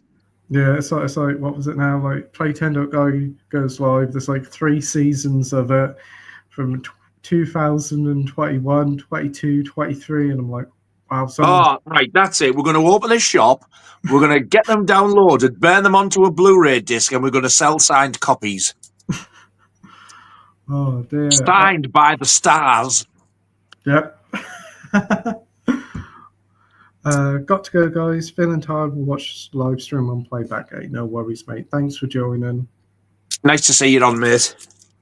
I'd rather drink bleach than rewatch Exorcist Believer. What a pile of shite. I know what to get you for Christmas now, then, Si. Lovely bottle of bleach and a pint glass. Blumblebee House bought the Exorcist rights for 400 million. That's why they're milking the fucker. Next one is a reboot rather than a follow-up to Belieber. That was a pile of scat. 1 and 3, perfect. 1 and Believer. 2 and 3, utter scat. 2 is awful, yeah. 3 is all right. Believer, definitely not. Collector Adams here saying good evening, Pete, Nigel, and all in the chat. Hello, Adam, mate. Hey, mate. Really ate to the stream. We'll watch it back. Sure, it's been a great one. Glad I tuned in. Time to hear you've got more waxwork records for sale, Nige. I have. Awesome. A few others as well. Mm. I think I've got a couple more to post. I think this one, Laura will like this. Kevin Smith's Dogma's finally getting a 4K upgrade. He knows. Didn't think it was happen because of Weinstein had a death grip on it. He's a little occupied at the minute, so happy days. Love that film. Yeah, it is a brilliant film. Looking forward to that. Weinstein's in prison. And he's in a long time for what he's done. He should have no right to anything he's had before. He should lose the fucking lot and be penniless. Yeah. Dockman's favourite Kevin Smith film for Soulless Trenchcoat. Yeah, it's a great one. Great cast. Alan Rickman in it as well. But I still don't understand like how he had such a hold over that film. Like, as you said, as soon as he was put in prison, he should have lost it all, and they should all went back to the original creators. Well, apparently, before it all come out, Kevin Smith tried to buy the rights back, and I think he was going to do it, and then Weinstein changed his mind or some shit like that. He shit on him. Yeah, he wanted something like stupidly high, didn't he, that he couldn't afford. So Kevin Smith just totally turned his back on him and then all that crap come out. So I don't know how he's done it, but fair play to him. I'm glad he has. I'm not a fan of anything of the Jay and Silent Bob. I tried to watch one. I think it might have been Dogma, and I personally just did not get it at all. But Laura loves him. But I'm just glad he got it back. It was his film. He starred in this. He wrote it and everything. So fair play to him. I remember. I see a documentary about it. There was like a huge protest of it because it's quite religious in America. Kevin Smith actually joined the protest, and none of them realised he was the actual creator of it. Have you seen him? What, Kevin lately? Smith? He's lost a lot of weight, isn't he? Laura went and met them both at a Comic-Con. She's got a photo up there of her with them both. And then when she showed me them in the films, because they're in Scream 3. Yeah, they are. Yeah. I look at him now and I think, that's not him. That can't be the same person. He looks absolutely nothing like he looks now. The other one, I can see it. Yeah. But he's totally altered. Yeah, well, he had a heart attack. He talks about that quite a lot. He had a heart attack and like really made him change his life because, well, fair play to him. But yeah, he looks totally different. Like, you think like, oh, I'm so used to him being quite big to see him thin. He looks kind of ill, but he's actually well now because he's losing the weight and seem to be more healthier. So yeah, fair play to him. Simba's on the photos. They made more fuss of Simba than anything else. They loved him. Oh. But yeah, the dogs met them too. Mental. Wow. They loved him. They were stroking him and everything. Torture Dodgers is what the lasses of Newcastle's did in my 20s.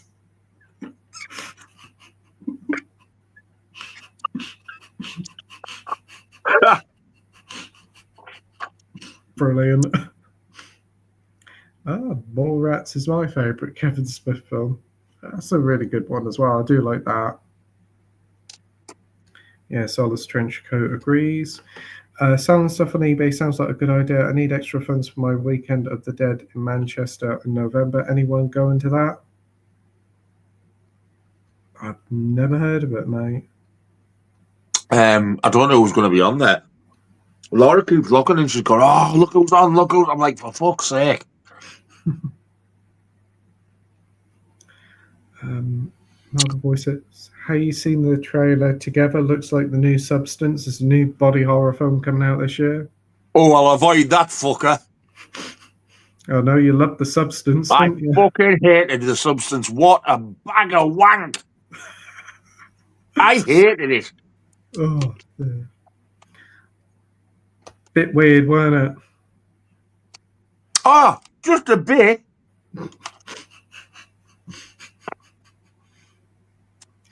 Oh dear. I remember when I saw it there was hordes of people in there seeing it, and they were all like over 70s. Half of them walked out, and the other half just loved watching it. They thought, "Oh, that was really good." And that fucking soundtrack, oh my God, it was like being at a rave. You didn't And like Whack Record released it. Who wants to listen to that shite? Oh dear. But yeah, I loved it. I thought it was great. But yeah, I can definitely get how you wouldn't like it. It's definitely very out there. I don't think it will be as big as that. I think Substance was a flash in the pan. Thank fuck.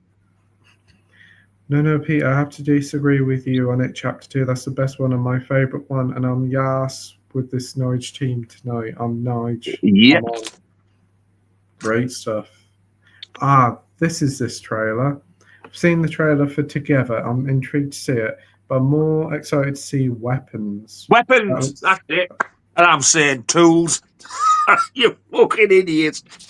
Weapons, that's it. Oh, thank God. Yeah, I thought I had a singular word. I haven't seen the trailer yet, but I want to. I've heard so many good things about it. That's the one where all the kids walk out to school and it says they're never seen again, but there's more to it. I think there's one girl didn't go to school. And obviously she's all right, but oh, God almighty, it looks creepy as hell. I hope it's not ridiculous like the Substance. I hope it's as good as what the trailer looks. It's open. No problem. We all have different tastes, absolutely. And that's one of the great things about doing these streams. We get to talk about each other's opinions and we all respect it. Weapons is going to be the next Sinners. I hope you're right. Don't get me wrong, it may look good, but I think it's going to be overrated and overhyped like Sinners. Yeah, I like Sinners, so that'll do me. Did you like The Monkey? Did you see that? I haven't seen it now. Wasn't keen on that at all. Really boring and disappointing that was. Never heard of Together or Weapons. Weapons trailer looked creepy.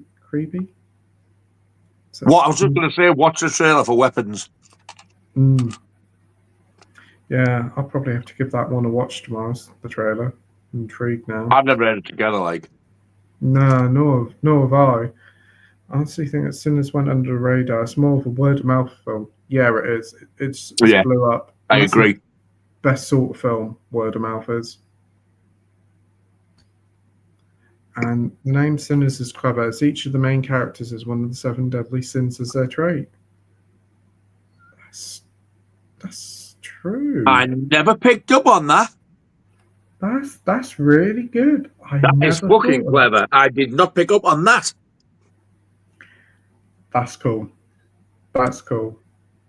Okay. Wow. That's even more better now. That's amazing. I'll be looking out for that next time I watch it. Yeah. I thought the character of Samuel in Sinners is the tale of the guy who sold his soul to the devil. Which is what happened in Crossroads. With Ralph Macchio. There was a musician looking, or they were going looking for a lost song. And this guy, he kind of sort of, I think he was supposed to be the devil. I've seen him in loads of stuff. He's a black actor, but he's fucking good as well. And it was him who got Steve Vai to do the duel with him and Ralph Macchio. So that's where I got it from. And the music in it is very bluesy like that.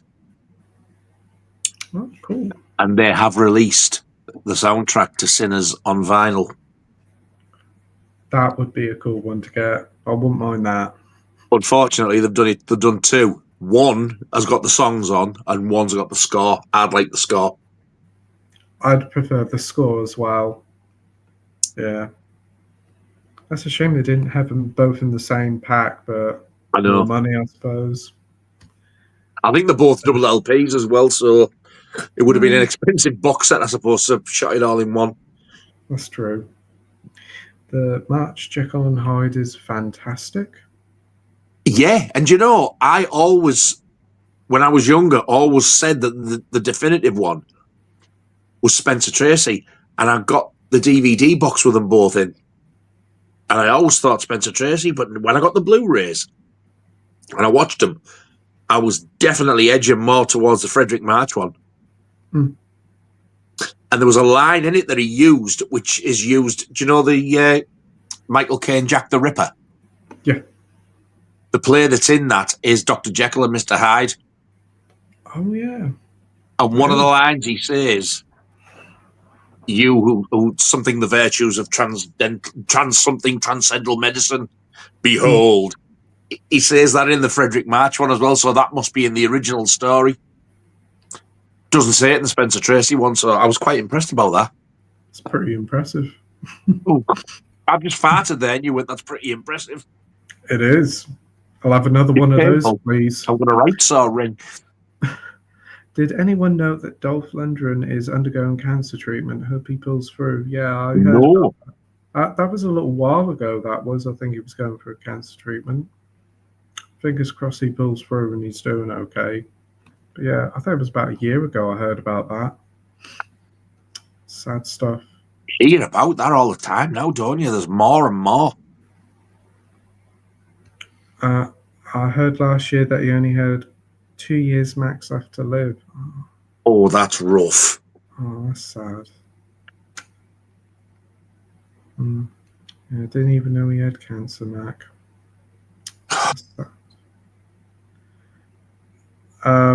We've got Mikey here from Boogie Cat Productions. Hey guys, only just joined. Hope you both well and have a blast. All right, Mikey, buddy. Are your ears burning? Mentioned you earlier on. Oh, it's great to see you here, Mikey. Thanks for joining. We're about the Evil Dead films, and I said you were going to shoot me in the face when you hear what I said, so I'll let you watch it back. I'm sure I read recently that Dolph is clearing out and doing great. Well, here's open, fingers crossed. Yeah. He's not supposed to be a very nice person at conventions, him, you know. Isn't he? Not that I would wish what he's got on him. No. I wouldn't. No. I know like Christopher Lloyd is apparently supposed to be a bit short and sharp and at these sort of things. But yeah, you'd think the parts he plays, he always plays like somebody daft as arseholes. You think he'd be one of the most approachable ones? Yeah, you would do, wouldn't you? I mean, at the end of the day, with all these Comic-Cons and that, it's like, you might as well be nice because these are the people that got you where you are. If you're not going to be nice, don't do them. Yeah. Yeah. And all they ask is just for a couple of minutes of your time, and it would make their day, their year. And to act like an asshole, not only exactly really, really damages their opinion of you, but also it's just not very good. You're kind of breaking someone's heart to think like you meet your hero and they're an asshole.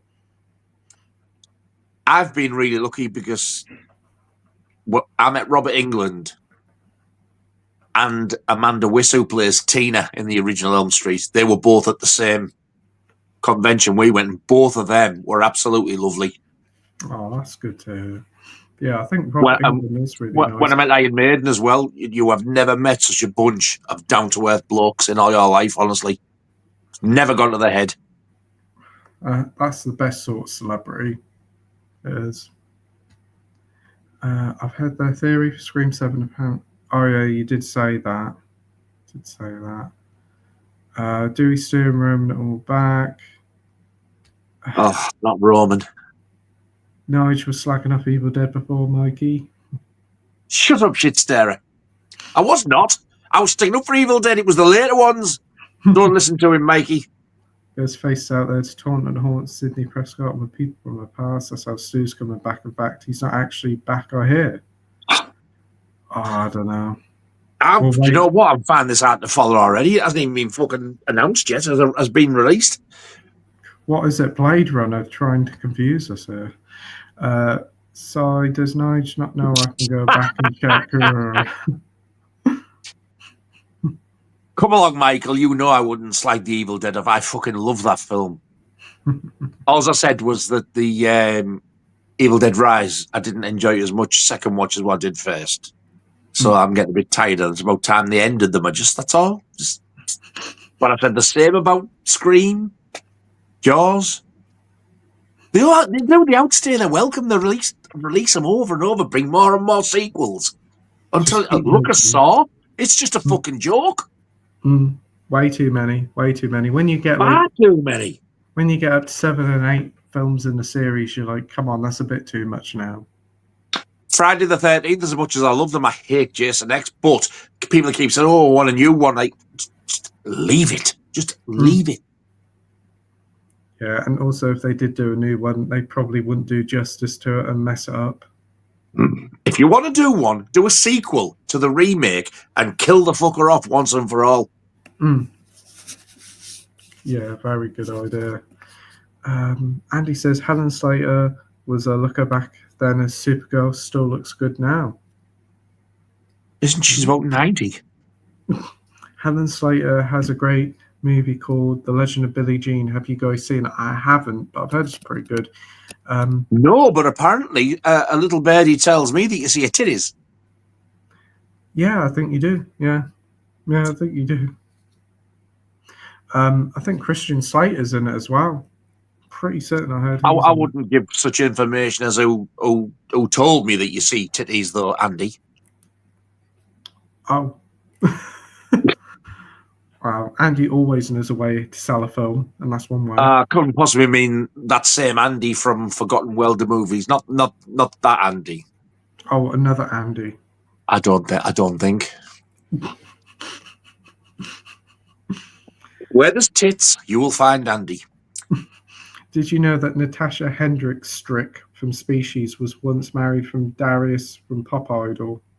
Who died, believe it or not. Yeah, he died of bone cancer, I think. Absolutely shocking, that. Shocking stuff, yeah. Sad stuff. So much Wow. of it these days. We haven't had a cash converters where I live for over a decade. Have a CX and lots of independent shops. Yeah, well, that one's well and truly gone now. But there's still I know there was a cash converters in Middlesbrough, I think. I think it might be still there, but it's Middlesbrough's a very unsavoury place to go now. A lot of places are now. no wonder you better. People at Middlesbrough call it up here bad, but I was down Middlesbrough. I mean, I'm from Middlesbrough, and I was down there, and I was like, "Oh shit, look at this." Yeah, sometimes it's safer just to order stuff online. Yeah. Nige, Geezer, look at that video nasty book, mate, if you don't mind, please.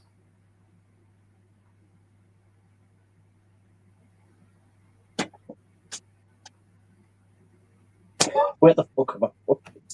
I've got a pile of records here that I need to play. Is it very good today?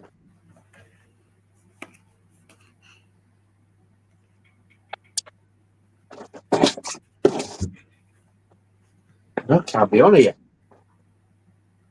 It's the art of the video nasty, I know that.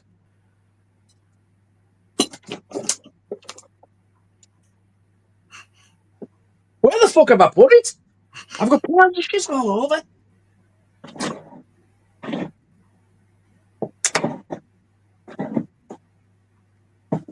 I found my new video nasty book that I've got going. Where did I put that book? I thought I'd put it in a safe place. Because I will be needing it very shortly. Oh, there it is, you blind bastard. It's right next to me.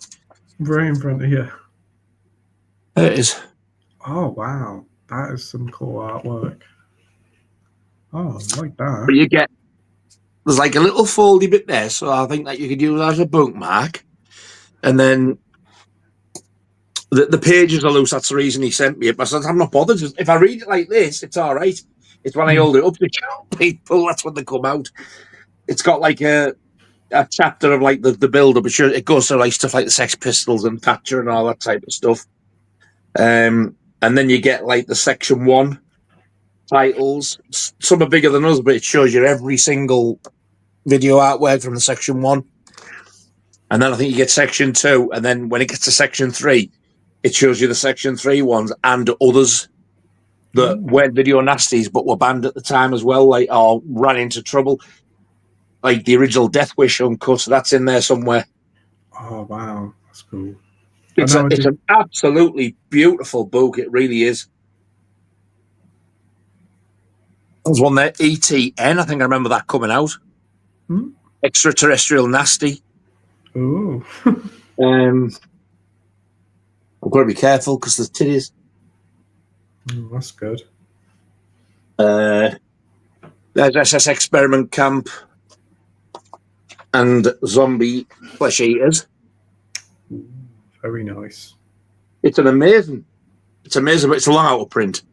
But there's two other books as well. There's one called Video Nasties, and there's one called Video Nasties 2. I think that's released by Darkside. And they're both written by Alan Bryce, who's also on the Video Nasties documentary.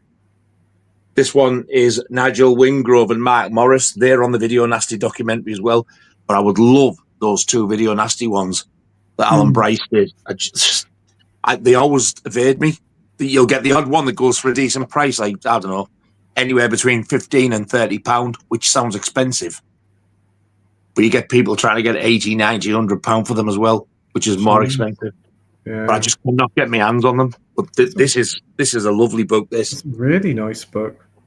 Yeah, that's going to be very helpful to me when I start and do this series that I'm going to do. Oh, that'd be cool. Yeah, I look forward to watching that. But yeah, really cool book. Really like all the artwork in there, and I bet there's lots of cool information about all the films as well. He said to me, "I've got a Video Nasty book. I can send you." He said, "But the pages are loose." But I'm not bothered.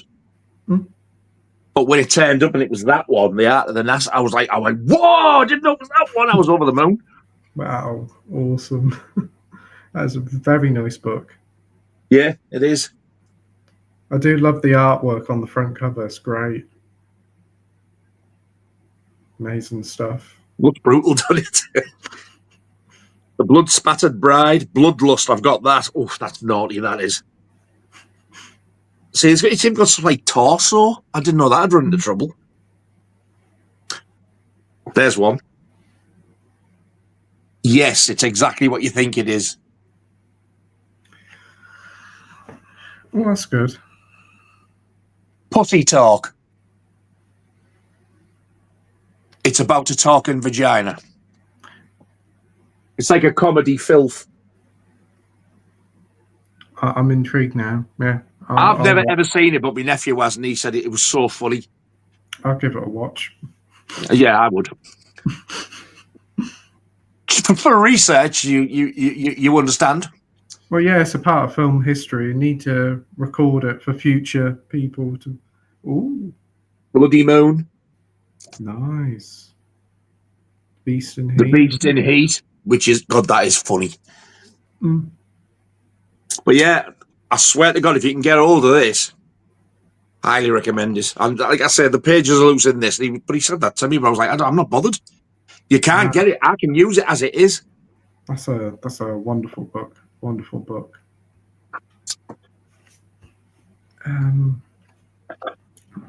Motherboy says, "Nation Pete, so excited for Megan 2.0. I'm bloody am. Yeah, I think we did. God, I am. Early. Yeah. I think it comes out next month, don't it? June. Is it? Yeah, it's very soon. Very soon. Spyro's cool, but I hope if that happens, they'll do a Sly Cooper movie. That would be fun. Is that a computer game? Yeah. So similar, like animal characters like Spyro. Wow. Solus Trenchcoat said, "Do you guys like werewolf films? And if so, do you have any recommendations of lesser known ones that you think people should see?" Yes. How weird. I watched The Howling last night on 4K. It looks fantastic. I've actually got The Howling Scream Factory Blu-ray up for sale now on eBay. Lesser known, there's a Video Nasty one called The Werewolf and the Yeti, starring Paul Naschy. If you can get hold of that, it's entertaining. I really enjoyed it. But it's like a Spanish film. It's low budget, but oh my God, the transformation scene. It's like going back to the black and white Wolfman, but it's definitely well worth a watch. Oh, great stuff. Wolf Cop, that's pretty good. I remember liking that quite a bit. Avoid the Wolfen with I don't know, what do they call that actor? It was in Saturday Night, Sunday Morning. Oh, Albert Finney? Yeah. Avoid that like the plague. It is awful. You don't see any wolves. I think you might see one at the end, but it shows you like through the eyes of the wolf, and it's like this really bad effect where everything looks purple and black. The only good thing about that film is you see the Twin Towers in it quite a lot because it's filmed quite close to them, but the film itself is absolutely shite, and it's Warner Brothers as well. Yeah, I've got it on a premium collection, but I haven't seen it. I deliberately didn't buy it. I bought it on DVD years ago, and I was like, oh, this is fucking shocking. It's so bad. What was it? Silver Bullet, that's pretty good with Gary Busey. Silver Bullet, yeah. I don't think that's a lesser known one. If you haven't seen the only Hammer one that was made as well, Oliver Reed is in it. Curse of the Werewolf. That's a really, really good film. I haven't seen that, but Oliver Reed, I'm sold. Yeah, it's the only werewolf film that Hammer made. They did all the Dracula ones and the Frankenstein and the Mummy, one werewolf. Wow. And it's that one. Track that one down. You can get it on Blu-ray over here as well. I don't think it's expensive. Oh, that's good. That's good. Great film. Really enjoyed it. And there's like a video game one called Werewolves Within, which is like a sort of horror comedy whodunit, where it's like a hotel and one of the people is a werewolf and you have to kind of guess which one it is. It's kind of very similar to they did one in the 70s with Peter Cushing as well. The Beast Must Die. Yeah, similar like that it is.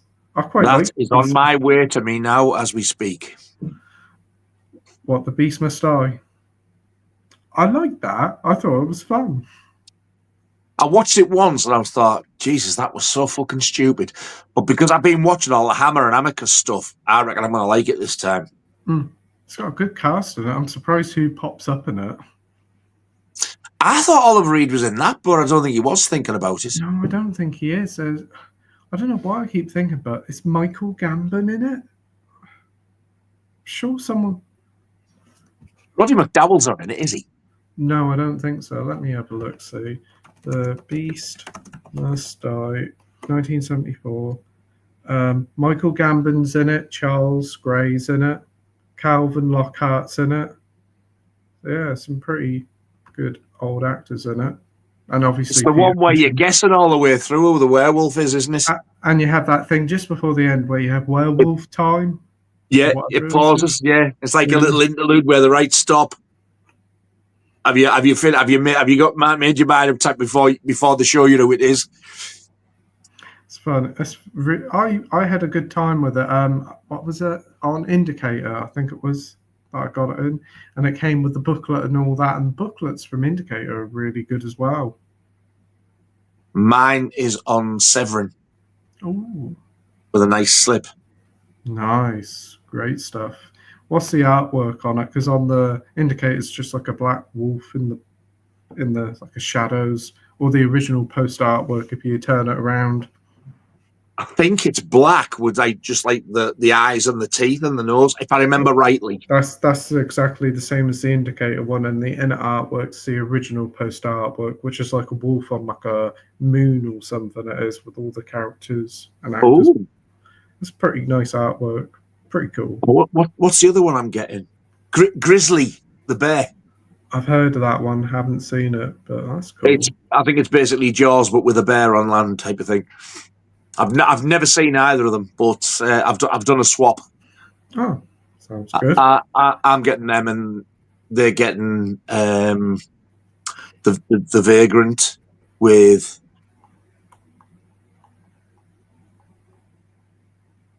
Bill Paxton. Ooh. I bought it brand new, sealed off somebody, and what a load of shit. I didn't like it. No. Oh. So when I said I didn't like it, like somebody contacted me, who we know who he is, but I'm not going to say. And he said to me, "I'll have that off you." I said, "Well, have you got something you want to swap?" I didn't really want to take any money out, even though I'd only just bought it, but I thought it seems a bit shitty.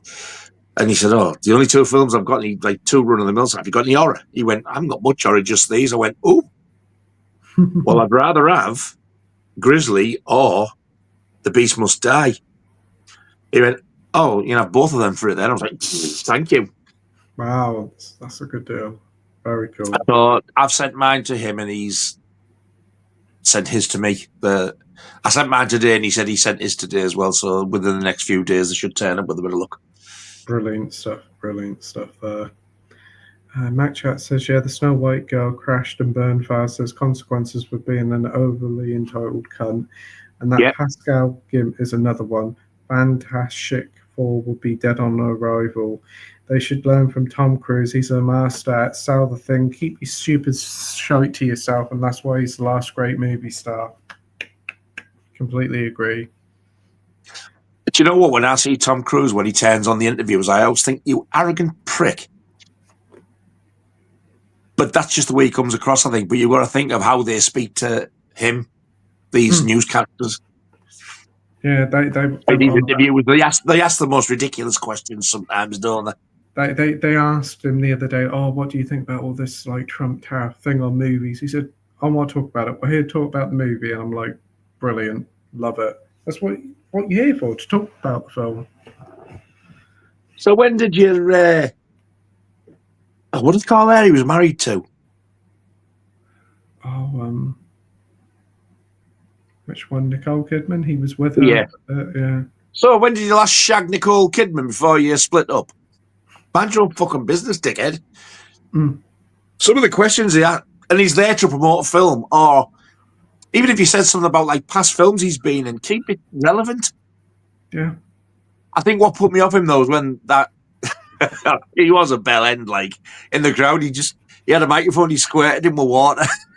If that had been me, I'd have laughed.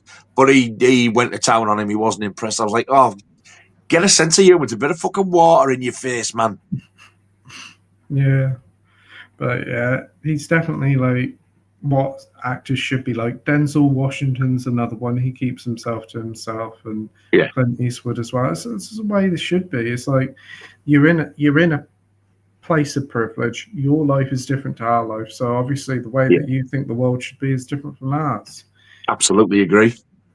You can have your opinion, but don't have a go, and don't whatever you do attack the fans. That's the worst thing. I hate when people do that.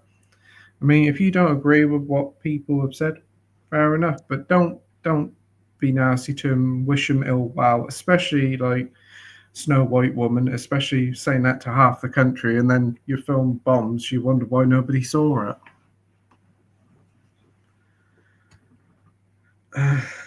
Nigel, I must say I miss you, man. I agree. I've missed chatting to you. Thank you very much. Bless you. Hope you're both well, Pete and Nige. Yeah, doing okay. I hope you're doing we're a nice little catch up as well.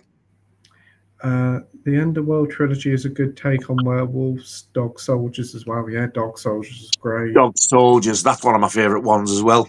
I love that film. That's such a great film. That is really good. I was very, very late to the party with that one. Mark, my mate who's in the band, it's one of his favourite films, and he said to me, you need to see it. And he went, he ended up giving me the Scream Factory with the slit Blu-ray. Wow. And then he gave me another one. He said, this is the rarest one because it's out of print. I was like, yeah, but it's going to look gash. So when that 4K come out, that was pre-ordered first day. What a film. And isn't the 4K really good as well? Yeah. When you consider it as a 16mm shot, which is like the lowest quality film they can get, it's a little bit grainy, but it's a lot better than what you're expecting it to be.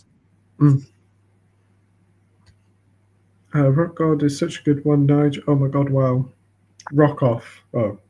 Rock Off is such a good one. I think he means God. No, because you said about The Rock. You told him a rock off. Dwayne Johnson, Rock Off. I forgot. See what I mean? I spout this bullshit and I forget what I've said. Here's one that I forgot I said. Anal Ferrara. It's my... Yes. In my best movie voice. Anal Ferrara's 9 Lives of a Dicky Bummer.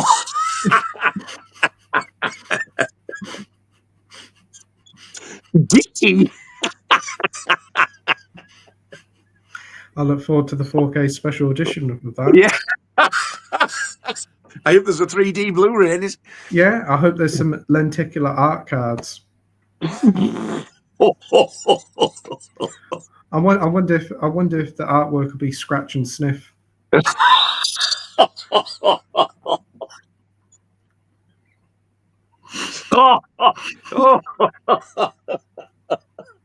Oh, you dirty fucker. Oh, man. Wow. Scratch and sniff. Oh, wow. We all know Lost Boys is Nigel's favourite, really. Fuck off, it is not. Nah. Right, nice. Yeah, for some strange reason, I do not like Lost Boys anymore. It's meh. Yeah. Fright Night is my favourite vampire movie. Compared to that, it's way better. Absolutely agree. Fright Night is definitely way better, I agree. Scream 4 is awesome. Brilliant. Yes. Wayne says, I think The Exorcist Believer gets way too much shtick. I really like it. Oh, that's good to hear. The voice of reason. Thank you, sir. That's two of us now. I do think like a lot of people probably were a bit more harsh on it because of like obviously the Halloween stuff that didn't quite pan out for those people. But that'd be interesting to see where they go with the series. Andy says Miramax were everywhere. They even made money from Lord of the Rings due to previous engagements. Wow. Jesus. That's why it's called the Blues Great Elton John song. Oh, is that about Sinners and the Blues? That's why they call it the Blues. Maybe, yeah. Do you know what the first Miramax film was? I don't know. What was it? And yes, the Weinstein brothers were involved. Harvey Weinstein was one of the writers. Did quite a lot of it, but the very first Miramax film was a video nasty, The Burning. Wow, that's pretty interesting. Wow, that's cool. I still haven't seen it. If you like Friday the 13th, you'll probably like it better, to be honest. Oh, it's amazing. I know, everybody says it's really good, so I do need to check it out.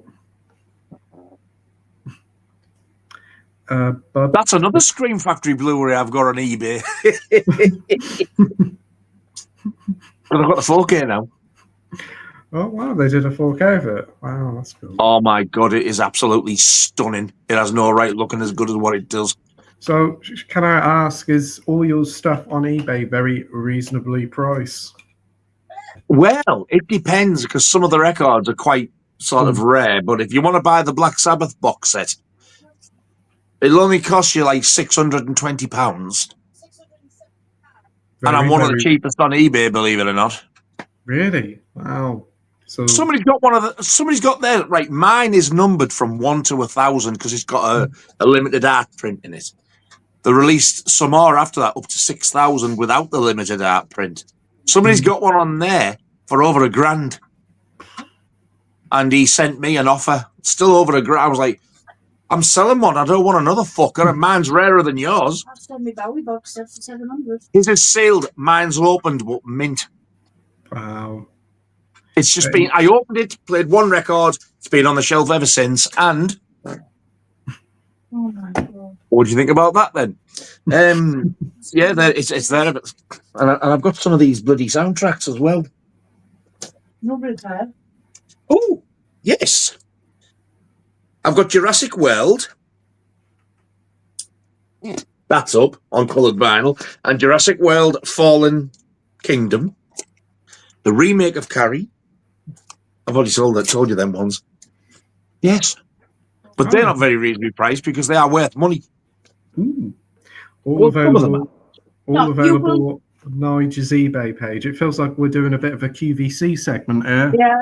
I am, however, going to put up, you're going to like this one, Pete, Mud Greatest Hits. Wonderful. Wonderful. Was there only one song on there? It's better than fucking What Day? I don't know. Shawwaddy's got about 20. Have you heard anything by Mud? Tiger Feet. Tiger Feet, yeah. Tiger Feet, Crazy. The cat crept in the crypt, crapped and crept out again. The Lonely This Christmas. Oh, Lonely This fucking Christmas. That's as bad as Mr. Christmas, that. No, I love them both. They're both brilliant, both Christmas classics. I mean, Lonely This Christmas is still a cracker. Yeah.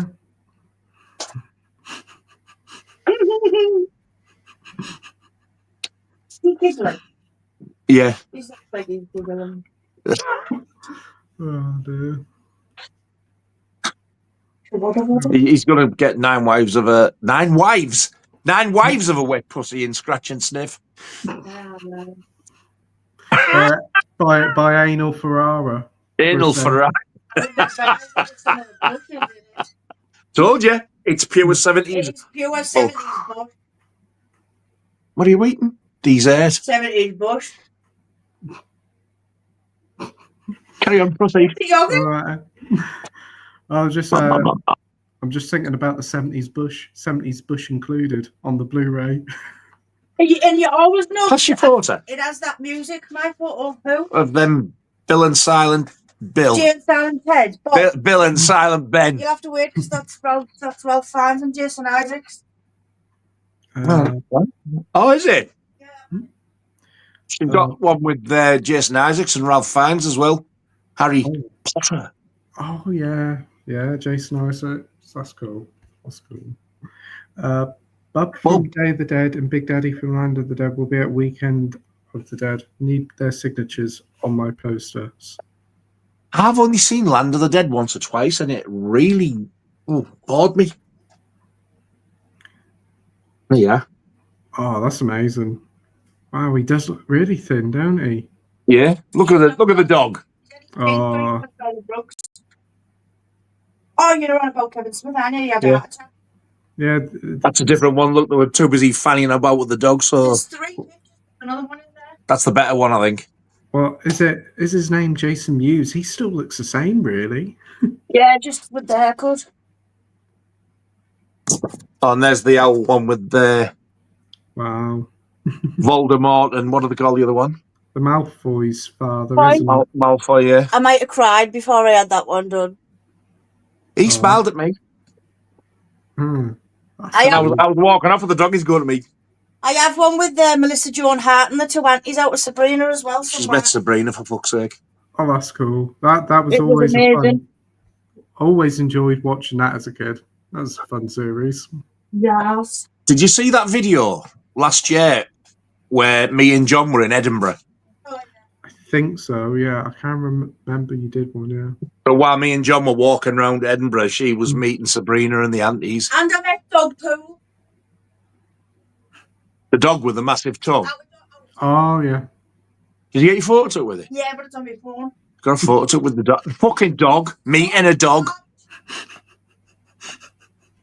Yeah. What a bell end. Oh, dear. Well, Day of the Dead is my favourite of the trilogy. I really love that film. It's so good. Everybody says that. Yeah. We It's my least out the trilogy. We watched it last year, and like Amy said, like you'd probably like this, and I was like, yeah, that's my favourite one. I think it's so good. I love the setting. I think like the Bub character's cool. Everything about it, I love. I think there's not a bad thing about it. 5 out of 5. Love it. At the end when he does that. For me, Dawn of the Dead's the greatest zombie film of all time for me. I love it. And my second one is Night of the Living Dead. Day of the Dead is third. I still do really like Day of the Dead, but I just think the other two are far better. They're all fantastic. They are, but I was just like, wow, I'm surprised how much I really enjoyed Day of the Dead. It was a real big surprise. But then when you started with Land of the Dead, they were nowhere near as good. No, I didn't go past them ones, no. Back in the day, my parents had so many film books, used to read them all the time when I was young.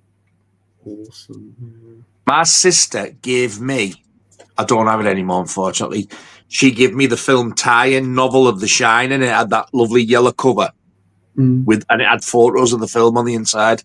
Don't have it anymore, I'm good. Oh, that's cool. That would have been cool to have. Oh, Laura got me this a few months back in the chapel, 50 pence on a pound. 99 pence. 99 pence in a charity shop. But it's in fucking good condition.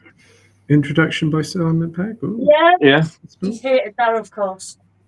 Yeah, I wasn't impressed with that. But it's like nice print as well. It's not like some really good condition as well. For a quid. Can't grumble. But in the video, somebody said, "Well, you've got the book in the box." I was like, "For 90 pence, for fuck's sake, shut up." Hello? People can be picky, very picky for some reason. No, some people who watched the video said to me, "Well, didn't you get it in the set?" I was like, "Yes." The point is, I can't read anymore because of my eyesight. I won't dare tell you how many copies of Harry Potter books I own. They do all different versions of it. And is it a different front cover, that one, to the one in the set? yeah, that's a paperback. The one in the set, I think it's is it hardback? Well, there you go, then. Or is the hardback the film one but the novel's in there, yeah. But the cover on that one matches the rest of the box set, like that artwork. It's a different edition, so I don't understand what they're whinging about. Probably, I want that. Yeah, probably. I've not got that book. Looks nice. I had the original Video Nasties from Absurd to Zombie Flesh Eaters by Alan Bryce. Both volumes. They have all the video sleeve artworks from 3 sections. That's the 2 I want. It's getting them. Trances is a great film for its time on a small budget. Oliver Reed, Curse of the Werewolf is a good shout. I forgot that exists. We'll look for that. I definitely do want to check that one out, yeah. Mac Chat loves Wolfen. Seen it on the telly when I was 10. Loved it ever since. It's a slow burn, but a good watch. A slow burn. If ever there was an understatement, that right there is it. It's awful. Please, Pete, watch it. I want to know what you think of it. I do have the Blu-ray, so I'll have to unbox it and please watch it and give it a shot. Marvel Boy, I love a Nightmare on Elm Street remake and all. It's best than that shitty comedy we were getting after Dream Warriors for Duckcock's sake. Better than all that shite. It's a boy.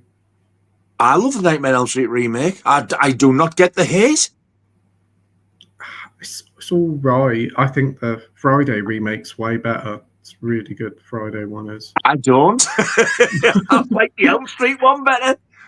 I think my favourite of all the remakes was probably the Texas Chainsaw one. I really like that one. I do. I fucking love that film. It's really good. I remember picking up the Blu-ray of it for a couple of quid and was like, wow, this is great. It's really good. Freddy's Revenge is so underappreciated. It's Criminal Man. It's my favourite in the series. The second one, yeah. It's my second favourite after the original. I always used to rate them 1, 3, 2. 2 and 3 have swapped. No, I like 2 better. It's 1, 2, 3 now. Yeah, 2 is really good, and he's really evil in that one. He's a bastard, really, in that one. In 2? Yeah. Yeah. In 3, he was still a bit like that, but the jokes started to come in, but he wasn't corny. The jokes were still he was still nasty with it. But when 4 and 5 come out, the might have well went, ladies and gentlemen, here's Freddy Krueger, and doing a stand-up. It was that shit. And the makeup in the 5th one is atrocious. Yeah, it looks rough. It does. Probably the makeup will look even worse in 4K. Yeah. A great film that kind of has werewolf in is Brotherhood of Wolf. It's a great take on Hound of the Baskervilles. My mate rented it, thinking it was Dog Soldiers, but we loved it. Recommended. Yeah, I think that came out a few months ago or years ago. Now, I've heard of that Brotherhood of the Wolf, and for some reason, I thought it was like a sort of a knights in shining armor film. Yeah, that's what I always thought. I think it's a French film as well or something. If that's a werewolf film, and if it's anything like the Hound of the Baskervilles, I'm up for that. I love the Hound of the Baskervilles. Yeah, that's a really good werewolf film. I love that Arrow one they released with Peter Cushing and Christopher Lee. That was great. The 50s one. I've never seen that. Oh, that's so good. And the picture quality of that is great for a film that's in the late 50s. I'd love that. I need to get that film. The one I've got is the original Basil Rathbone one. I've got the Basil Rathbone Sherlock Holmes box set. Oh my god, I love it. Watched it a few times. Brilliant, absolutely fantastic. Yeah, I haven't seen that one, but yeah, I do like the Hammer one. Even if like the Hound is just a dog with a bit of like lion style fur on it, it's funny though. I think in the black and white one, they've used a real dog. It looks like a Doberman or something, I think. Yeah, they do sometimes do that. But do you know some of those Basil Rathbone Sherlock Holmes one? I love them as much as, if not a little bit more, than the Universal Monsters, some of them. Wow. They're definitely on a par. I absolutely love them. I definitely will have to check them out, and I've never checked out any Basil Rathbone's Sherlock Holmes stuff. It's a DVD box set. I don't know if they've ever had a Blu-ray upgrade, but even the DVDs look fucking really good. They've cleaned them up really well. It's good to hear.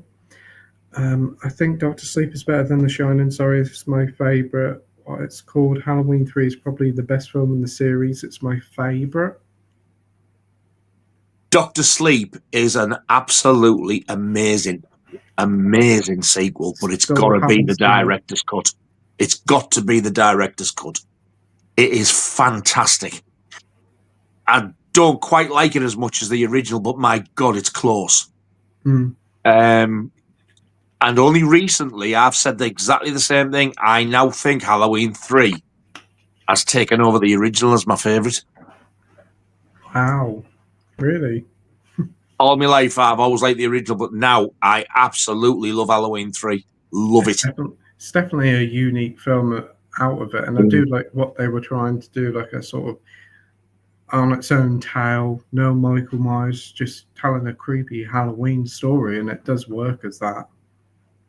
You look at that and the weather and the sky and the setting, you would think it was filmed on a Halloween day and night. Mm. It looks that authentic. It looks amazing. I bet the 4K looks good as well. Oh my God, does it? You know the bit where you see the kids trick-or-treating and the red skies in the background? Mm. That on the 4K disc is absolutely breathtaking. Wow. 9 Lives of a Kiki Bum Hole in 4K. You can get. Okay. You can see extra peanuts and glorious HD with high quality contrast, brown colors, extra grain. Oh. All you need is smell-o-vision. Smell-o-vision and scratch and sniff sleeve. Day, night, then dawn is my order. Oh. Oh, wow, really? Dawned you at least one? Wow. Holy shit! That's insane. You know what? I might actually say the same. I like them all, but I might say dawn is. I do really like night, but day's my favorite. Yeah, maybe I maybe agree with Mikey there. Wow. I had a feeling if somebody said to me, what would you pick as Mikey's order? I thought he might have said day, but I thought he would have said dawn second. Wow. Mm. That has shocked me. Mm. Captain Rhodes is the scariest thing in day. He's the horrible one, isn't he? Yeah, he is. He's a horrible guy in that film. Really he gets his comeuppance. Oh, he certainly does. All right, lass. Best be off now. Got to get some kip so I can dream of Pete and Nigel in the best way possible. Yes, it definitely is him who you said it was. Yeah, sweet dreams. Well, I hope you do have some lovely dreams of us. Yes, me and Liam. It's been a hell of a great stream, and enjoy a pat yourself on the back. Honestly, thanks for the entertainment. Oh, thanks ever so much for joining me. Thank you so much, sir. I appreciate that. It's been a pleasure. Mac Chat says Slade in Flame is out on 4K. Well, tickle my hoop and call me Noddy. Never thought that would get a second look. Talk about an old chestnut. Wow. I've never seen it, but I was well into Slade when I was a kid. But I thought that was a Blu-ray release. I didn't realize it was a 4K. I know there's a Blu-ray of it, but I didn't know a 4K. I'm intrigued about it just because it's a Slade film. But I want to see it. Like I do intend to get it at some point. I'm sure it's Blu-ray though. I'm pretty certain it's Blu-ray. I mean, if it's 4K, it's pretty impressive. But I did get the Billy Connolly one, Big Banana Feed, because I've wanted to see that since the 80s. Because it only got a Well, it got a cinema release, then it got a VHS rental release, and it's never been available since. And when they announced that on Blu-ray, I was like, holy shit, I've waited for this. And my God, have they cleaned it up. I mean, it wasn't the most brilliant thing, but it was really good to watch early Billy Connolly go on stage and stuff. I really enjoyed it. A nice slip. So if they've done the same with the Slade film, I'll be definitely happy with that. Oh. It's BFI who did that as well. Yeah, BFI does some really good stuff. They did a good job with Gregory's Girl as well. Oh, man, I love that film. That's in my top 10. That I love it. Yeah, I picked that up on 4K for about £8 from HMV last year. That was super cheap. When I pre-ordered that, do you remember I got it for about £12 off Amazon? I think they'd made a mistake. Yeah, they messed it up bad, didn't they? And that was when it was brand new. Nige, have you seen that Dawn of the Dead has been screened at Tyneside Cinema on July 5th? Wow. That's cool. Oh, can you imagine seeing that on the big screen? That would be amazing. All these old films on the big screen, definitely well worth seeing. If I'm not doing now, I might have to see. I'm assuming you and Sam are going. ASI. I might see if I can make it if you're going. Don't know whether Laura would want to see that one. I'd have to ask her. That's pretty damn cool. But we are at the end of the comments, and not quite 8 hours, but 5 hours. Wow. 5 hours. That was well timed. I'm busting. Yeah. And Sai said, yeah, him and Sam are going to go to the cinema. Might finally get to meet you then, mate. Awesome stuff. So, yeah, that's the final comment of tonight. Harps won nearly. Can't believe how fast the time's gone. How many's watching now? 2? 19. Wow. I didn't expect that. Yep. Oh, no, the Avengers film's been delayed. Doomsday is now coming out in December from May, and Secret Wars is December 27th. Oh, no. Oh, that doesn't surprise me. It's definitely him. Rhodes is so unstable. He's more of a danger than zombies. Absolutely. Yeah, he is. He's such a cool and creepy character. So unhinged. Yeah. And the tight setting of it works really well. Anyways, good night. Good night to you, mate. And good night, guys. No, good night, sorry.